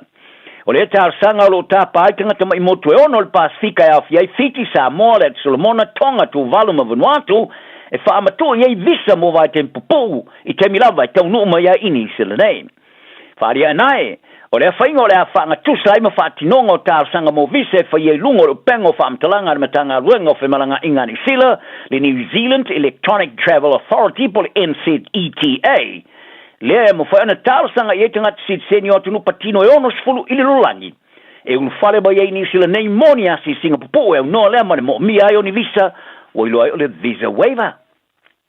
Talonga a yaina na ngona o Dalton papali e whaaria wingas o la so tanga man whaia ongo le o Blackstone wai nepe sa whateina, Scott Robertson, e na o ia lava ina te iloina. Tala no aile por kalame le televisia ni usira i temi o tolininga o la kapia le blues i le vasanei sa whaaria papali, e man tua i tele se senga o li tu aingo whaatinonga whaia onga Robinson, mai whaia onga momo atu. Papali sa ta alo i lalo te inga whaia onga momo atu le o Blackstone i vao Sir Steve Hansen, mai Ian Foster. Ma le tiu tiro te inga Robertson, sa mwhai o na ia iloa i le telus e se senga.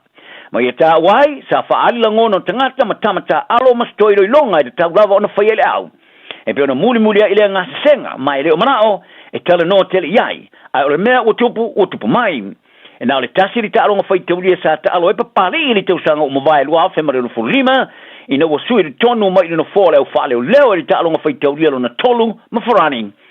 Sa filia i ro pleki sumale lima po le All Blacks 15, mo le latu malanga ta amilo manuia sa iai na ua maanu malo i ta alonga i tolu le whae ngole tusanga. Talu ai, e peo na filia i le tufinga kapiteni le whaia onga Jamie Joseph.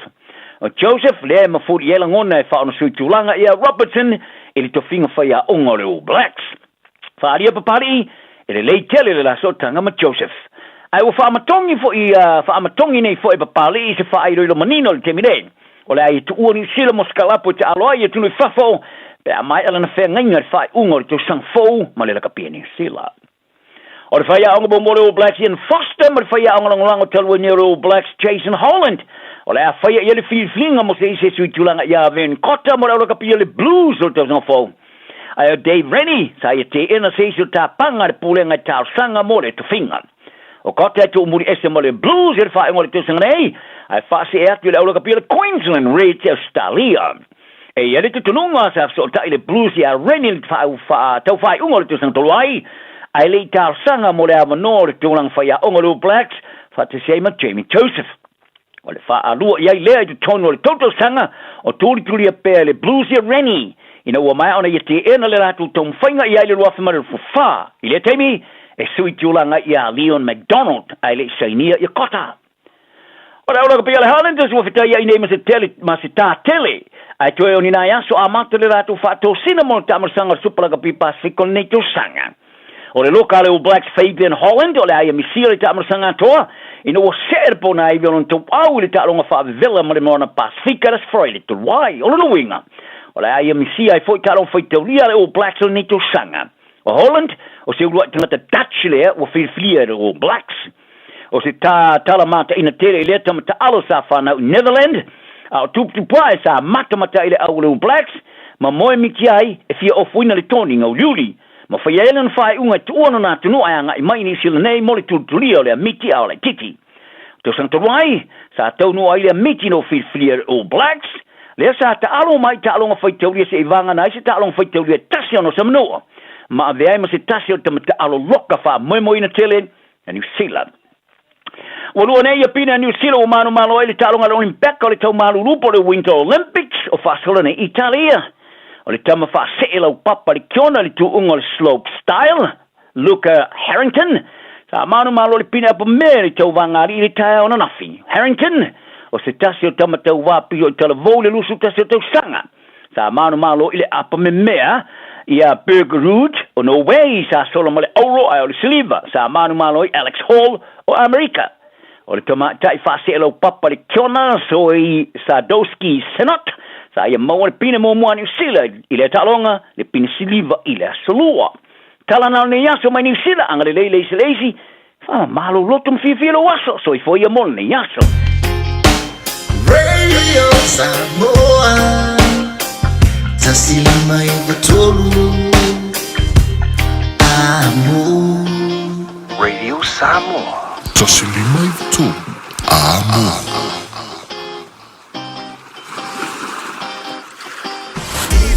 Radio Samoa.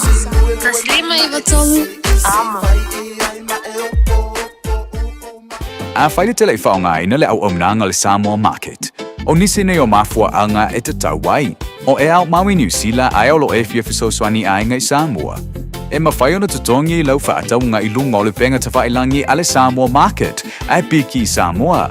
Whawhai ngō fia sa o ngō sose whaala velave, to tongi le pili o mōli, pili o le vai, mea whawhale po se tau mafutanga mō lau ainga.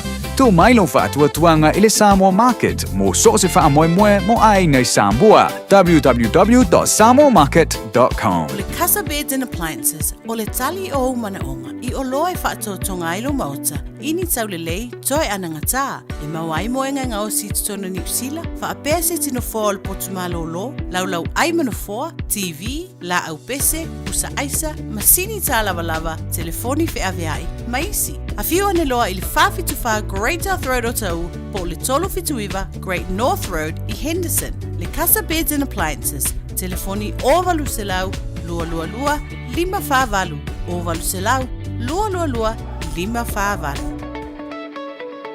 Mo le manuia o lou lumanai, o le aunga o le International Travel College, ua te tala nei le tala mo le lua a whilua ono, i mata tau tu risi ma haunga tau whaalele. O la ITC e iai ona la alai au kilani ma whangarei, ai ma whaifo i one e aunga online, mai lo whali. E leise taimi whaatulanga i nei te aungai. Sa ili nei loa so lumanai manuia, langolango ina maalosi el ITC o e malo ainga. A wa unga, asiasi lupenga te whailangi, itc.co.nz.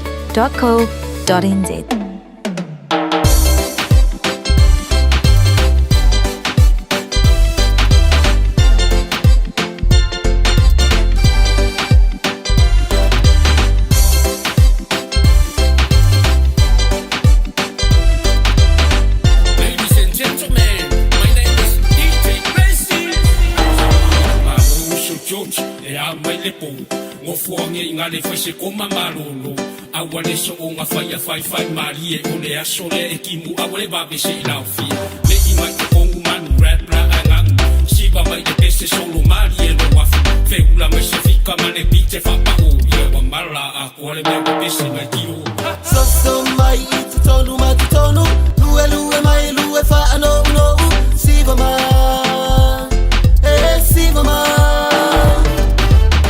mai feula mai o ka sau fomo mai lo manava fa a me I tonu siba mai fa ali au tanga mai siba fia au te popole au le taulia fa ia oi ana oi au te popole ile au kau boy a fa ia mau oi I se papakiu au oi te mori for me love you fa ia oi ana oi ere mawai sa fasima moe so mai I tonu matonu lue mai lue fa no siba mai siba mai feula mai o ka so fomo ai lo manava fa me I tonu siba mai siba mai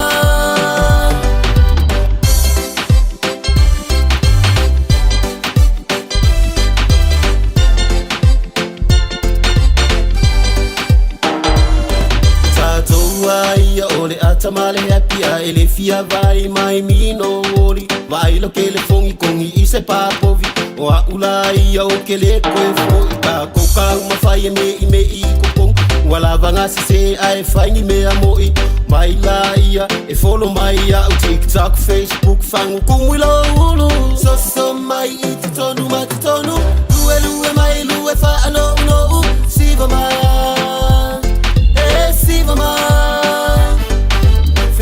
feula mai o ka sau fomo vai lo manava fa a me I tonu siba mai siba mai e tota mai pato na ova ai le pato la po le pato la tite le mana o ai tasi lava le pato o ten mana o ai e ala mai lava I le vilo kola mai e oi tai le vai fetani si ai e tangi u te tani tai te le mana o ai tasi lava le pato o ten mana o ai e umalonga kangi le ka ele sa wai lima mai ilunga gongi mai ilalo fasa o vai awa eke vave pa ayu se e vai nge I mokle pa ave a so fusi pa nge I malanga lo ofuai pa ai le makua I pusi mau fa ama o pole rua wosi awa eke ngau pa se rua lima fai se high five le walama ngasi vai ngai roi le vai so mai I tonu matonu lue mai lue fa no siba mai siba mai feula mai o ka so fomo vai lo manava fa a me I tonu siba mai siba mai so mai I tonu matonu lue mai lue fa no siba mai siba mai feula mai o ka so fomo vai lo manava fa a me I tonu siba mai siba mai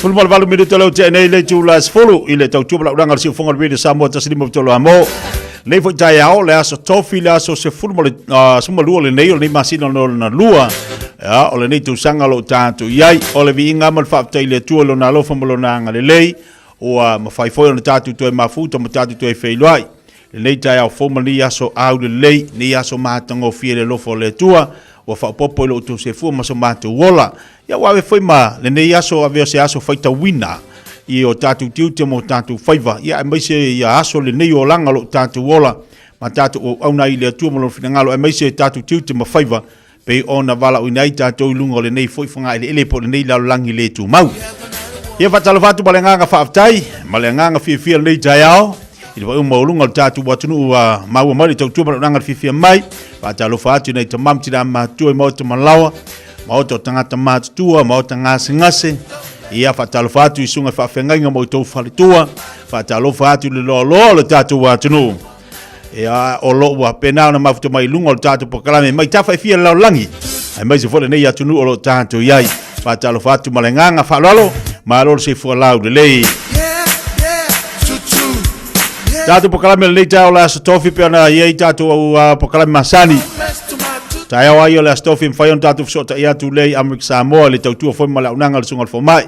Sunga ia le unbuenga, le tofai le unbuenga, Dr. Roy Ausangi. Ia nisi foi o melo tupu tono le malo Amerika Samoa, ai mai se o nisi o mata upu ia o lo iei foi le malo Amerika Samoa. Ia ma le tātou watunu i Samoa.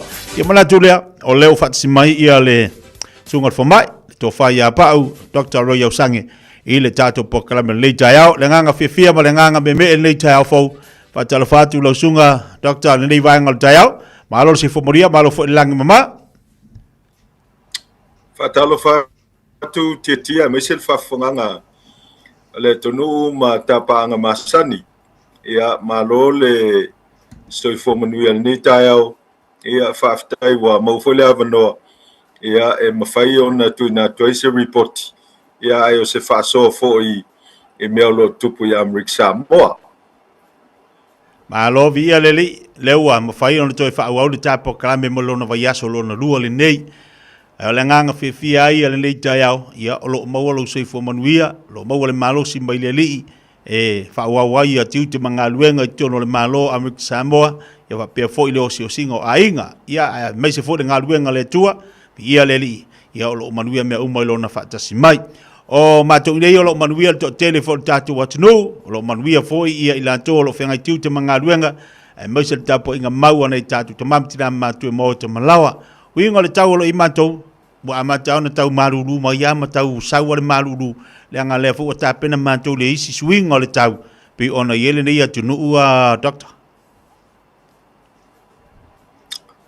Ia, e whasusu ia i fwere tau i Amerika Samoa.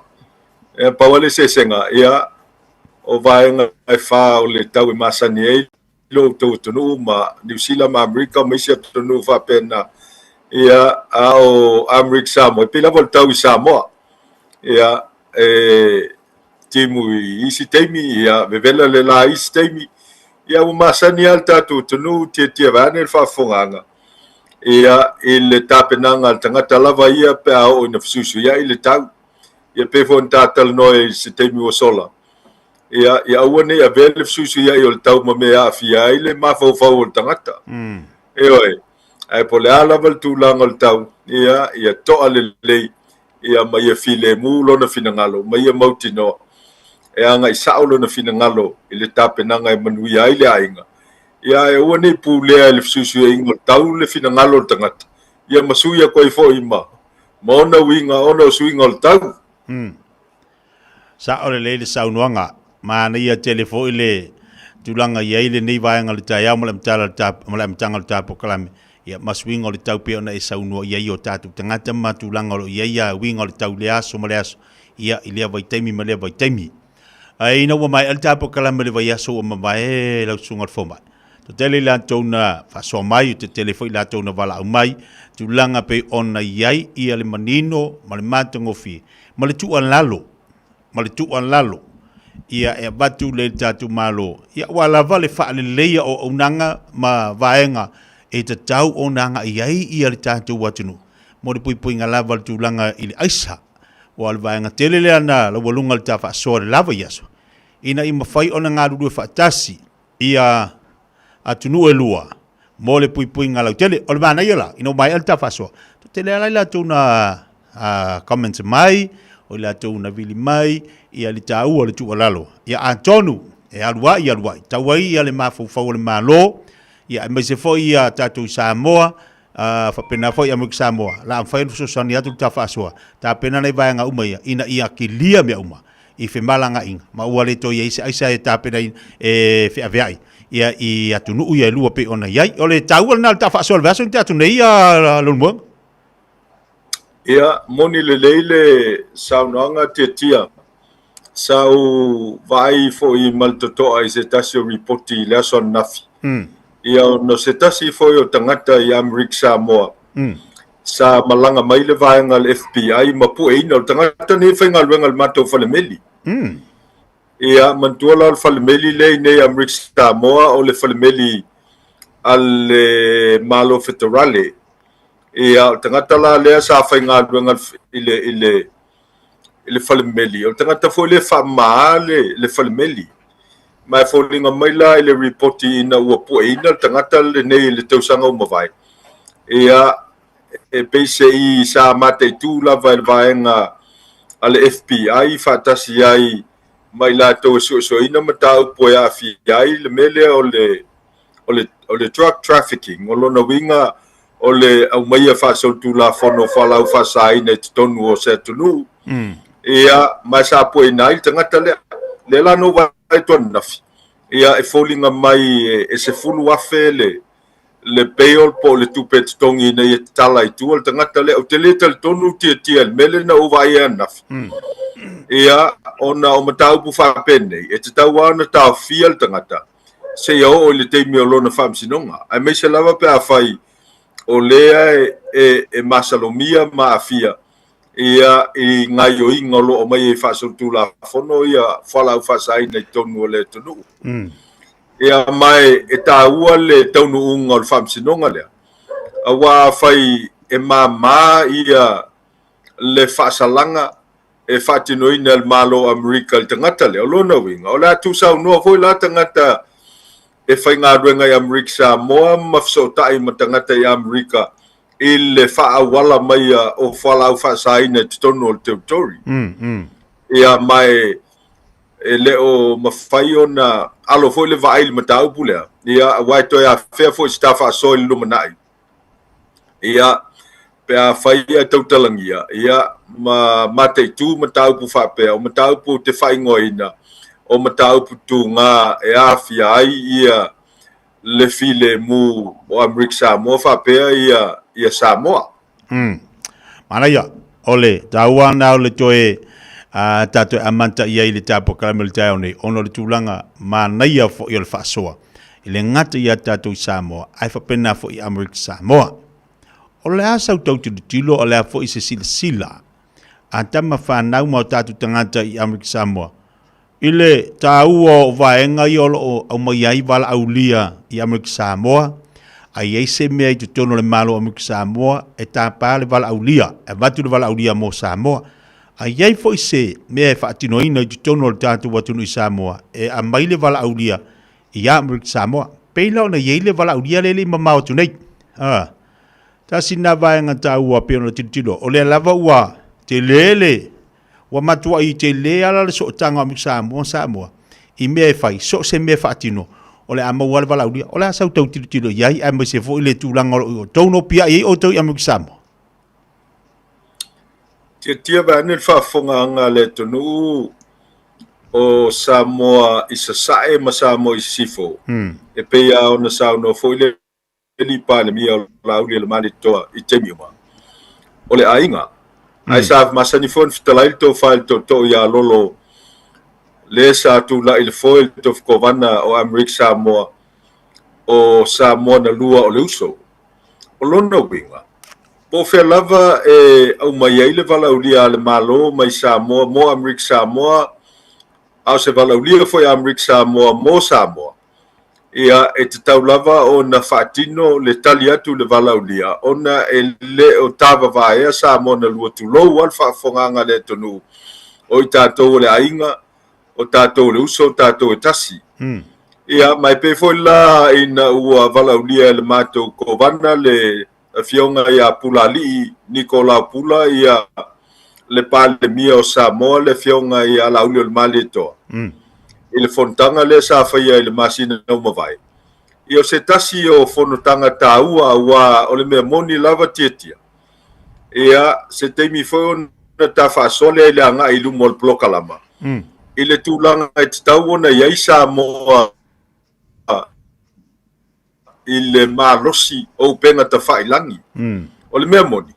O le anga i umai luma tonu o le lalolangi o ne peise i o le mele lewa anga iai i le lalolangi o le teknolosi fau whaatasi ma le whaungaina o penga ta whailangi o le interneti. Peitai.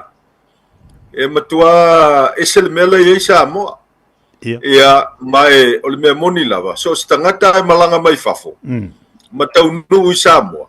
E nā te mai tauina le ngata e whaisi tau ngata o le upenga ta whailangi i Samoa. Ai e le maua le fsota inga e masani o tātou tangata i atunu ia e alalam papa o malanga mai Samoa. O le fesili la. Ai se ale mea alai o nā ngai mai nei o tātou tangata i Samoa pe e toi whaafo i tua le o langa i le sao o le upenga ta whailangi. Ma le mafuanga lana na lai o na valauria le fionga le kovana ia le fionga le li palemia. E malanga mai i Amerika Samoa i le whatalinga o le superstene o le kuko li le lalolangi. Lea e mawhai o na whata oto mai e se isi fiber optic cable po le waya malosi le ta oto le manapo le ele. E whata oto mai Amerika e anga i mai Amerika Samoa ma mawhai o na maua le avanoa e wheso tai mai ai Samoa. Ia mai moi la to e malamalama le mta upule nei tiatia. O leo lo whaungaina e Samoa.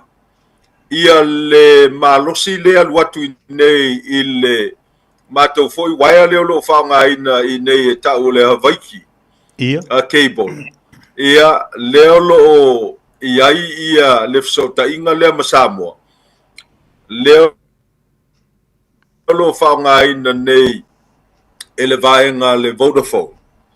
Ia lea sa whatawina e le vaenga le Blue Sky, lea sa whatawina le whal telefoni a Samoa. Ia mai o le waala leo lo whaungaina nei e Samoa. Ia o le malosi leo lo anga i atu i Amerika Samoa wai e lua waia ia watuai ia le malosi anga upenga ta whailangi i Samoa. O le matou Ash Cable po le American Samoa Hawaii Cable. Ia whapea ai ma le Hawaii Cable. Ia ai la ma le Google Cable le na whelo ai foi tātou palemia ma le superstene o le Google. Ia ona mawhai foi lea. Ona taungofie le whaongaina o penga te whailangi ma sao e pei lava o le sao ma le taungofie o lo iai New Zealand, Australia, Amerika mai se tunu o lo alala papa o ai tātou tunu. Ea mai o te whaftai au i le tofa ma le whautanga fo i le whionga le liko vana i Amerika Samoa ua mawhai ai o na valaulia le pālemi o Samoa. I le tali tonu ngā lava lea. O Samoa ia o le ainga o Samoa le uso o Samoa le tas. E tas. A whai e sao ma tau ngofia le upenga ta whailangi Amerika Samoa. A o lena al fitsfulono maila le mamao mai Samoa. E te tau foi o na benefiti ia mao ngā ia metotia o lo whaonga e Amerika Samoa.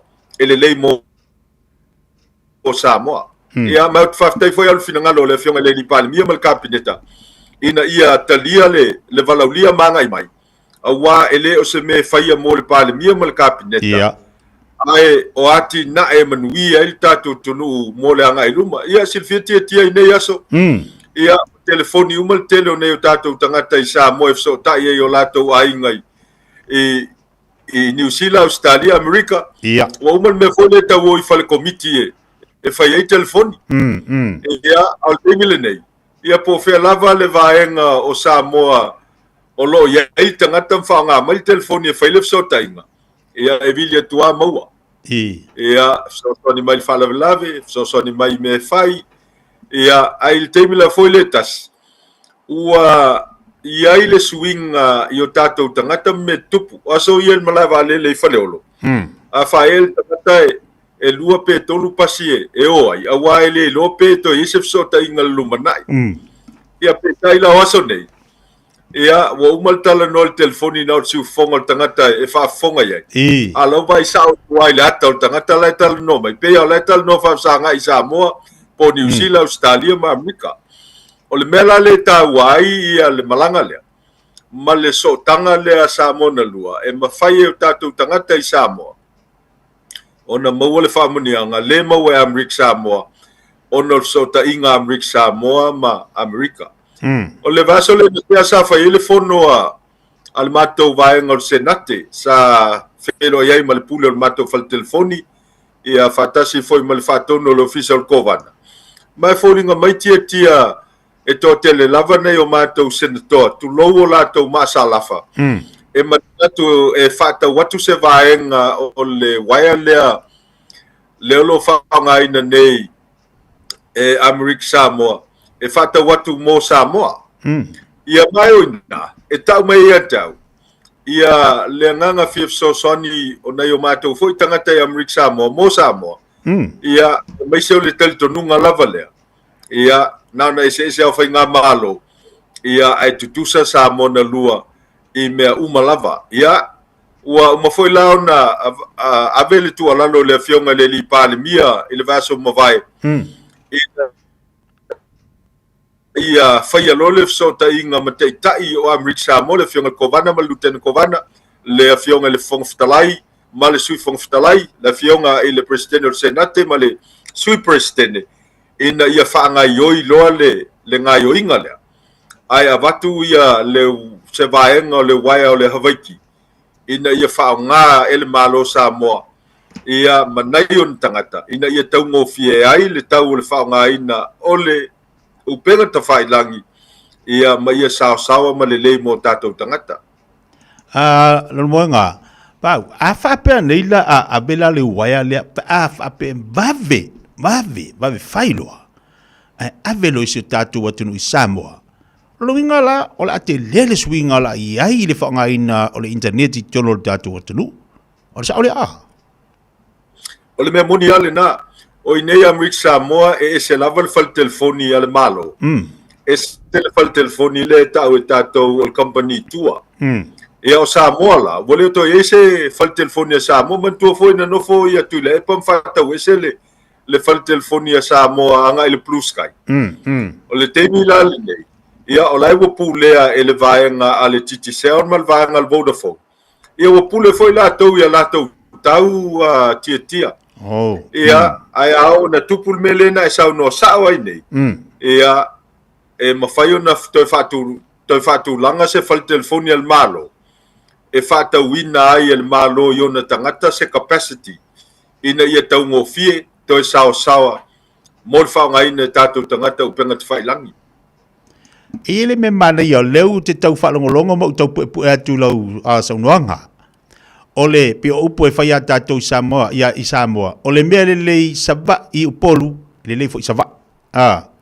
Lono winga au fua i ai, i le whanutanga lea ma tanoanga ma le wala ulia. Ole mea leu o tāpena Amerika Samoa. Ole mea lei Amerika Samoa, te tau fo ona wha ona lei a Samoa. Ole tau wala na, o vaenga te tau ona langa leu a tilo. Ole tasi le vaenga o lea tūlanga wha tonu. A tonu! O isi e vaenga o le whaale tonu ia o ngana tamaiti. I o le whaale tonu o le internet. Ia ina ia mawhai o le fsosania i lātou. Ai tāu o tele vaenga i tonu o le tātou atunu. Ai o le whaafonga mai o le atunu. Ai meise lātou i tonu o le tātou atunu i Samoa. O le ase whesoa swani. O le ase tu alalo mana ia le vaenga le pere sauno ia i mana ia. Ai whaanga i oilo le taimile nei. A matu se vaenga o waia nei. Ina i mawhai ona fsosani i vave le internet ia tātou. Ia wai penga mongi lau saunga dokta. O le se alua i ukole maumanga vidi mai kai, e waku kalo, waku popo. Ia ua o i ukole maumanga wa vidi mai kare whare, a sale tupu mua. E moni le saunga tia. O le mata waia le whaonga nei o le waiki. E lua se lau gigs le malusi o le waia. Ia au le teimile nei. Ia na le 5 le mātou te whaonga ina le teimil nei lona winga. Se lau 5 gigs le malosi o le waia. E leo whaonga ina. Ia a whaila whaatau atu masa mo le si 5. ia po se lauvo ia i se tau ngofie ia e matua tulaga ese le saosawa o le tau ngofie ma le maua ngofie o le capacity le me tau interneti ma upenga te whailangi e whaonga e tātou tangata wa le mea nā le tupu nei Samoa a whailava o le tau nuu voi lele e mamau ese ma le satellite al plus ale Vodafone po le Digicel ia e te vai atua e tā vilivili ale ia le telefoni e leo maua se fesautaʻiga lona uiga i tatau nei faalatalata i le mea o lo e satellite ia peitai ane o waia nei a o nei na taunuu i Samoa ia tulou faafogaga le atonuu ia matoso le waia i le manava leʻileʻi magaʻi i faleaʻoga taʻitasi uma ia po manono tai a po limatai ma savai ia po le a lava le leaga o le tau o le a le puaoa o le a le savili ma le matagi ia e ola le internet ma fai ngofiina fai fesautaʻiga ia i teimi a faina i le tau ina ia maua i latou o fesoasoani muamua ia le faamatalaga o lae manaʻomia le fesoasoani po fea lava le afioaga pe ao na fatia i mala faanatura malo faafetai atonu o loo faafogafoga mai nisi o le tatou atunuu le tatou malo i Samoa ai mai se foʻi tatou malo i Amerika Samoa i luga o le tapokalame faasoa ina ia mafai o na fesoasoani atu ia o faatupu manatu faatupu lagona ia auā le faalelei o vaega tau ona faatinoina ia i luga o pega tafailangi a mai se le tatou internet i tono le tatou atunuu i Samoa ia via lelei o le ua ukau faalogologo atu lausuga le fomai o le ua tapena le malo e matu le valaulia i fautasi Amerika Samoa mo le tatou sisigafua ae o le a foi lau ke kau faalogologo e avakua pe fai ese ale tu nga va ia Amerika Samoa i to tonu le tatou sisigafua nga fili mai lea oni va o le a o su o le samping o kele lo penga kupu mo le ia o le tatou sisigafua i Samoa atonu se vaenga lo tuli matai e le atonu po fea lava le Samoa le mea lo ala lai Samoa ne moni le lau fato falainga ia o aperila sos fulfitu o le tausaga nei o le fuʻa le na Amerika Samoa faamatuina sisina o le fuʻa le malo Amerika mes foi o le avea o Amerika Samoa ma territory o Amerika ia mai e fai ele matou tugavā a fai e ona tuuma vaai Amerika Samoa ma salo le vao se fulu ma le tonu vaai tuu ia ona fili mai ai lea o vaai 5 o le top 5 ia e anga i atu i Samoa ia le valaulia Samoa ae pea ona saunoa le feoga le lipalemia ia e fai ese lava le tugavā a Samoa fai ese ia Amerika Samoa ia ona i lolo leo vaai o i le tamisaga mulimuli ia atonu o le finagalo ia le palemia ma le komiti ona e faapea o vaia vatu i Samoa ia va foi tau tatou le ngan faapetania o high tech ia le foi la te falongolongo atu le va le o le fianga o nuuli le tu au malos ia o lai faui i fafo le va ia na mai le ai i container sa mai fapipi nei ia se fa fonga la tiel matau tio le matau tio le meu o ia le tapenanga i latou i nei Amerika Samoa ia o vane ia masalo e au le 5 se lau afe tala Amerika le tau ia mai o le mea la lea e matou te iloa nei e iai foi ia vaai o loo fau nei lea o loo fau e le sunga ia Marcelino Ione e peia o vaana e tutusa ma vaana e fau i Samoa ia o loo lama natu a faapea e la vea ia vaai e fau nei i Amerika Samoa e tusa ma le fausaga Samoa i le top 5 lea vatu e te taula na vatu vaana e tutu faatasi ma vaa Samoa wa tutusa fausaga ia ai tutu ese vaa ia tau high tech ia ona le faatusalia le saosaoa o vaa nei e fau faapitoa i tuaiga mea fau vaa faapitoa aua vaa ia le uaga ia mli Samoa ia toi ngā vaa fo ia tia te peo o pao ia tu e tangata i tālonga le limpeka le stel no foa. Ioe. ia e faila le ma tino le va ma le foi ia to se no foi malosi ai le ia le awal va ia ai se tato mata ai polale le taunu o le tuna va le amlik samo ia na fili le o vai lima ia na ngai lo le samo ia mafai unga al committee e fai il tunga va le samo wa istei meditatia ia e mafai na sa le va se no foa le le foi e fa le komula walo ia e oi ia waka ko lo al mele na pe fo na ona tala noa ia o me oliva ia ele o le va o le awalo va ia ai se tato matai la ia de taunu unga o fainga mele tai amrik Samoa ia ona tapena ile o va apito lunga lima le top 5 ia e malanga atu i Samoa lona winga a fai se fulu ma le tolu va wa eva e no mafia ngai e tai lua tai tolu va ia a faila e fitu e valua fioanga ia e tapena ina va nei ia lona winga e tapena fa tasi ia le tunga va o le sisinga fu amrik Samoa ma le tapena ngai o e anga i Samoa ia i te wa saule va alto nu vo le manatu e la vel top 5 ai saule ve ia lona winga o to vai o ko beki ana malanga i Samoa ia mai o le ala wa mata no vai o le wa halu tapenanga e fai o fa te ia fiafi matai ao o fautas ia o le tapenanga fo ia li va mau va ia o lona winga ia ele tu mama ina amlik Samoa fal se fulu mal motsa ia malanga tu Samoa ia mai o te fai tu tietia o wa ia te peti va al matou te amlik Samoa ia tailo fo se tapenanga Samoa pa fa fonga mai li va mau va Samoa ia o te tau no to tapena ele o fa ta mala amrik Samoa tuila manua ele tapenanga leo te pena ai ia fautas ia li va mau va ia o le por champignon mai amrik Samoa va ni Voringa mai la le lumoenga le li amaka ia kuungo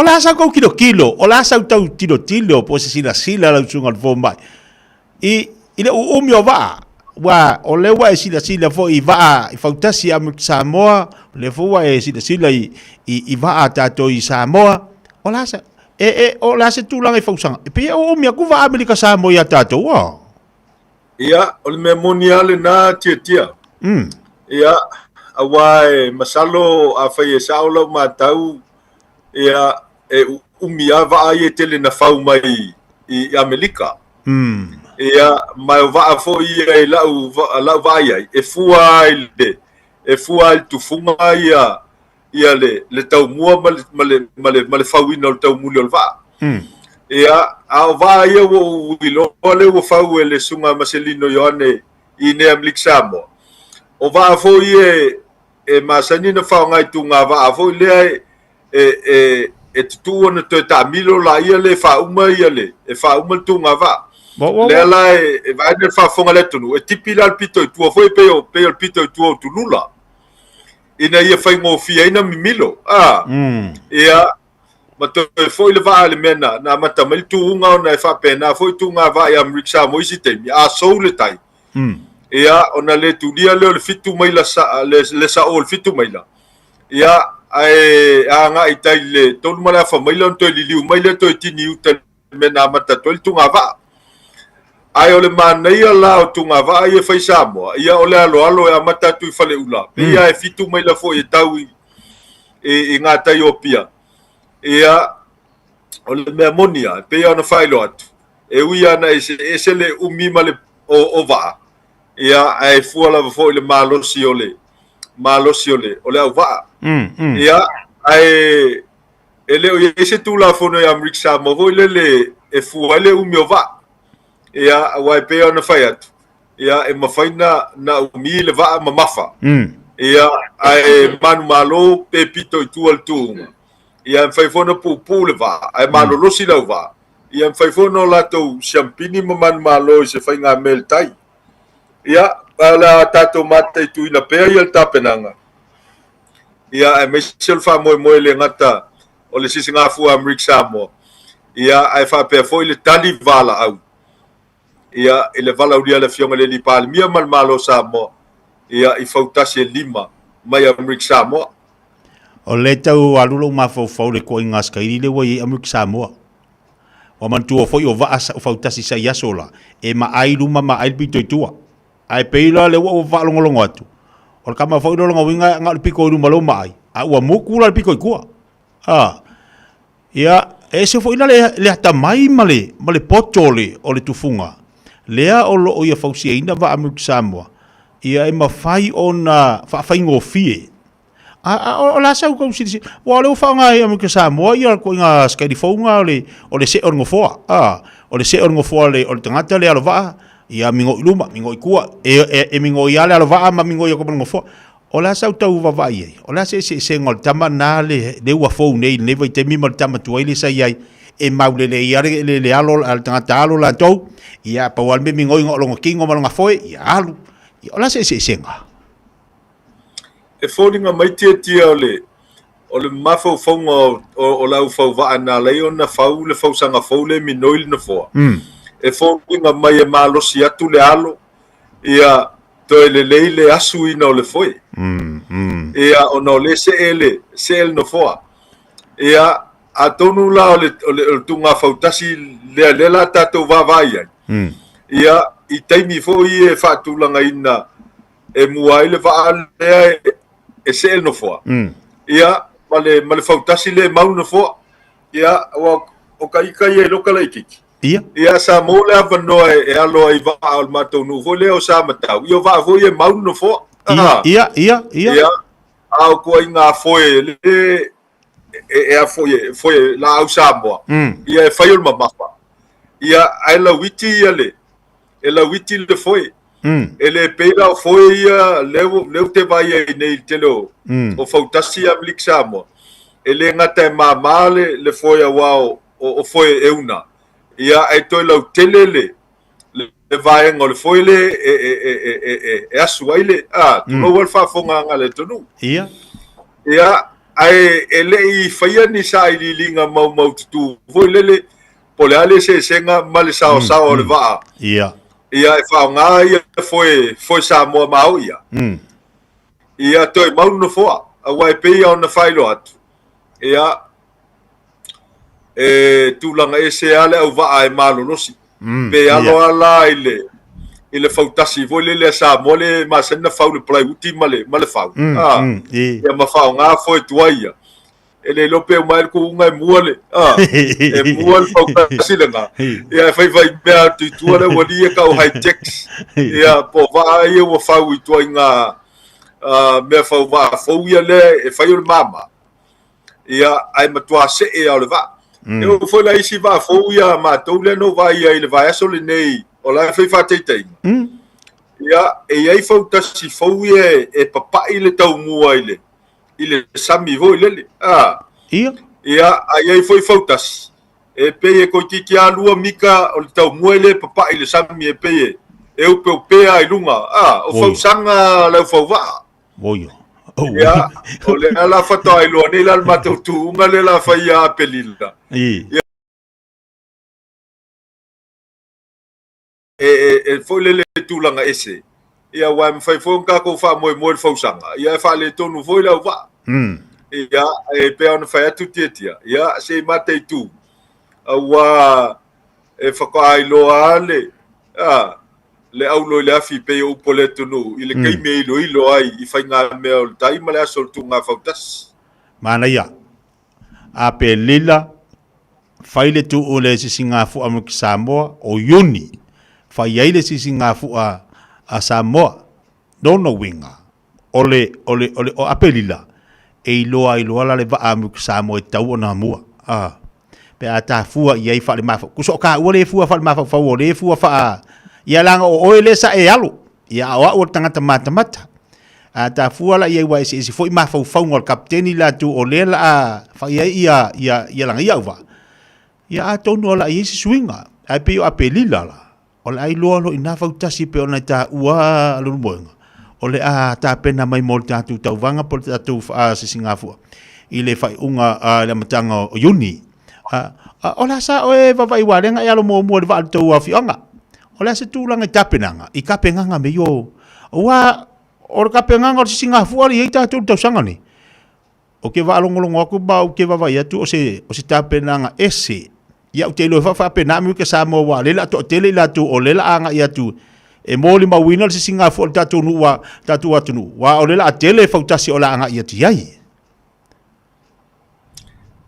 e se le tapenanga leo te vai ai Amerika Samoa i nei mo tausanga i tele o au mau i Amerika Samoa te ilo foi i mei e whaonga e le au aloha foi i Olimpeka pe tu sama mei e whaonga i nei e le ngata o koleni ngai lunga o le wotele tu lou ta moenga o i la tau fole e koleni ngai lunga o mea mapoepue ma manofanga ma o lunga ai ai foi toi ngā masini tia le te sila i tono mo meo o fitness centers no fanga ia me fa malostino le toso ia mai o le sile na vaenga o lo koleni ia uva ia sone Amerika Samoa o le tuainga toso foi le ta mai le sao o le toso o tangata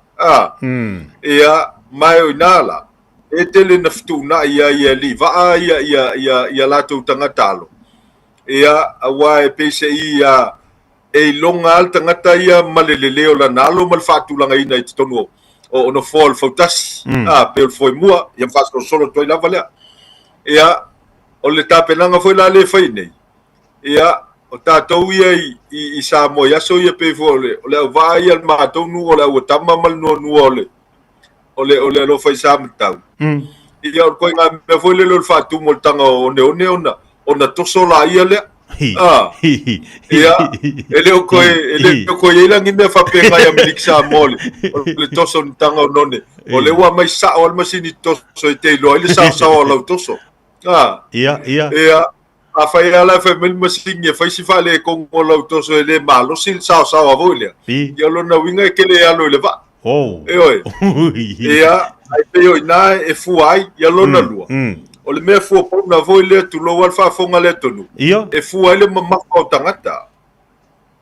Ea, ele peila o tāpena ngā whioanga manu e ili mātou nui sā matau yasoia. E ka penga e kaulele, a voi e tino lele ma tino mama. Ai o le asol tu ngā vāua mai mataifa mai alo e lato. Ia, o isi matai ele i kolen, ia e mamafa o lato tino se i tulou. Au lela fai le pule ngā whaasau fai inga vo, ia si a kako mea.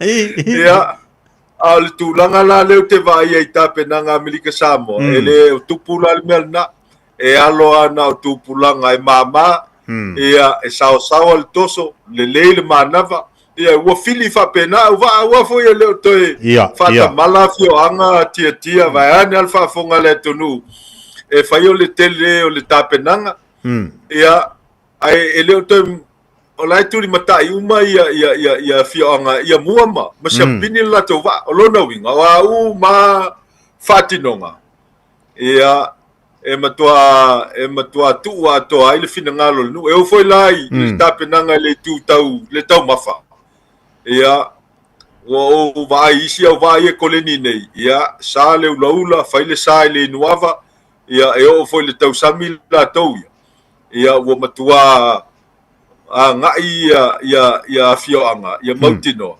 ia muala ko va pe ale le na tapena ala to ni va ma la walo va manaya ia tel ta faso a tono lewa ta ua telele ta langa li ta penanga o le fa fonga ma ia fioanga ia o le ta penatu ala tu va mo le tatu tu unga le ia wa tasilia ta longa e pito sili ona fi ia le tatu watunu i Singapore o le tama o le fainga meltai pe te walunga inga te walunga ina mo tu ngava a le ala wa sa no mai do sunga fo mai a tonu o le a sola tu mamel ke sa mo le tau le tu nga fautasi o tatu se singa fo mo nei tu sanga ia tonu fo yo la ta pena ia ila tatu watu sa mo ia a tonu la ta pena ia ia mai te lo fo ila le ko mana mien tanga tala po e tau fa tu idungo le va ai paula me mo kamanga ole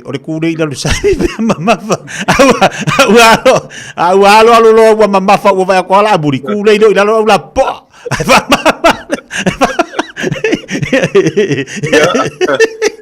ta ua fa so te tia wai e pese i mele fina ngalo le li palmia o le la to e la langa mai ai ale nau o tupulanga e anga e tapena fautasi ia atono le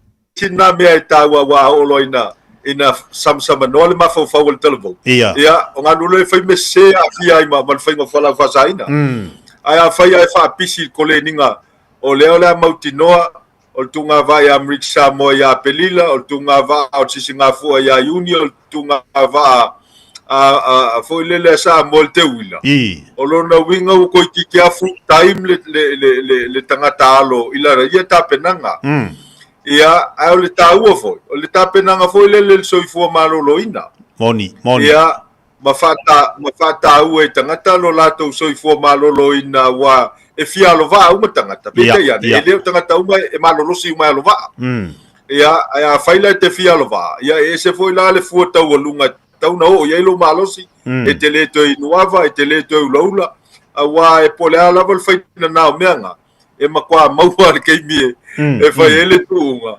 ele ia fal tunga wa matau na tu lo wal fa fonga le to nu tau lo makwa sela oi ia ai ole ngala ole ta penanga le ia ole foi wa va ia tu il finangalo le malo ia kongole ole a va ye foi se fioanga sa fai va ole to fai ia va ye foi a fioanga o la uto tele tupulanga ia e faul fautas ia le foi la wa ia to nga tupele al tai 2 miliona ia le voltar sang al pale mia tu esel peka i se la wafe oi ol paquete o 2 miliona e fa ele vale ale no vale tu malo maria onga mia vola ia le ol kako kunga va ia ole ato tele la to ya wai ia ma se me fa pisi ai tato talvo ma fa nga ele malo se talvo ya ole al vale tu lo al fa fonga ngale tu no maria tele le vai ngale wa to fa umolta pokalami ma naia ai kofu mari ku malo male va alu watu ale 2 milionga fau mai ale va ali ku malo la tou o mai fan kunga o ingala e lola ia le tu malo a mua le tu malo malo sina ma le ku malo fo ngai fie le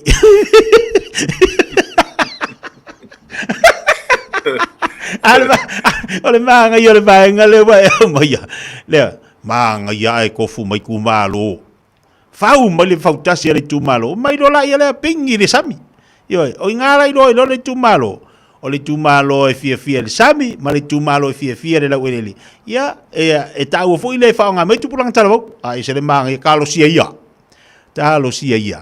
ai tofu ai fa tatu tunga va ai o mai tu malo malatu va limba suwa tasi tu malo lo sungol foma io e moni le ia o te lo foi o le mele wa bo valaulia ai sa mo ia fautasi mai Amrik Samoa ia o te lo foi la fa Sofia fa tu play foi finangalo sa fa inga o fioanga leni va ia e fausia ni o lato fautasi ia mai o le avano ia e malanga tuai Samoa wa to tele tu planga Amrik Samoa tia va ne fa fonga le tunu ele yo Samoa ia ma risi la le ta o le valaulia e tali le valaulia ia o leva na fio istu pulanga i Samoa ia a le la mo le avano e toi fo ia ma ila to mai Samoa o leva no mai ne Amrik Samoa ia le singa avano e toi fo ia tangata toi vai lo la to ai ngai Samoa ko fa pefea ai o le si vai na ta o le tali o valaulia tia o te fai atu awa e 5 fautasi lona winga e 5 nu ia o le nuu mo le pese ma le nuu mo le siva ia e fitula nuu e malanga atu ia Amerika Samoa o lona winga a fa pe ta lima se la wa fe le nuu e tapena ta la Amerika ia wa vaila ia e kofu ka ko economy Samoa le tolu 5 miliona ta la Amerika ile vai aso si Singapore io ia wa ele mo fa ina fa ta mala mene o fioanga ta pena mo fa mo Samoa ia e matua ta pena le seleni ia e fa ngai Samoa ia e foi ni o singa fe ngai nganu ia e fa pe ia ka ko fioanga ia ua po pango ia po fangsa po nulia po fe lavale nu Italia ia e uanga fa pe ma ia ko va se fa masa ni ma ko pulanga ia o lona winga tangi sale nu ia ile mfana le fa ni si fioanga ka ko masang ia ni meo ole fa sa fa inga ia a ko mo wingi va fo Samoa ole silnata ua ole vala ulia lea ia e tele au nei tu lei ia e fau ai peso tanga o Samoa na lua ia mafata ua ia nga tupulanga o te minlei ma nga tupulanga lo fai mai ia o Samoa e tasi ole ainga ia ole uso mana ia se le tele yo le tafa soa wa falongolong ia i mafafonga il tatu watunu wa afa pe atu tu fautasi tu tono le nanu longa winga umai alo kinga fa kasi a wo fiwa su ka mamar ku pulonga ba ko le kapi kengi mai si do makua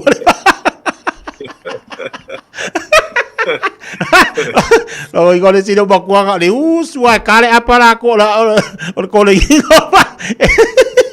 wale usu ba se fe ba la ka se ko ka le usu ale usu ka le apa ya ma ka ya ko fa de ku ba le onol tataimi ya ai la fatu ya lo mbenga mani te le tafa soa ato no lo fa fonga le tatu watino ya mai se fo tatu watino Samoa ma Samoa ni so vai nga ta wol tafa soa le ngata fa le ya yo le internet to lo tatu watino ya ole fu tapina tatu fo tasi wol tatu to nga la fatu ya lo mbenga da si vai nga fa mai tapo kala me nga fa lalo tio le vai aso le na tia sai Samoa i malanga mai Amerika Samoa sa malanga tole mato lo yesili ia ole komsino leo ia mal komsino matanga luenga ole pui ngalo te fale ia manisi sa wai ile fontanga sa fa Samoa ia ole fafawina male fawawina ole pui nga o tua oyo Samoa na lua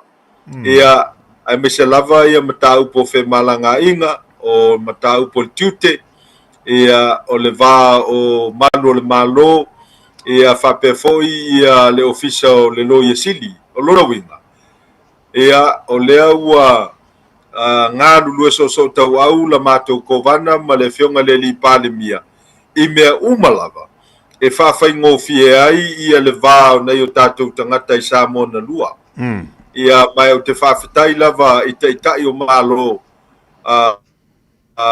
na lua e lava ina o Amerika Samoa lalo o le fa malunga malo Amerika ia malo Samoa malo tuto tasi e leo mo fai e ona vese lava no ia e feso tai ai ia ma va ia wala e fa ngo fie ai me fa ngata pe ole au ngol taplo kalama ia mai tele o teimi e tau a mata mai lalo ia se fofo ino se fa fitau ia fa aftai o lela fa ngofi awa o le amata mai lunga o tatou teitai ia ma ngai tangata umolo au fia ile fofo ino se fa fitau ia ma fa ngofi ai ia le soifanga o tatou tangata ia mai o lava ia ngai o inga fenga ia ma na yo tatou teitai e pe o fontanga ile masina fou ele ato Samoa e usui e Samoa ia fa pe foi le fa wino fontanga le ato Samoa e usui mai Amerika Samoa ia e mawala no e ripoti ai taplo kalama ia ina ia longo pui ali il tato tunu ia mam fai fona sila fia ia me lo tupu le ngata Amerika Samoa e fa pe foi Samoa le va Amerika Samoa me uma ia e mo nei te mitia ia whafteitele lava i le avanoa e whasoa ai so mātou vai ia maseloa whatauwa ia mol manuia o nei o tātou tangata ngā leile li whafonga ngā le tunu se puosala ia lafo inu le aina ia e manuia lau sunga tia ia lo tuimtangi olo mangafa mol tātou plokalama ia whapea foi le pulenga ma le wonanga ia litio Samoa i New Zealand ma Australia ma Samoa ia ma so se tunu lolangi matou malolo atu i le alofo le tu so i fua Alo whaftai tere lon moenga, talinga fia longo fo ili nei tai au i lau whaaso manino. Tulanga pe ona iei nei vaenga ma naim tau pu tata tanoa ma whaaso iei au whaafonga le tatu watunu. Te lelo na taua, te lelo na sau, manino i fo i tulanga pe ona iei, ia au avea fo i se tu alalo, ia ma se taua fo i tau le mawatu i tulanga pe ona iei le tatu malo i Samoa, ma amik Samoa. So sani fatu manatu fatu pulangona ya wale manui o lautelo tatu watunu fa memole atatu to e filo vasa fo ila lofa malanga le o tatu mtai alo fangia le tu lo so fo tatu yo tu te mo fai vai teno le malo le ngata fo ile o te tono ainga fa pele kalisia pe nga lu ai ya manui te le fai ngol vai aso lo mwenga lofa te le atu so fo mai manui ya so fo ya le ole na wa fa fonga tatu watunu tatu pokalami whaasoa pe nei le tau nei ia le sunga le whamai le sunga ia Dr. Paulo Iausange ia ma le tatu pokalami whaasoa le nei tau whamalulu atu ia o atuai na watu tatu telefone ngana Britania no le mātango fia le whaasoa mai le fo i tamali o le tatu watunu o lo ngalue ile malo Amerika Samoa ile nei fo i vai taimi ia ba nei fo i soifanga lo tatu iai ia a o lo whapenao na tuina mai iai nei pokalami me o lo tupu i tono Amerika Samoa Tasilima i Fatolu Amo Radio Samoa.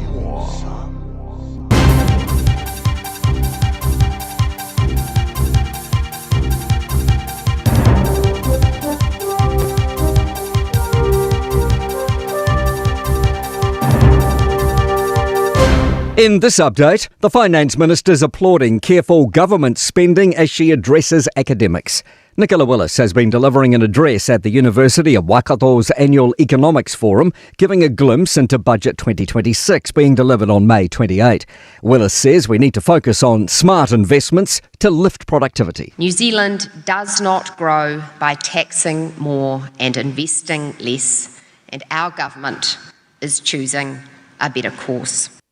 Police are looking at recruiting more disabled people as part of a wider strategy. Senior political reporter Azaria Howell has the story. Police's disability roadmap states police will consider targeted recruitment of disabled people for both frontline and back office roles. They're also working on a cost-benefit analysis for free Wi-Fi at front counters for those who need their phones to communicate with officers, and will also consider ways to improve the 111 text service. Police have been working with a disability advisory group for just over a year to ensure its services are accessible and fit for purpose. Tension over a scaling back of the number of security guards at MSD offices. The ministry's announced it will have 2 security guards instead of 3 at 20 of its sites from next month. It says it's making slow and cautious changes following $80 million of refurbishments at its sites, which has improved safety. But PSA National Secretary Fleur Fitzsimons is concerned about the changes, considering clients go there distressed and vulnerable. In many instances, they take out their stress on staff. The security guards play a critical role in de-escalating situations and keeping people safe.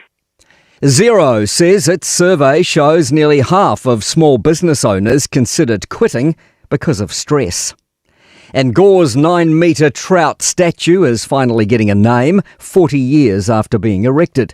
The shortlist is Trixie, Scout, Trevor, Gordon and Finn. That's news. In sport, debutant Cam Melville Ives sits 8th after the completion of qualifying in the men's snowboard halfpipe at the Milan Cortina Olympics. Nicknamed the Swag Lord by commentators, a string of clean tricks saw the 19-year-old score 84.75 in his best run of 2. The top 12 have advanced to Saturday's final.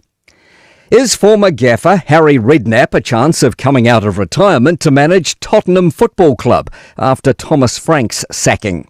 The 78-year-old has been asked by Sky News if he's up to the task. Could I do the job? Yeah, of course I could do the job. And they got my number. If anyone wants to ring me, they know where I am. But, I wouldn't be holding my breath sitting by the phone waiting for it to ring, that's for sure. That's sport. I'm Malcolm Jordan. Hey, don't be that guy or that auntie ignoring a sore throat. This isn't just some drinks and lemon tea in your sweet situation. Untreated sore throats can lead to rheumatic fever. Nobody wants that for their family, eh? Go get your Pepe's sore throats checked at your GP, school nurse or pharmacy. It's quick, easy and most importantly, free. So come on, whānau. This summer, take care of your tamariki. Get it checked and get it treated. For more info, hit us up on socials at Stop Sore Throats or visit stopsorethroats.nz. O e sila fia e iwa te si male tolu wha miliona tā la le se leni ale UTOS ua toi whaasafua atu i ona sui whai unite i le lua o lua wha. Whai sau teo ngā tupe e teo wha whainga luenga ai lau se leni ina ia vave whautau nuu se wha moe moe tā ua a lau a inga wha pe ka le sia. Wha o ngā au nanga le ANZ po le talofa voucher, le M tā la, male my cash e ala i le Click X. Whaafsota mai le ono valulima lua ono iwa whaiva le www.utos.ws po le emaili o le info@utos.ws po le Facebook le UTOS le whaaputu ngā tupe teo whaawhainga luenga o le mawaenga tausia Samoa teo whaawhainga luenga e mātou lau seleni ai sele e oe le manuia. O fia maua sau ta vale po sau piki apu ai tong i ta iwa yaso lua va yaso pe ta imasina o le sleek cars o le a maua ai le fisoswani ua ta pena le au whainga luenga a le sleek cars mo oe malo a inga aua e te popole i se mea e tasi te tala fitu aso mai le sifulu i le tai au anga i le afo le ono le afi tele la lai au kilani i saute vili mai loa i le o lua tasi fa fitu lua selau po le o lua o fa lima tasi lima tasi. E te manae maua se luma nae manuia o la wata li I polo wa whawhine. Ua se fulu nei tau sanga o whaatino le Pacific Advanced Secondary School lea au o nanga. Na whaawaile nei a onga e Sir Michael Jones. E whaonga inae ngana le Pasifika I le NCEA. Maua fua o ngā toile ai ni pilia onga. I le tau sanga lua o loa whana maua lunga I le whainumera o alonga whana wale pass na au sia tongi e ulufale ai I le universite, po le university entrance, I le tele o kolisi I au kilani. Ua uti ava noa mo le lua o lua ono, mo nisi whamtalanga wala au loa le pass I le ovart se lau valu o fitu lua fitu. Ovart se lau valu o fitu lua fitu. Radio Samoa. Taslima iwatolu amo. Amola ekeika ai sauka sisiva. Sama hupa tunaola con eso. Y la cosa suena ra. Scooby Doo papa. Yeah, boom boom boom boom boom. Yeah, boom boom boom boom boom. Y la cosa suena ra. Scooby Doo papa. Yeah, boom boom boom boom boom. Yeah, boom boom boom boom boom. Yeah, boom boom boom boom boom. Boom boom boom boom boom boom. Y la cosa suena ra. Scooby Doo papa. Yeah, boom boom boom boom boom. Yeah, boom boom boom boom boom. Yeah, boom boom boom boom boom. Boom boom boom boom boom. DJ, bang. Follow my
foi te vai tele pele fa fonga mai ai tatu fa fia ngala nei foi tai ao.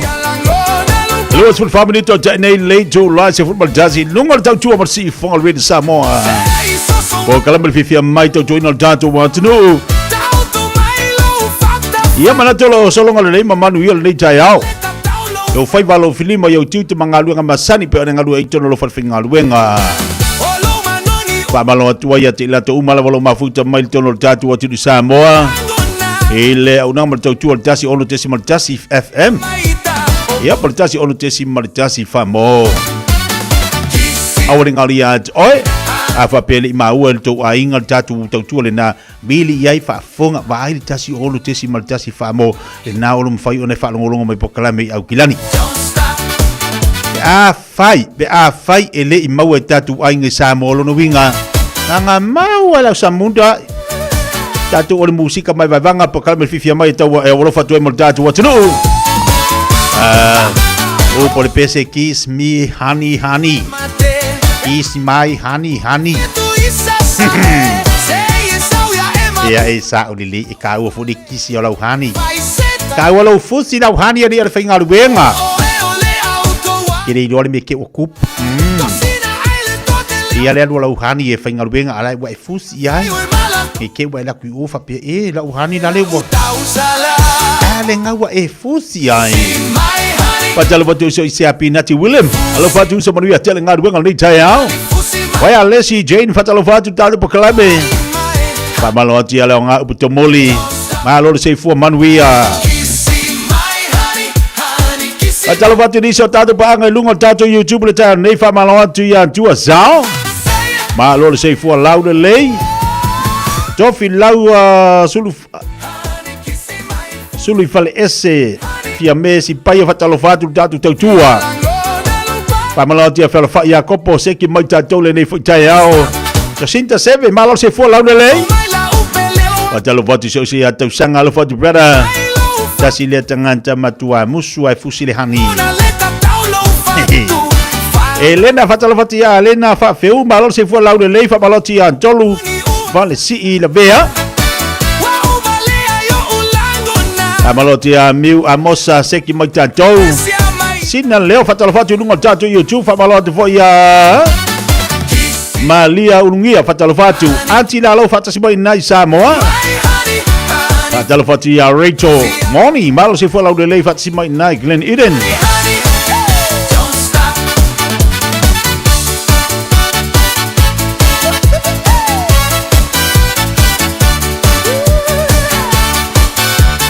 Jalo fatu tatu pokalame ya solo i malo fa tel ma mai pinati falongolong atu nei fea simu alo fatu mo lauso ke lo le manga yo le vai ngale na to lunga le mafa so amale to fa ya lo meng ole vai nga fu ilia Petty William le fatasi mai na I simu. Pale pato mata se fumonia le tayao malo le fatasi mai o le vainga mana ia le na falongolong e le tatu tau vanga o le tatu sisinga fua mana ia ai tofu le tu malo ile polo keti 2 miliona ai paule mele o mantoina o le mele o mantoina wa mana fu di fasoa Ai ole vaenga le na ma o ile matata noanga fo ile ma le sunga fo mai. Ole tofu le tu malo male fautasi. Male fautasi. Ona mai lola ia pingi ele tatu tu ngava. Fu ala ile lima se fautasi. Ala se kungava. Pe ana fai. E o mai tu malo e lima se fulmartasi. Tofu le tu malo maleva e au mai le tu unga. Longa winga la lunga la telefoi le a wa mantua asa leva. E o mai e to tele la tu mai. To tele la tu mai. E o mai e lango. E o mai e tapua i le tu unga va. Longa winga fa pe le tu malo e limanu. Fili mai la lauva. Tofu mai ia pe te tolu le sui. Pe te to fa. Te to lima. Sawa ia longo wingo le nanu ato pe ka ko ka mai kila he tatu tu nga va. La avel tatu va.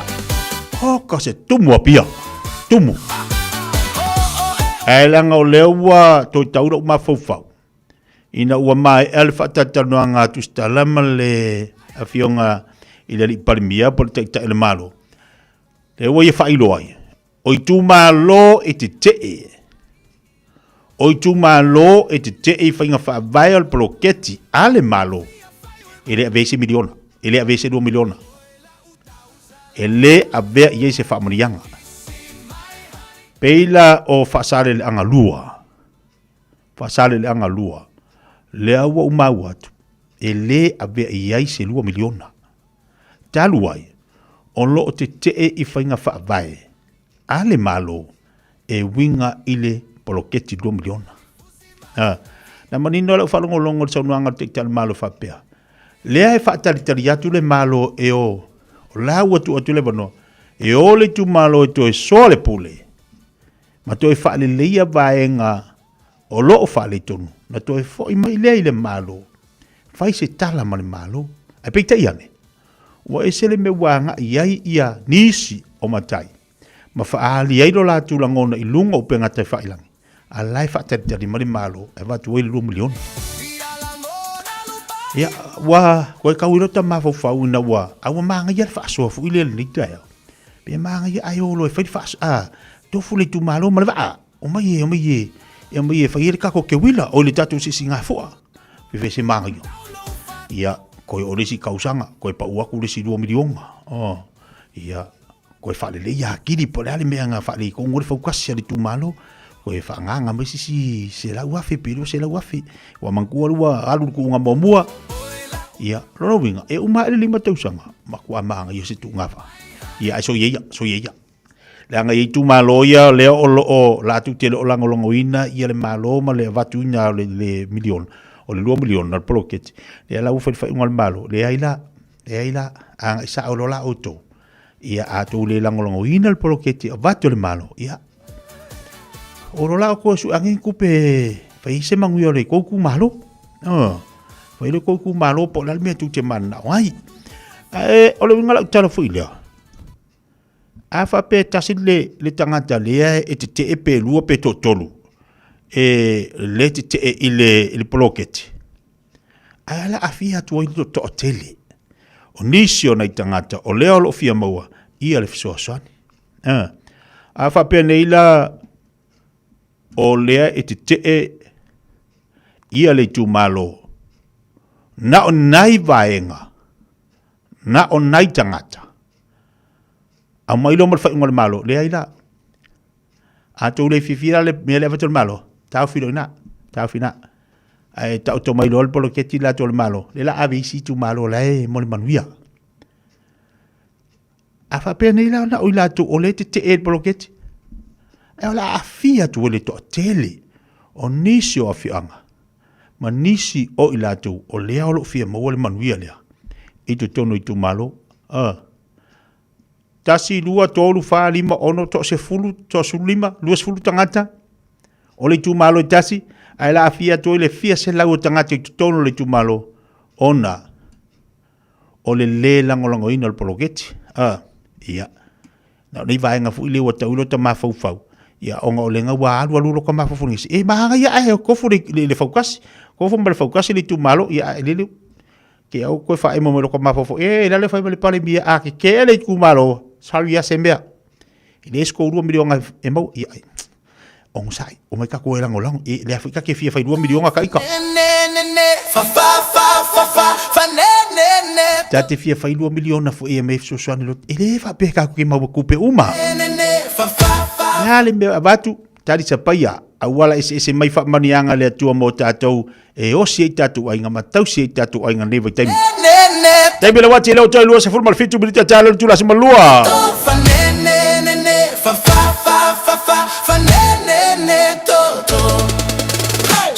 Sole go foi ai lung va ai akuia u akulela kango ila o amo malau sa pelu alu inga ukai le mau manga me aga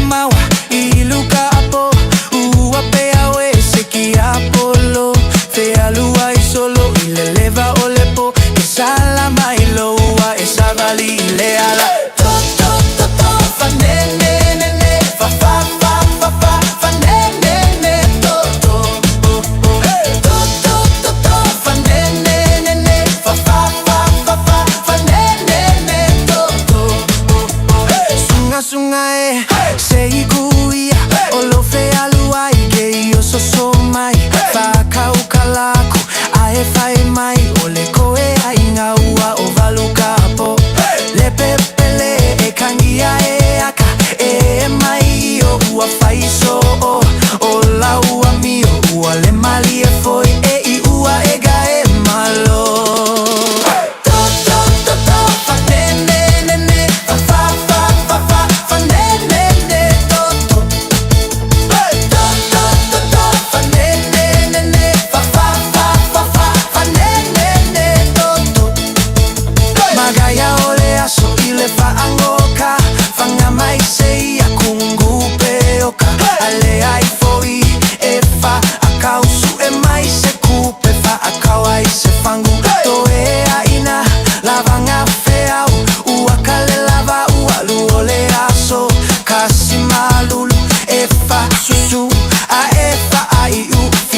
Kau faku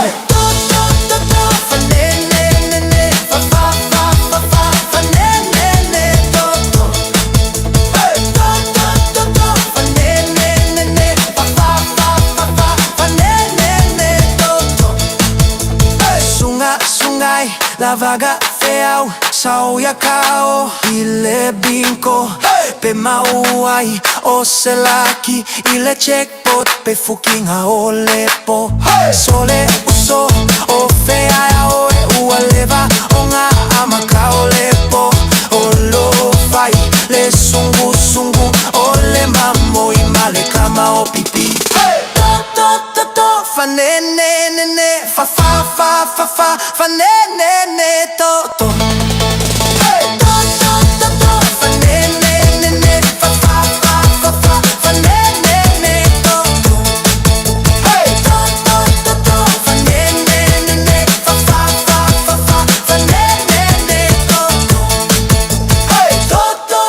Nau maso manuia le Unitec. O le alango malo si le Unitec mo oe. O wasanga luenga le leile lumanai. Patupla ia lo mai le architecture, engineering ma le social work.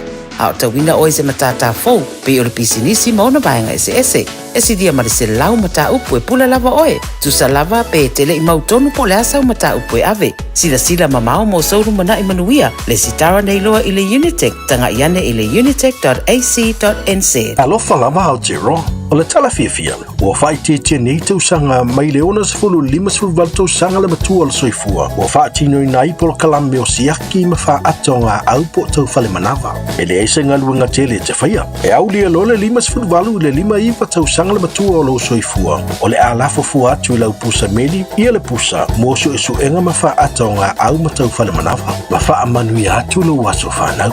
Ai o le vaenga e le leiai. O le amu fua pusa ma mea whai ngā luenga mo le whatinoi no ia wha ata ma suenga e tailua tausanga malafu atu. Se I o ina e au lia e fitus fulima tausanga le matua o lo soifua. Ava veiloa, ma mau e suenga ma wha ata o ngā au po tau whale manawa le ka nese le amatanga. E ma whai o na tonga whatia ma le manuia. E le aise tongi, e vave ma whai ngofie. O suenga ma wha ata o ngā au po tau whale manawa. I ma whai o na wha sao ina iola. A mau alo lau pusa, whai loa. Te alofa Samoa o Mr. Cowboy Lenei. Whaafafonga ma mai mo mai pēr I le Radio Samoa. Yeehaw! Talo falava o le siufofonga le nei o Samoa, le Radio Samoa. Ua mawhai o na aura tula polo kalame le leimo o ia so taitasi o na o le langolango malosi le whale maliu a se alo le atunuu o ese tātupu Funeral Directors I Manukau City. O kalame e le leimo o e talo falava. Tusi alua pe te rolo na mta mua na whai upo e lua. Ia whaatele ina ia te autou le alofa tuba. Ma le manuia o na olo autou I loa le lei. O le atua ma Yesu Keriso.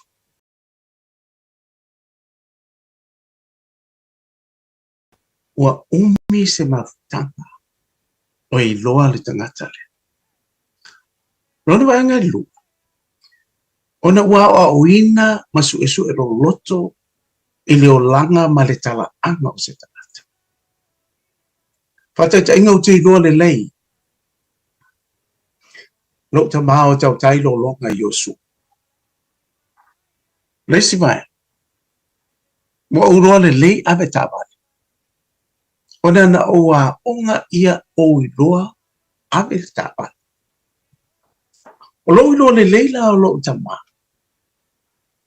na faingo fiei ona o lofa ma o faalo alo ma o stai i lo tama na o ola mai ai i le nei la lolang lewa mai e le apostolo Petero lona i loa le lei o le atu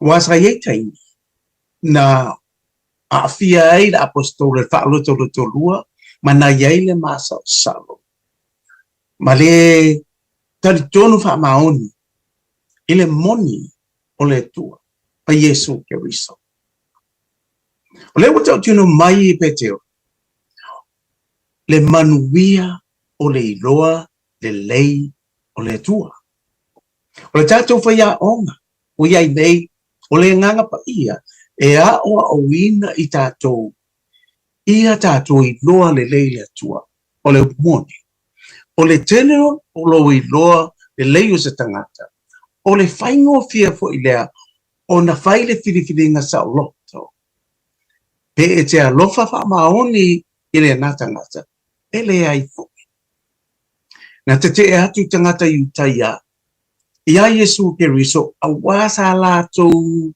le fia iloa le lei lo latou mesia na valo ia o le tatou iloa le lei o le tua tatou te fia ai ma le manuia ma iai le saolotonga ia tatou e le toi pu lea le fefe o tatou loto mana o le iloa le lei o le tua ma Yesu Keriso o le tatou saolotonga le na e whaambau o le talia Yesu i lau loto i le na yaso o lou faa o la tanga e faa vau e faa maoni lava ma manisua e le lei mo O le ese tatu pu funeral directors o se fale maliu Samoa o le tali foi lea o taimi whaingata ona o le malanga al maliu maleoti e mawhaifoi ona latu awina atu ma awina mai tino maliu o e pele mai so o se atu nuo lalolangi mala auno le ese tatu pu funeral directors i le lua ono lua toru fitu o pea fiuane ele se fulu malebalu Norman Spencer Drive Manuka City Alofa lava Aotearoa o le talafia ua faitiitia nei tausaga mai le ona sefulu lima sefulu valu tausaga le matua o le soifua ua faatinoina ai po le kalame o siaki ma faata o ga'au po o taufale manava e leai se galuega tele te faia e aulia lo le lima sefulu valu i le lima iva tausaga le matua o lou soifua o le a lafofua atu i lau pusa meli ia le pusa mo suʻesuʻega ma faata o ga'au ma taufale manava ma faamanuia atu lou aso fanau ai o le vaega e lelei ai o le a maufua pusa ma mea faigaluega mo le faatinoina o ia faata ma suʻesuʻega e taʻilua tausaga ma lafu atu seʻia o'o ina e aulia e fitu sefulu lima tausaga le matua o lou soifua avaveiloa ma mau e suʻesuʻega ma faata o ga'au po o taufale manava le kanesa i le amataga e mafai ona togafatia ma le manuia e leai se totogi e vave ma faigofia o suʻesuʻega ma faata o ga'au po o taufale manava i mafai ona faasaoina ai ola a mau aloa laupusa e failoa O e silafia e iwa tesi ma le tolu wha miliona tālā le se leni a le UTOS ua toe whaasafua atu i ona sui whai unite i le lua o lua wha. Whai sau teo ngā tupe e teo wha whainga luenga ai lau se leni ina ia vave whautau nuu se wha moe moe tā ua a lau ainga wha pe e ka le sia. Wha o ngā au nanga le ANZ po le talofa voucher, le M tālā, ma le My Cash e ala i le Click X. Wha afsotai mai le ono valulima lua ono iwa whaiva, le www.utos.ws, po le e-maili o le info@utos.ws, po le Facebook, le UTOS, le whaaputu ngā tupe teo whaawhainga luenga o le mawaenga tausia Samoa, teo whaawhainga luenga e mātou lau seleni, ai sele sele e oe le manuia.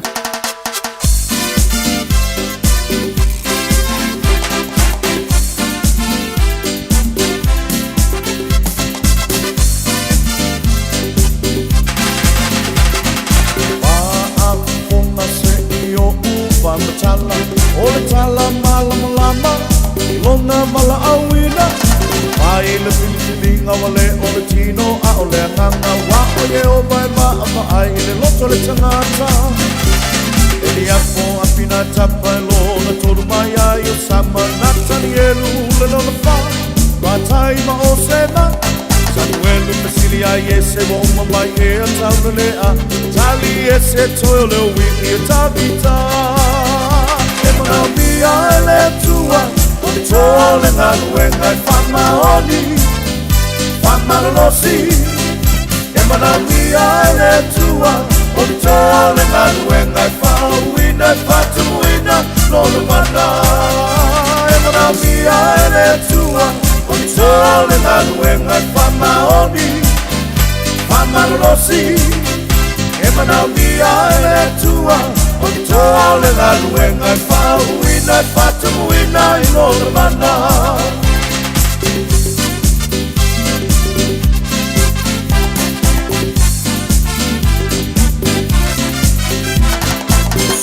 Leo leo ma moyo lona tama ma le loa o vala awina ami ia te ia le lao ai o sauia sau malona le loa o Filipinia e o vai a Samuelu ina tula ia o ia le na o Filipinia tauta o pauina i luma o no souma no Sofia elea o ia elea nga e mana mia ele tua o ni sole na luenga fama oni fama losi e mana mia ele tua o ni sole na luenga fa wina fatu wina ilo mana e mana mia ele tua o ni sole na luenga fama oni fama losi e mana mia ele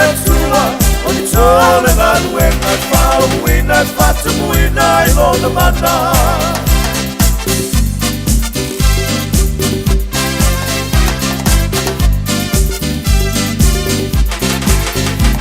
Sel auna fama o ni fama leina ile oli oli ato male fama losi ele vale son tawi le luki lena ile fana o le tua fama o ni batutu maule aluenga Sel auna fama o ni fama leina ile oli oli ato male fama losi ele vale son tawi le luki lena ile fana o le tua fama o ni batutu maule aluenga e mana fia ele tua o ni sole aluenga fama o ni fama losi e mana mia ele tua o ni sole aluenga fa wina fatu wina ilo mana e mana mia ele tua o ni sole aluenga fama o ni fama losi e mana mia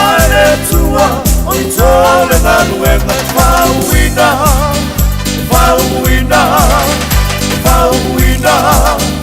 Pauina fatuina ilo mana Pauina fatuina ilo mana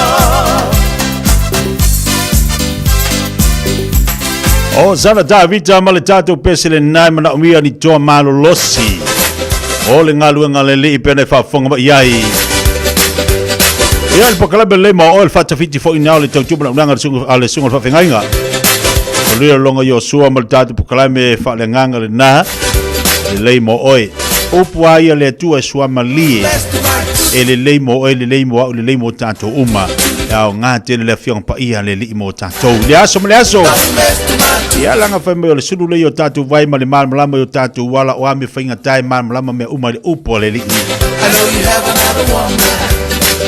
tau lunga le tau tupa udanga ale sunga le whawhenga le asa tai au tai bele wati lo toa se futbol le 2 minuta tale o le tu la se futbol le 2 Atalo fatu lusi ya Rose, hi Rose. Mai Rose, afa pe te walu avatu la tu poloketi. To e faidi pu la tu malo o la tu wala tu nu. Na tu nga fofua. O longo binga la le ki wa. Pale ko ngur faidi pu nga vai kai mire o sa e ka Ali Rose. O kere nga le lo pu o faidi pu ya wa ka ya wa sa ni. Yo malo mangaya. I fatu pu manatu fo ile mo tatu tu malo fai se me tatu te loa e a ngate le mo tatu tu pulanga talvo yo na sa ori sa no nga fo ile a lo moenga fo me lo moenga a fa pene a mo se bari tu malo Lolo winga. Tunga fautasi le singa fua, tunga fautasi le te wila. Ia, ea lolua, o kore nginga mea, e umartau sanga. Ile ko yese me o itu pulanga talvau. Aisea. Langa fu e laua matua I full time oi ko le nginga malatu mela tapena mo le tatu wa. Wa tau tu wa ta fa fao. Ta fa fao le telo tu pulanga pe a uma ha onga. E roni soti fatalo fatu dato po klame. Ma lo le mafto mai malo fo o sai. Fatalo fati ya wa Leslie Jane malo se fo laudele. Se bertatu fa fia ngale tatu te sa ini mai I se uso I tungsia.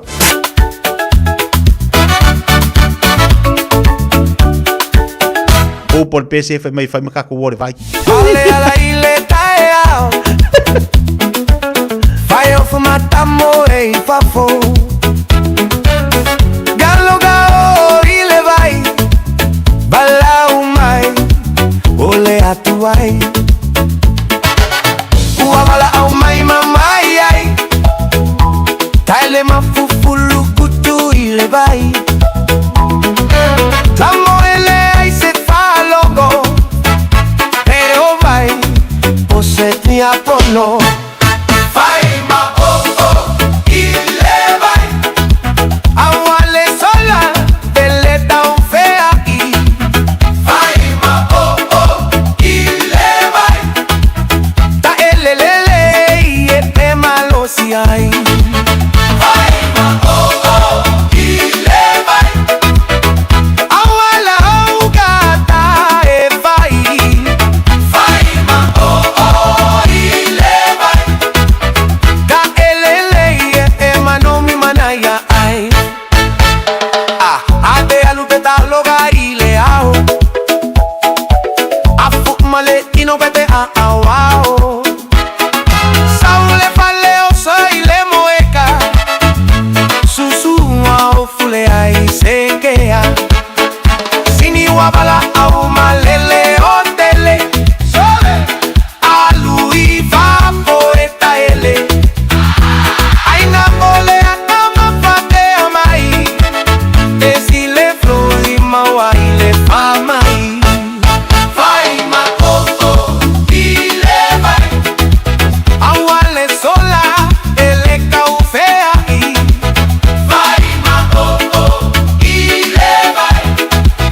Ta elelele este malo si hay. Vai ma coco ile vai. Awale ugata e vai. Vai ma coco ile vai. Ta elele este manon y manaya kai. Wakarele le hay. Fasimori le hay. Vai. Hey, hey, hey. Hey, hey, hey. Oh, anu ele fale pa ele. Hey, hey, hey. Vai ma oh oh.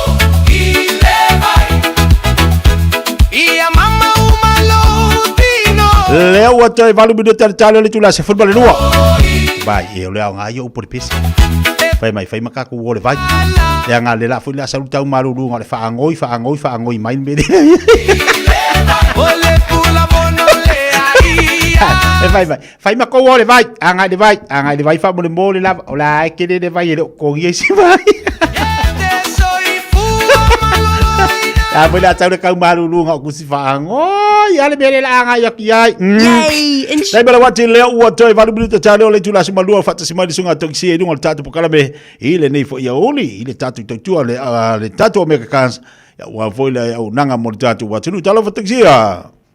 Ya, langu ma nanga te ti nanga pa tai fo I monde ya mano e patalo pa trela sunga le patala. Ya, kuan kena ni pun itu tayo tatu por kalamir kitia. Mai pa malo se fu man pa malo le usu ni tai au kitia. Yo e sei fu lau le lei lau sunga le pole. Ia fa fongo tatu watu no le fu tatu ta pisa ni tai au fu le lo fo le. Ia e me sidi na manuel na tu. Ya, sa leila vole sa ngo kitia. Yo a bi ngana me fa fo ya tia. Ai fa tai le radio sa mo kitia fa tai mo le po kalamir le fo le mo e. Pata mo foi fa long foi nga wenga la tobia le mangai e foi mata upu le nei aso le fefe ke tia ia o le fefe le to tele na freeway ia ala ma fana u Samoa o le fefe fele me moniman me sao o le fefe ni te iwa le pasia mata upu le ia o onga o le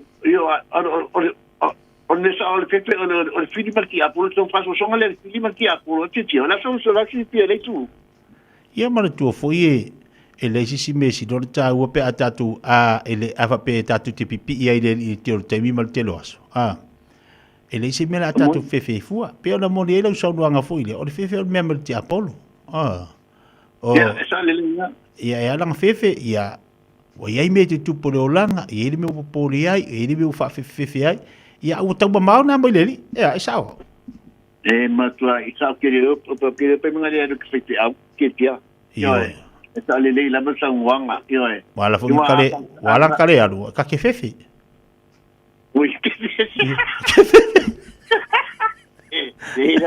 sa le la o mo be ma ka o ke al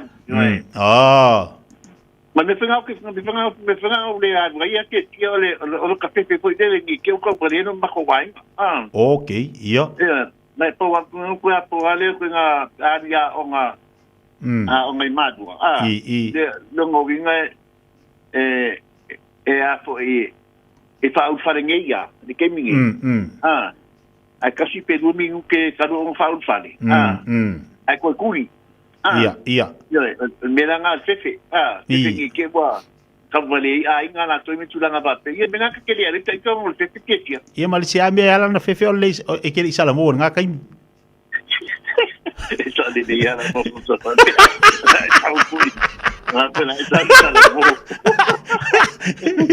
wala ko kurio wala nga ke alwa fa ngal ngale dia ke isala mo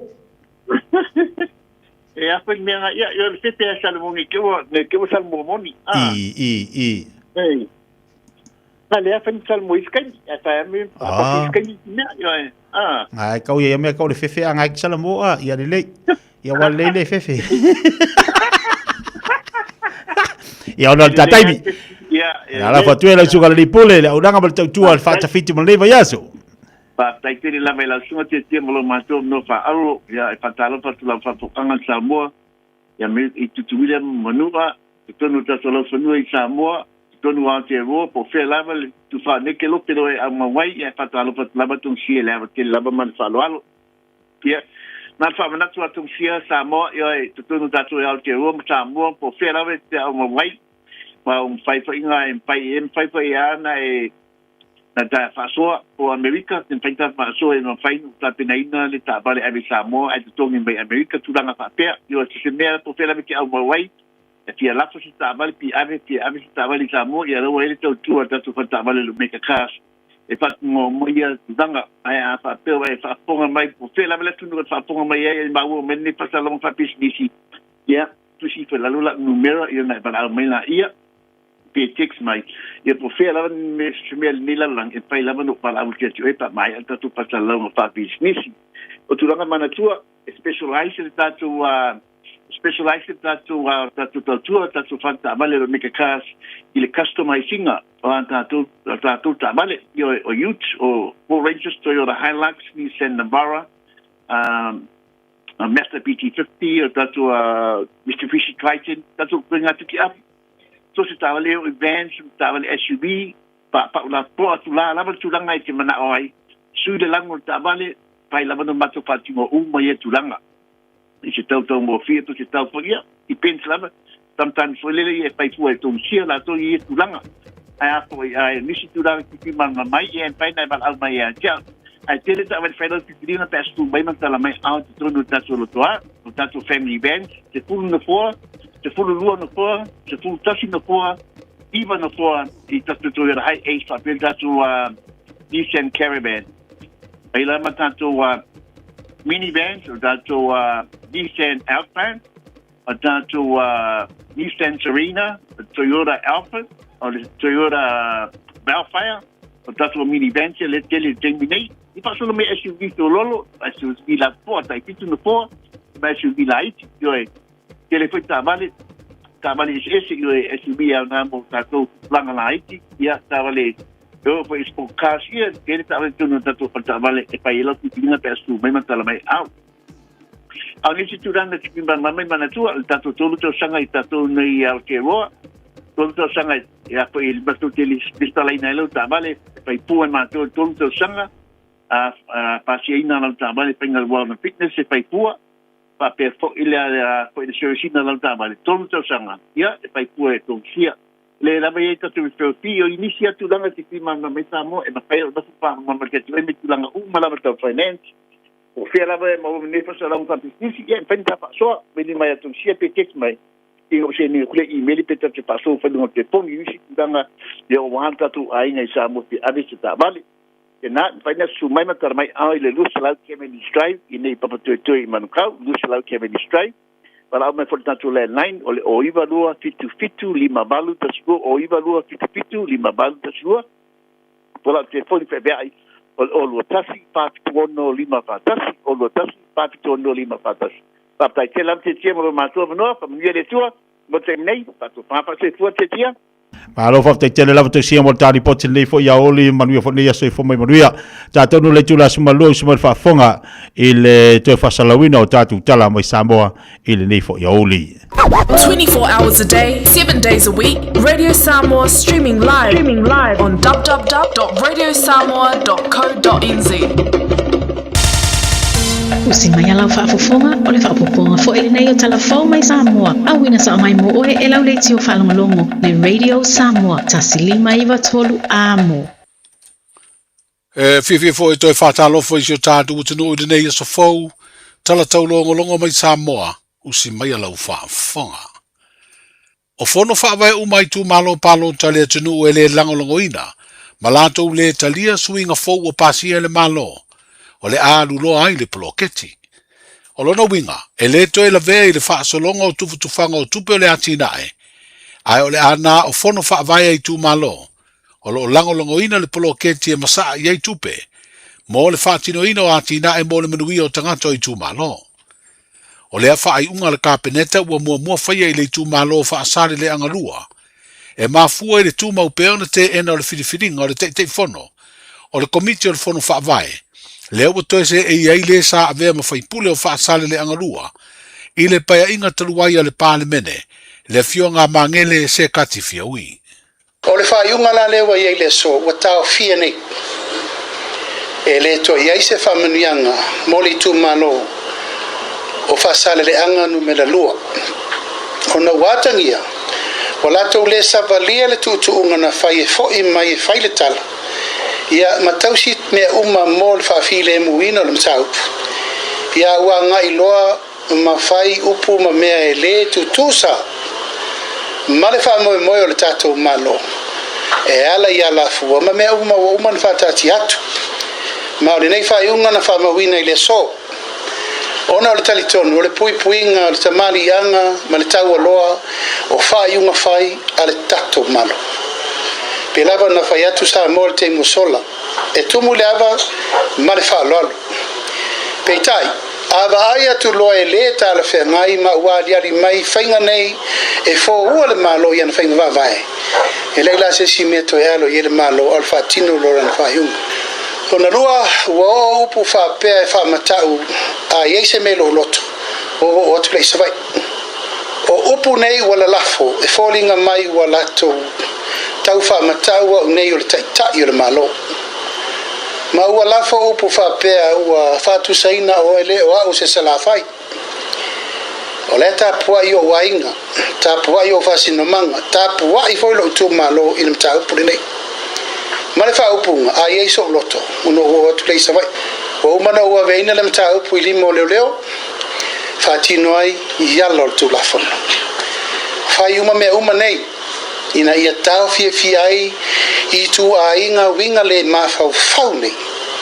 Wa mata na latu so sofa mai tau lumanga o whainga whawai ma mea tau tino mo le tātou malo. Ma le tai ala stona o te alu i savai. O te alu i savai whatino mea lo ua inga. Ia ma whatau nua i le upu lea. Ina nei meane ua wha matau au. Matau tau mi ai lo ua ia te tau wha tangata anu umar tangata o lele ele o salawhai.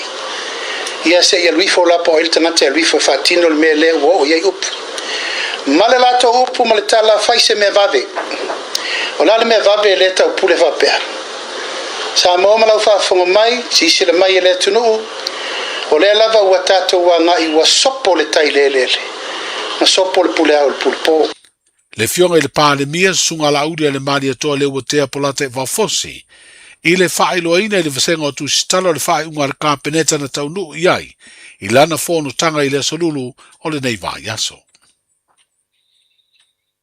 O le tuina atu le fso soani wha le tausanga le malo moa o nga umai le atunu umo le nei tausanga le aiai se swinga. O komiti o whono wha vai ai tu malo le a ngā lulu e whatasi ma komiti a onga i le wha soaina o se leni o le fso soani o se whainga o whaeloa le pandemia o le atu maua i pea ona fa foi mai le so swani le nei ele mtanga luenga wa onga manga no o le so swani le nei ele malo e fu ai tupe e maua ya onga ile fa ingo fana we wa winai mai lava ya onga amata o onga tulunga lua o onga maurulunga makolisiere nga tele malo ai fa pe e kalesia ma onga tu maoti ai mai se a onga fa matata ese o lo fa ngai o ie nisio e kalesia i rutatu tino o tufanga o se leni o so swani inisio tausanga utuanai e pito mau lunga i tupe maua ya onga le kalesia katoliko o ona o le totele o whanau o loa o ngai. O le so swani lea le malo na suia lo na ingoa i le One Government Grant po le OGG i le tausanga i luafes fulu maliva. Ai o se porkalame ve so swani na whaavaina e le vaenga wha upufai e pui pui a ia te tau o tangata. A o tū malo mai le tausanga ia whiw salau walu wha. Le ana a mata i le lima se furu afe le tausanga. Wa wha awa wina pea isi whai ngā malo, ma si itia tupe ua whātino ai. E whaas furu tolu tausanga le matua o se ali ina malanga mai se whai ngā malanga. A le waalele le Fiji Airways i le waweao le sururu o le nei vai aso. Ma ia wha uru whale mai eini fuala au wha saina o le maruana. Wa wha iroa is wha mtalanga whala wa i tele. Mai le mtanga aluenga o leo va pere mtanga aluenga o le tiute. E ono ni fangu la iti na au mai ai le maruana. Fa pese masini e vidi ai le maruana. Mani pepata ai. O le mamafa o ia la au fa saina e tu sa maliiva se furu kalama. O ngā aluenga ofisio le tiute sa ngā lulu e malai vaalele. Ina ua tau nuu le pase se le vaalele fiti. Na malanga mai ai lea tau le lea. Na mauai mafuala au fa saina. O leo utao fia mo su e ngā leo. O se tangata nuu o Samoa, ai wha mautu o iei Australia. O lo ia wha ngaina se tusi folau, tangata nuu New Zealand. Wa avel whaftai e le ofisa siri o le pulenga o mtanga aluenga o le tiute, i le mata alia o le ufenga aluenga sa tiute le malai vaalele.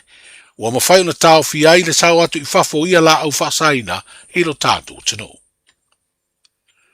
O tāpenanga le soa komiti mo le porokalame le sisi ngā fua, i le whamna tuino le tūto tasi o Samoa i le masino Iuni.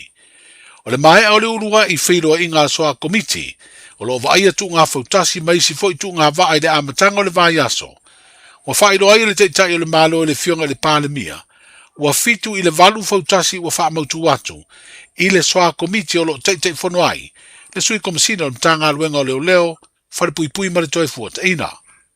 Ai mo isi tāpenanga le lava soa komiti, o le asfareida le vai aso nei u wha moe moe, e whono ai fo i masuyo a fio anga o ka lapu mani wha lapu tonga, mo le wha mau popo ina o tu ngā wa atulula ma pau pau. O le ato e whono ai fo i masuyo nuu, ka lapu mwha lapu tonga ua wha ilo atu le fia a wai i tu ngā whautasi, i ato ai manisi whautasi o le a fia a wai. O le ofisa au tua leo leo ia pia, wha moe moe whaia ia whono tanga, ma wheloa inga i le wha i unga o le nei vai aso. Wheloa ia tai au mo le taualunga o le ngā luenga, Sa lofa lava, o le siu fofonga le nei o Samoa, le Radio Samoa. Ua whaeloa mai ala official le tine i mu ma whalawalawe tutupu whaafosei, Fire and Emergency New Zealand, o le a le ngā lulue mo le tasi le itu la sui tine i mu, mai le se fulu ruanga e le tasi la woli, i le aso wharai le aso se fulu ma le tolu o Februari. Ona o lea tūlanga o le awa ai ai le whaatuai o na tali atu o sui o le ofisa i ni wala awe o mai. O le whautuanga mo le tōtele i a whae tete o na whaatino ni vaenga o no tūlai mai ei ni mu. Tautua nā ngā sesenga o mea taumafa i a awa le tūla fua ia. Mana tua a whai e tūlai mai se mu i a vave alu ese mai le fale ma vili le tasi. Asia siane le i tūlau o le fireandemergency.nz moni whaamatalanga e tūsai ma nei fuafuanga. There are loads of things to do in Tamaki Makaurau. From jazz to reggae, pop to opera, you'll find a free concert that hits the right note this summer with Music in Parks. Simply search our Auckland events to get inspired. Tamaki Turuki. Altogether Auckland. Matau te whaia ni fo aroi le aso lava te fio mai ai i le Shine Dental. Ai e inga whaapitoa. Matau te salia le Afterpay, Zip, Q Cards whaapea wins quote i le Shine Dental. E whaia fua whaatalanoanga ma le ACC i le Shine Dental. Le aise tongi mo whanau i le bao le se furulua i le se furuwalu tusanga i le Shine Dental. Talanoa mai le tongi ino le whainga o nifo i whaunga ai le Zip, Smile Now, Pay Later. Le aise tului i le Shine Dental. A fio mai le 5-5 Great South Road manukau pe wala au le lua fitu ono fafa. Lua fitu ono fafa mo le Shine Dental.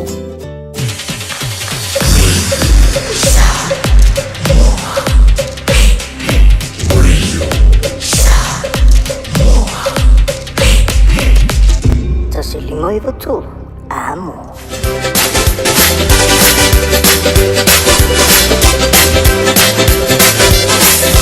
Lau tula malte bale wati le nei ole le o se furu minuto tene le tula se fumalua.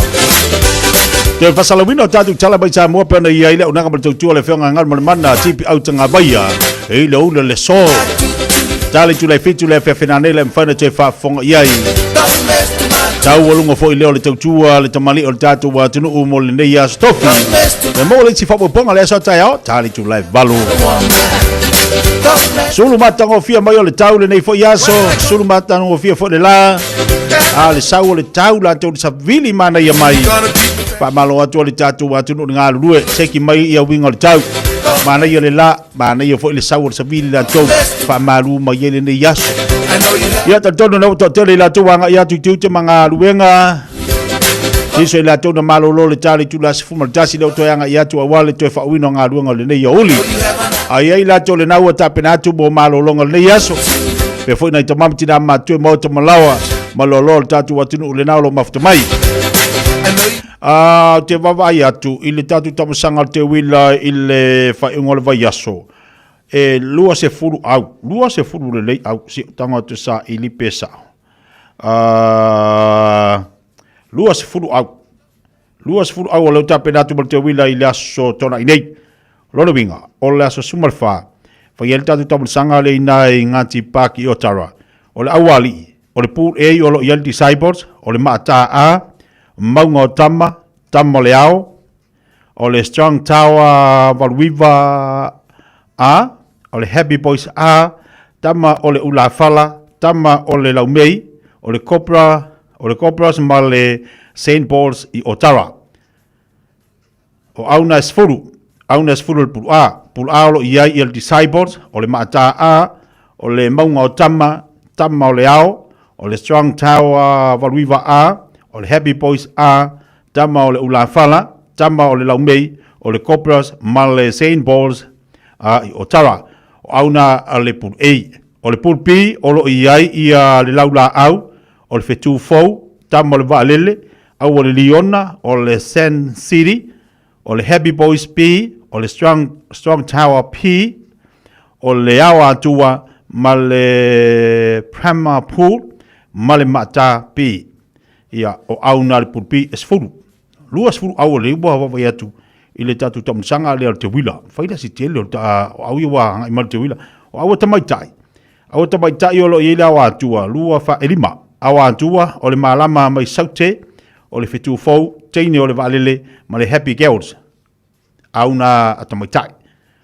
Au atamaitai o la watua, malama mai saute, o le fitu fau, teine o le valele, ma le happy girls. Waiva. Luas furu awali, 5 au atamaitai. Le la sauni atu mal tatu te wila, ile tatu tamusanga le te wila la stonai nei. Ia le whaingo fie fo ila le tamusanga le te wila sori. Tau fua ia le luas furu au le uta penatu. Lona winga, au ali au tamai ta ilima au te baba ia tu i ta ilua au isi au ta ilua o le ei maripi baka uki o volar kam sanga le pa o restaurant ini tele fo ila wa vivesi fo ila kapiteni ma autitas ta pene atu mo le tatu tam sanga te wila mo le to sanga Fulmal family to chene le jula se fulmal luar tali mai fa fia fianga al wedi sa mamal to chua fia mai mo ta tole ne yoli alo yau ta maftanga se mai tatu musika mo oe tatu nunga la chale vi ta vale fai le mulo sa Ioele masani awe matanana awe Ioele masani Ioele masani e matanana tubulanga o Samoana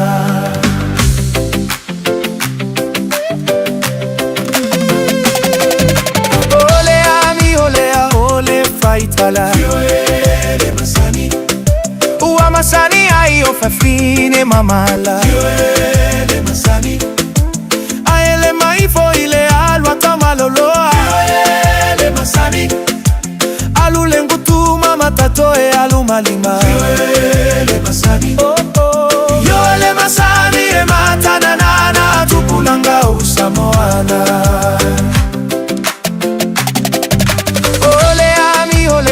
Ole petelo Ioele masani Ua masani aile au fainga elo Ioele masani De pelo fua e fua ilo matua Ioele masani Maya mana tua e tua ile lua Ioele masani Ioele masani e matanana tupulanga o Samoana Ioele masani Ioele masani aweke tananana aweke Ioele masani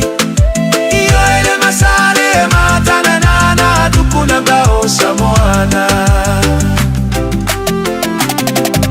ole ami ole nga oi Ioele masani uwa masani aile au le popo Ioele masani etago atu lava eleo sana mea Ioele masani aewa malie lava ileta uvale Ioele masani Ioele masani matananana tupulanga o Samoana ole ami ole lutoleanga Ioele masani Ua masani aile au fafasa Ioele masani Fia fayo le tau fale anga Ioele masani Aena tele mafayo na fayo seme Ioele masani Ioele masani e matananana tupulanda o Samoana Ioele masani Ioele masani aweke tananana aweke Ioele masani Ioele masani e matananana tukunanga o Samoana Ole ami ole moetolo Ioele masani Ua masani aile au tolo tolo Ioele masani E feo ai solo ile leva ole po Ioele masani Taino ino e pei miti apolo Ioele masani Ioele masani e matananana tupunanda o Samoana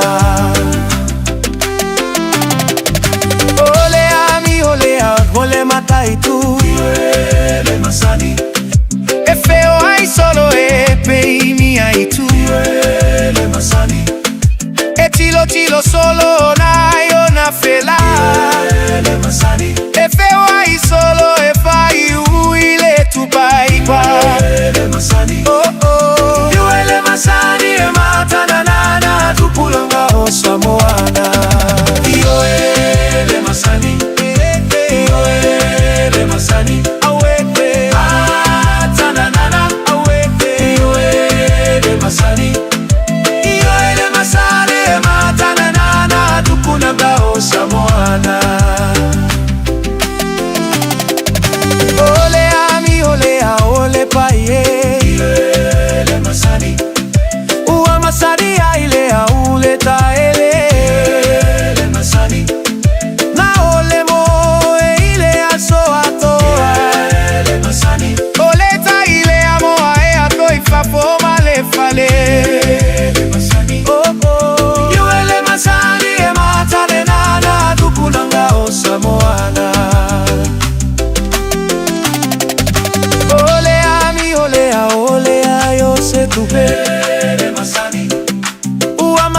football e papilito te le tula se football lua.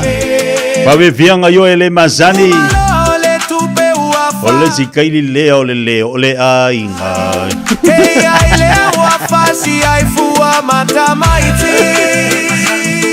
Ia se football e papilito te le tula se football lua se bani se tatu musika mo tatu fa balo ati ni se la tru. Leo lo fenga tite manga luenga ilungo la jele. Aunga se balau kuka. Malo tia chau malor ngases.